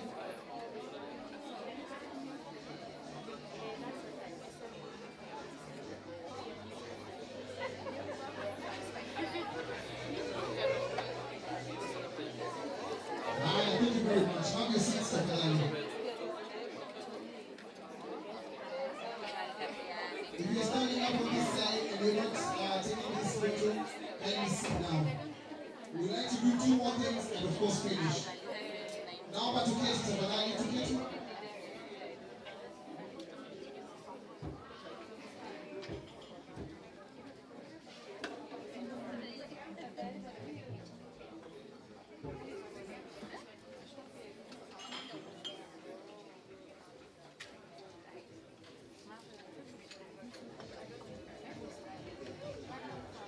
Hi, so I'd like to welcome an amazing gentleman. He's going to give us an explainer on how best to get to turning point. So, if you can hear me clap once, tafadhali. If you can hear me clap twice, thank you, and congratulations. Yes. Even if you get received does not mean that you're not causing impact. It's just that today we celebrate those who have been able to get an opportunity to get something. This gentleman over here will introduce himself, and then he's going to give us the perfect guide on how to get to utilize different platforms, on how we can get to turning points as well. Yeah, hi, anyway, Ludima, and I'm a night person. So, what we're gonna do, since we didn't get time to go process about the subscription on the Turning Point magazine, I'm gonna share the bookmark to everyone. It's very easy. It has a QR code. You just scan so that you can subscribe and be able to read stories about people as in explaining. Like you don't need a lot of process. You just have your phone, you scan, and then you access, you subscribe, and then you'll be able to access the website. And then on the other point, we have Media. I'm going to get that a good point about Media. You'll be able to read all the process that we do as services. There's a phone number, there's a website you can access, and they take you on the services. Feel free to access by phone number or by website, and we will be able to serve you. So kindly get a bookmark, scan, subscribe, and then it will be more easier. Thank you. Thank you very much. A round of applause to him. Anzia hapa VIP. Give them the bookmark. Anzia VIP hapa. Backbenchers, I told you. So I have to come there. But you don't listen to me.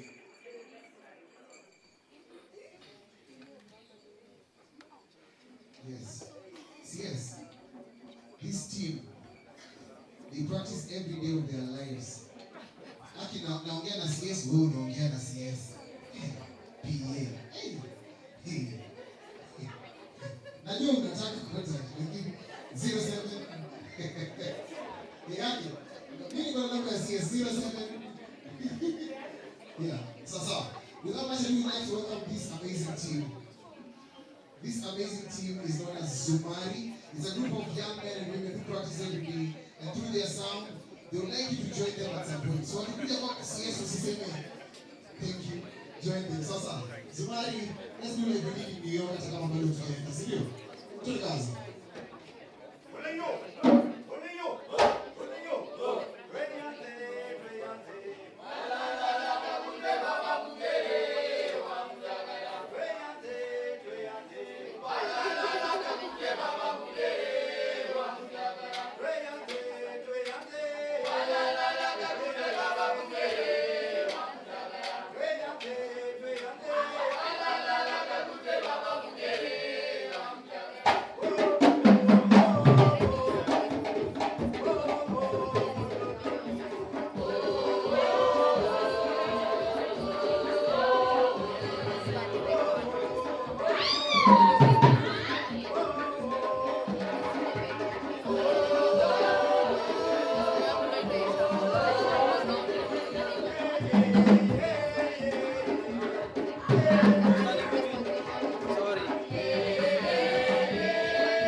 So sawa. Tupige makofi once again. That is Jumari. Anafanya kazi safi sana. Right now we want to get into a panel discussion. The leader of the panel of that discussion will be here right now. But of course kuna wale wanasema our party ile page imeandikwa Malshi. Tafadhali go to the place where it's written Malshi, not Malshi Media, Malshi peke yake. the first Malshi. Sasa on Facebook. Tafadhali. On Facebook.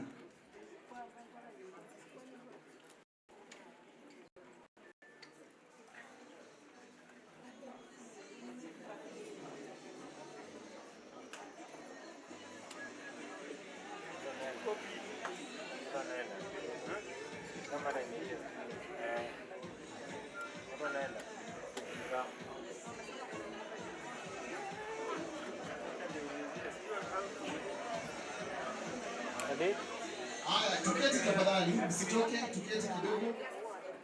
Kuna last session hapa hivi tukimalizia. Joyce Achola, sijui kama yuko hapa. Miss Virginia Kibunja, and of course Mimi Githu. Tafadhali, we're going to sit over here.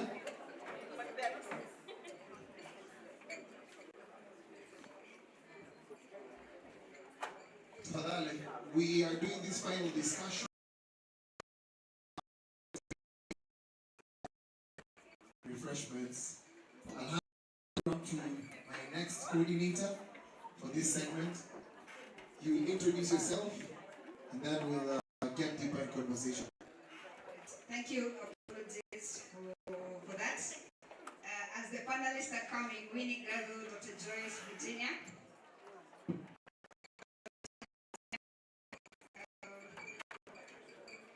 Virginia Kibunza Frida. Winnie Gado is here, Dr. Joyce is here. Yeah, as they settle, my two men wameniangusha. Behind every successful man, there's a woman. I was expecting them to say they're the product of my success. Anyway, that's okay. So, here's Mr. President.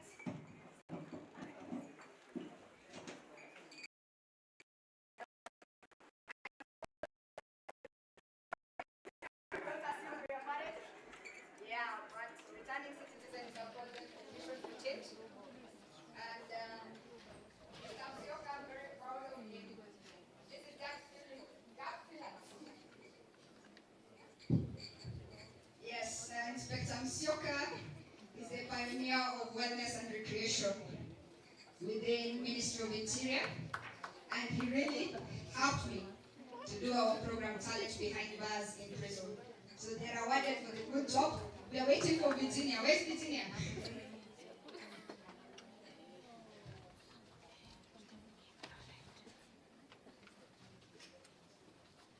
So, and Josephine Nyasia.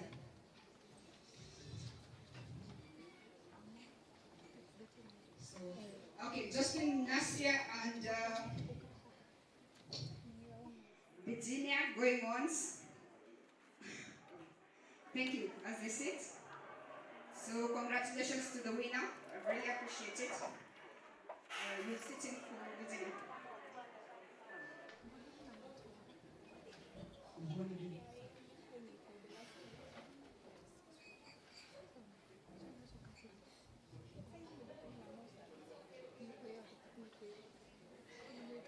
Okay, Sandra Nyawera can join the panel. The theme is accelerated action. Sandra Nyawera, I understand you're here.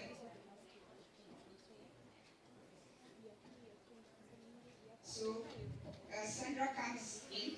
I will allow the panelists that are here to just introduce themselves, the institution they work for, and how they are accelerating action for gender equality. Just that, the rest, the bio, the profiles, etc., you will tell us during refreshment. Thank you. Thank you very much. My name is Josephine Manyasi. I serve at Kenya Revenue Authority, a Deputy Commissioner within Customs and Border Control Department. And within KRA, we are doing so much to accelerate economic empowerment of women. More about that we will discuss when we get into the discussion. Thank you. Good afternoon, everybody. My name is Dr. Joyce Achola Ogunjo. Currently, I'm a part-time lecturer at Cooperative University of Kenya. But before that, I worked for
fits your organization is what you pick to answer. So the first thing is accelerated action for women's economic empowerment. Try to keep your answer and 3 minutes with us. Yeah, so I will shape the question, give you time to curate an answer. The second will be around accelerating actions towards the elimination of all form of discrimination and harmful practices. So you can curate it within your personal life or the organization you represent and how you're trying to address these two agenda. Feel free to answer the question that fits you. The questions were curated by what the audience were curious about. So yes, we shall flow like that. So the first question I'll ask is, it is important to acknowledge that where gender inequality exists, it is generally women who are excluded or disadvantaged in decision making and access to economic and social resource. Why is gender equality important? Whoever feels like answering, you can ask me for the mic. Like you can get 2, 3, or all of you answer the question. Then we move to the next question. Okay. All right, just. So let me answer that question in regards to technology. So we are in the emerging technology field, and we fight for gender equality. Now, eliminating disparities under education technology. What that means is that we are looking for better ways to do what you're doing in the space of education. Now, how do we advance gender equality? First, it has to start from the education bit. So we are extremely big on education, where we are introducing new skills that are already not existing in the current curriculums that we have. For example, one of our programs at Galco, the movement, is 3D printing and design. Only less than 3% of graduate or come out of the university sector with digital manufacturing skill. What does that mean? That we are not creating any new industries with the education systems that we have, and yet we are complaining that youths are unemployed. So when I talk about gender equality in regards to technology, I talk about policy implementation. I believe we do not have a problem in policy making, we have a problem in implementation. I'm talking about IP rights. I'm talking about inclusion in policies that actually work for women and are inclusive. So when I look at gender equality in regards to technology, I'm looking at what are we doing to be more inclusive and to cater for all the needs that are there in regards to technology. So thank you very much. At GovCode, we make sure that we are bridging the gap between women and technology. And by that, for example, India has come up with a program that teach women farmers how to operate the machinery and the solar panels that they're given. So they're not only given the solar panels, they are taught how to operate them. That is what GovCode is doing. So we are teaching people how to manipulate the systems and how to use the available technology for their own benefit. Thank you. Thank you. I'll add to that because it is in relation to economic empowerment for women. And I will talk in relation to entrepreneurship. And I will talk from the perspective of where I came from, that is the Republic of Kenya. And first of all, I want to echo the women.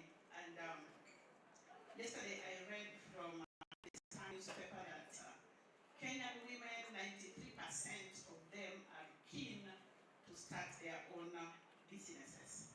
So congratulations to the Kenyan women. And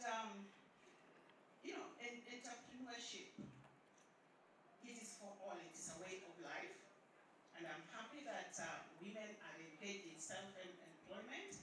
But there is a gap when you compare where the women have reached compared to the men.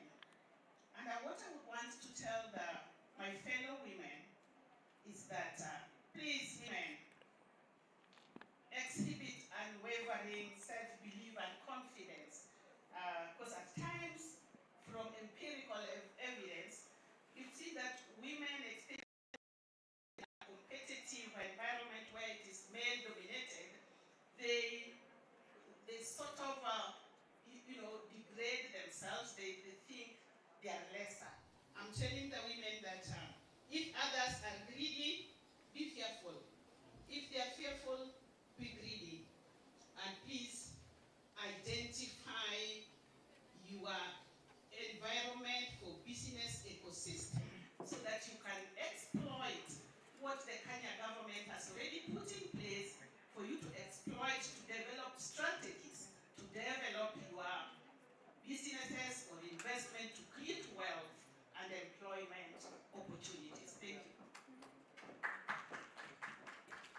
maybe just to highlight that, in as much as we are saying there's that inequality between men and women, but then when you look at the intersecting identities of women, then women with disabilities are left further behind, even within conversations around women empowerment.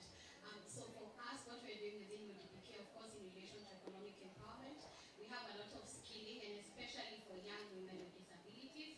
And when I say disabilities, it's of course diverse disabilities, because then again, we tend to get cocooned in the thoughts of, we only have the visible disability. So diverse to the extent of, we're talking about autistic persons, persons with psychosocial disabilities, those with speech impairments, the ones who most of the times would get left behind.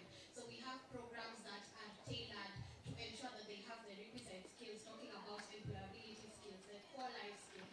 And of course, and most importantly, in as much as they are getting these skills, then what is the conversation with employers? How are employers and entrepreneurs viewing young women with disabilities in relation to, in terms of hiring and even mentorship when it comes to entrepreneurship?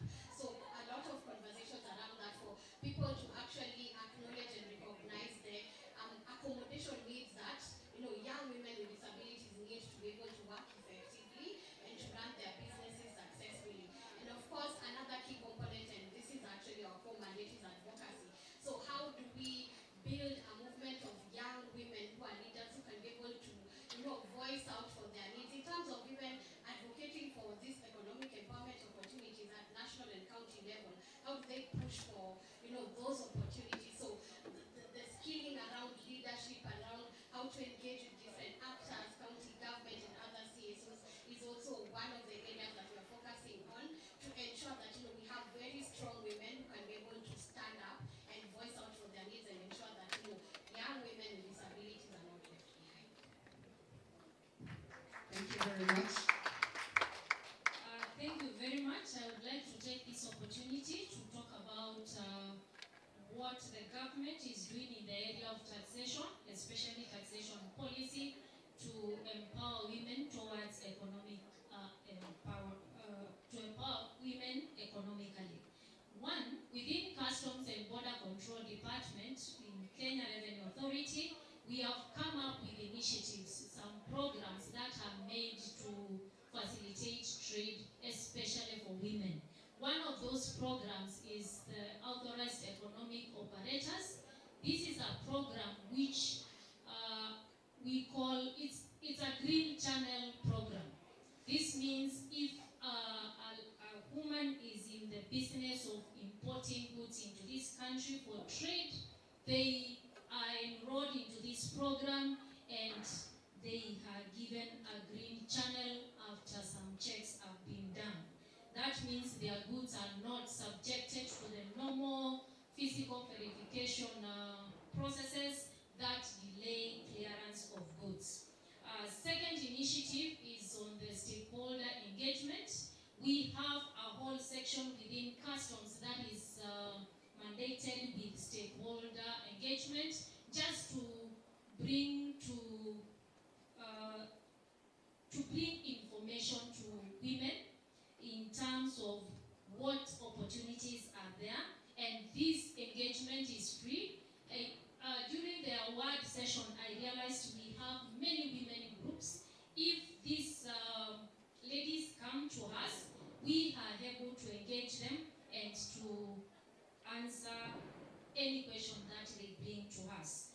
Thirdly, and I will end at this, is an initiative that we call issuance of tariff advance tariff rulings. Tariff is what dictates the amount of duty that is paid on any goods that are imported into the country. So sometimes there are delays that are associated with the tariff because someone did not know what tariff was applicable to goods before they imported.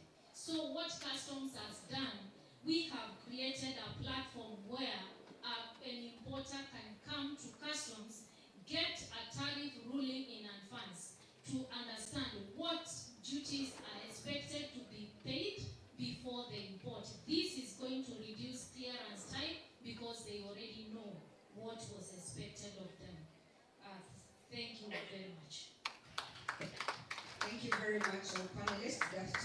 about disrupting of education system to create opportunity, especially for male-dominated careers such as programming. They have spoken about taking opportunities of leadership, multi-stakeholder dialogue that will allow women to rise to spaces of leadership. They have talked about integrating systems to enable youth and women in disability to be able to engage in accelerate actions in economic empowerment. That's what I've picked from our panelists. I'll give at least 2 audience here to ask a question around accelerating actions for women empowerment. So you can raise your hand, I can get the mic to you. And also I've seen opportunities where institutions that are working with women and gender to create spaces of developing women to be leaders so that they can get into those positions. I've seen opportunities with care in relation to discussing custom if you're in business and see what are the packages they've created for you. So if anyone has a question, just raise your hand. If not, we move to the next. Good afternoon, everyone. My name is Mary Wanjohi. I'm the founder of Jamia Gender Foundation. We are located in rural Kenya, in Nyeri. My question is for customs. In case there's somebody who wants to send some gifts for the rural community, let's say they are toys for the children from abroad, and this is a non-profit organization and it's registered. How do we go about it? Are we going to pay for customs? Yeah, if she can answer the question, thank you.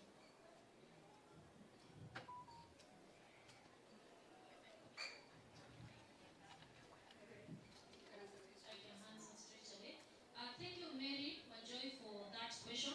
Yes, we have received this kind of questions before, and it is coming to the plenary once more. It is something that we have kept on informing the public.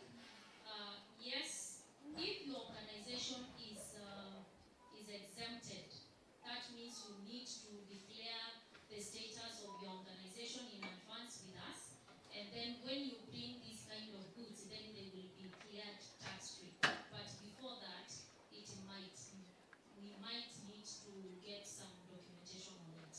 Thank you very much. Okay, my name is Charity Chahasi. I come from Mombasa, from Tunaweza PWD CBO, and I just want to ask a question from the KRA.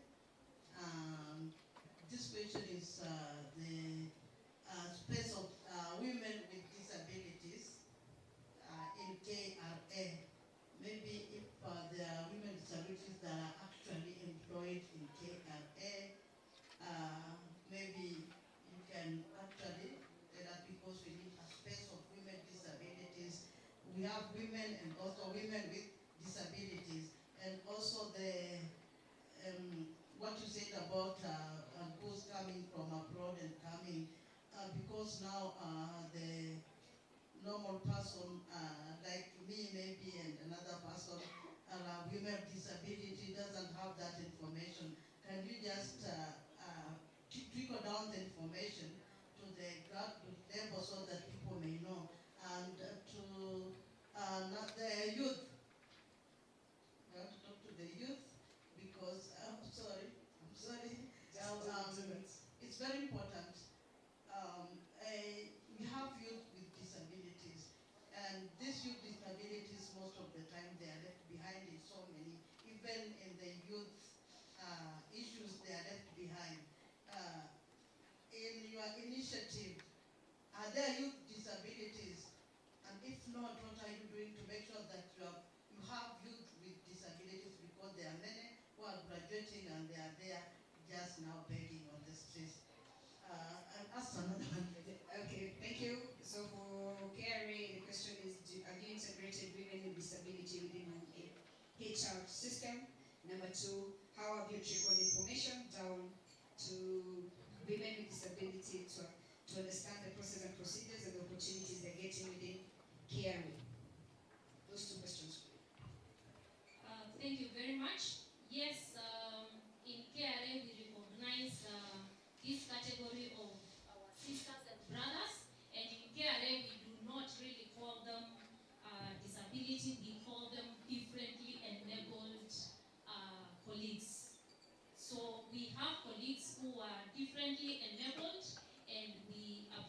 each other. Where they need our support, we do that. And it is good to mention the aspect of certificate of disability, which is issued by the council. Once it comes to us, this category of people are exempted from tax. So we always, whenever we have stakeholder engagements, we encourage people who are differently enabled to ensure that they have their certificate from the council so that they can be exempted from taxes. And thirdly, and I want to finish there, even our infrastructure, our premises have been designed in a way to accommodate our sisters and brothers who are enabled differently. Thank you. The second question, I'll give it to Girl Code and I'll give it to Dr. Joyce. Dr. Joyce, because of experience, you can put in a recommendation on how to bring everybody along in the programs. We engage with youth and girls, especially differently enabled people. So for you, speak about a recommendation how you can accelerate actions towards bringing everyone along. For Winnie, you're going to answer the question within the context of your organization. What are you doing in the context of your organization to ensure that your projects reach out to people, differently enabled people? Thank you. So thank you for the question. Excitedly going to answer. We just had our first Zero Barriers campaign that targeted differently able children. We are targeting them to bring technology to them.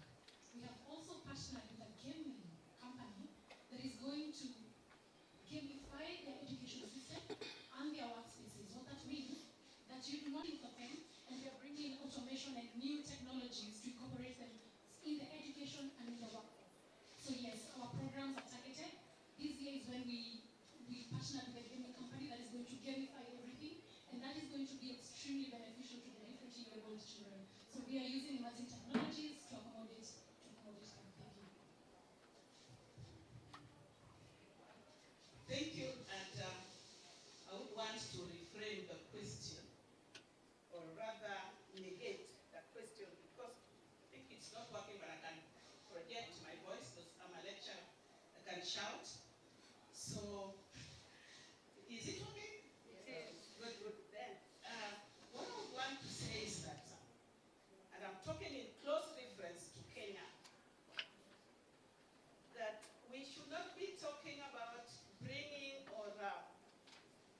everybody on board. In Kenya, you know that our constitution allows that. And if you look at the Kenya government programs for economic development, they are encompassing everyone in Kenya. So what I want to recommend for accelerating action is enhancement of these programs so that all sectors, be it women, men, the youth, the girls, they can all benefit from these programs. But before I give my recommendations, I would want to say that it is the onus of each one of us to rise up and take your space and exploit the opportunities which are availed in the environment, and the environment is Kenya. And me, I've already taken my space. I'm an author. I've authored a book, and if you are two of them here, so if you are interested, you'll see me afterwards. But what I want to recommend for accelerating action in Kenya, to include all, just to enhance the inclusion of all. First of all is innovation of small and medium enterprises business ecosystem. For example, the networks. How are women organize themselves to network among themselves to exploit programs like incubation in Kenya?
chain, even if it is trading, even if it is investments, so that they are given special treatment. The other recommendation is re-examining Kenya government policies and support towards entrepreneurship development in Kenya. The programs are already there, but what I'm advocating for is that for all of us to enhance our inclusiveness, can we re-examine in our business, various business sectors, how are these government policies affecting our businesses, our investments, so that the policies, the strategies can be tweaked to benefit you more. Thank you very much. Thank you. One more. Just hold on, let's take that question. We will start on that question. Might need to project your voice. I think I'll project my voice. My name is Vivian Kabono. My stage name is Vivi Cubs. I am an actress and a spoken word artist. And I believe that Sana and Kyo Chajari. I strongly believe in edutainment, that is educating and entertaining at the same time. So my question is, I believe that art is broad and art communicates a lot. So with the platforms that you have, how have you incorporated art to make sure that, to accelerate the action, and how impactful has it been for you guys?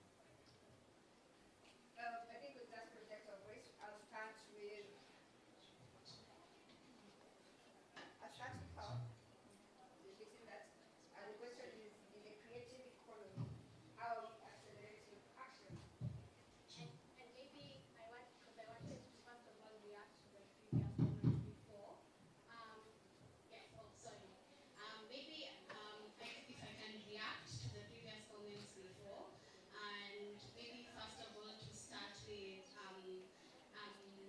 respectful terminologies. So when we're talking about people with disabilities, the right term to use is actually just persons with disabilities.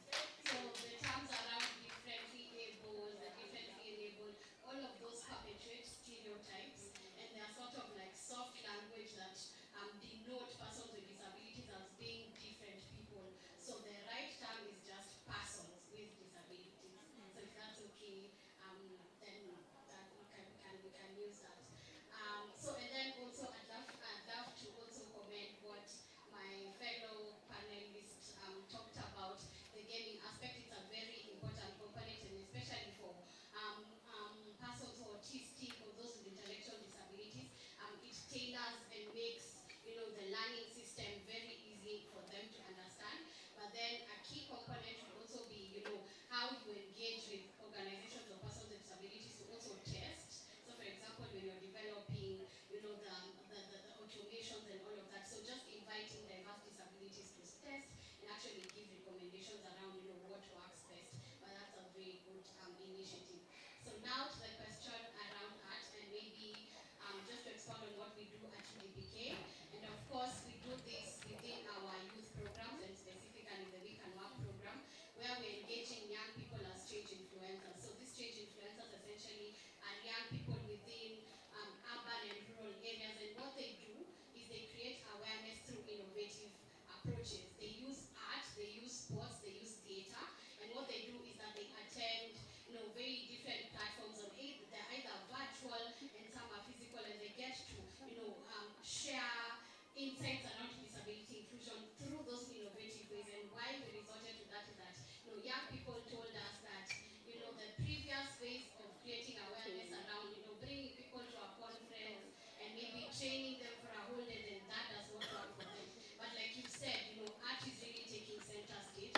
But then how do we also utilize the strengths of persons with disabilities within this area?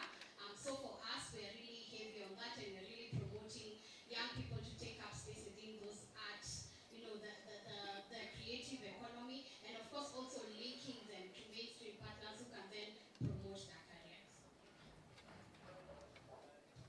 Thank you very much. Just hold the mic. Due to constraint of time, what I want the panelists to do is, in one statement, here we have non-profit organizations, CSO, business community, young people aspiring to get into business. What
is here to stay. It has been there. It is an enabler in economic development, and so we need taxation for growing our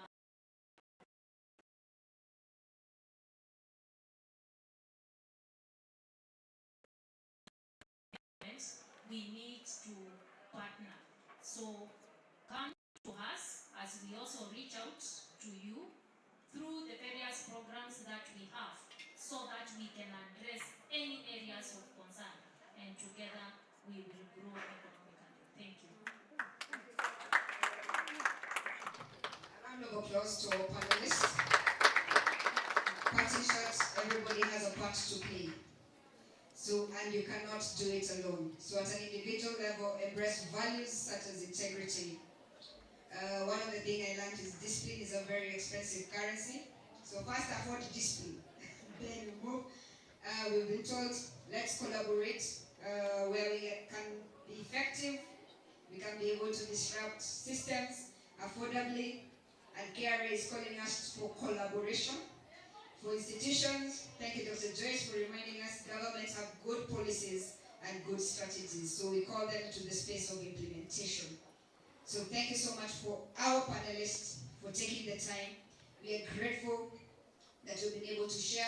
I believe everybody has seen opportunities, areas of synergies, and even areas of collaboration that you can be able to accelerate action for gender equality. So thank you so much to our panelists. Thank you so much for those who bear being here up to this point. Clap for yourself. You're very important people. You're here from the beginning to the end. So we're proud of you and we are grateful. I'll give the session back to Fred as our panelists take their respective seats, and he will do the rest. Thank you.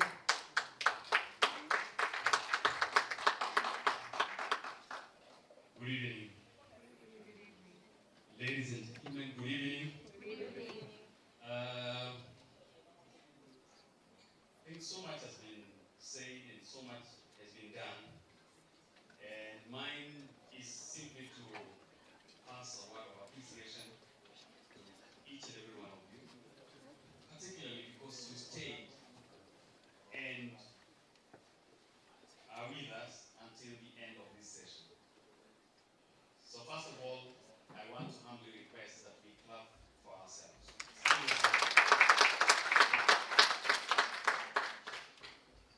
My name is Fred Sadia, and I'm very delighted where I am.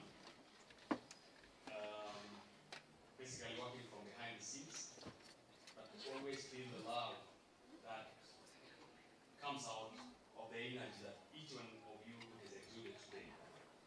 So we, as the organizing team for these celebrations, we want to send our deepest felt gratitude to each one of you for your time, for being here with us, because it is not easy. We've been here the whole time, and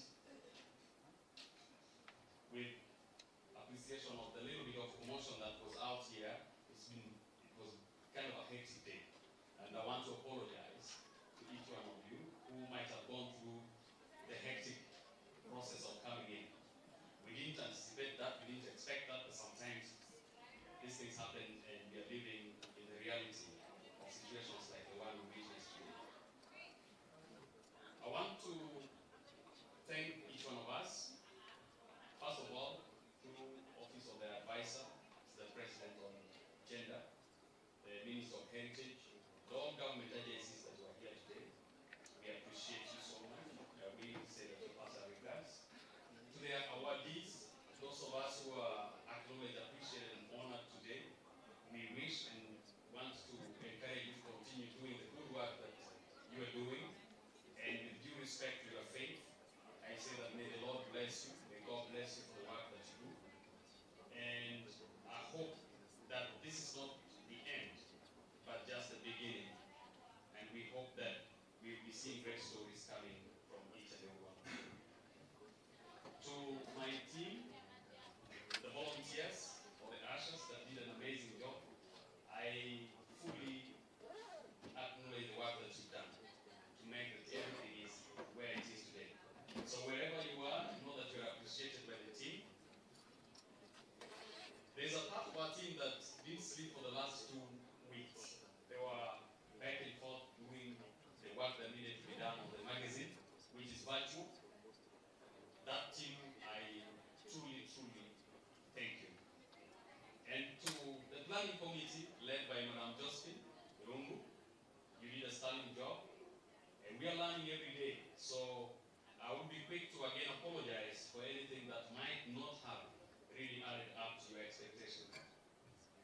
trying our best, and we hope that we can take it further and make Turning Point a great magazine.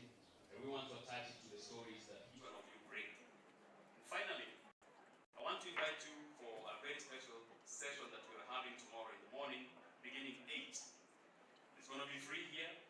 So I want you to mobilize and come in your numbers and listen to something that I'm not going to mention, but something to change your life.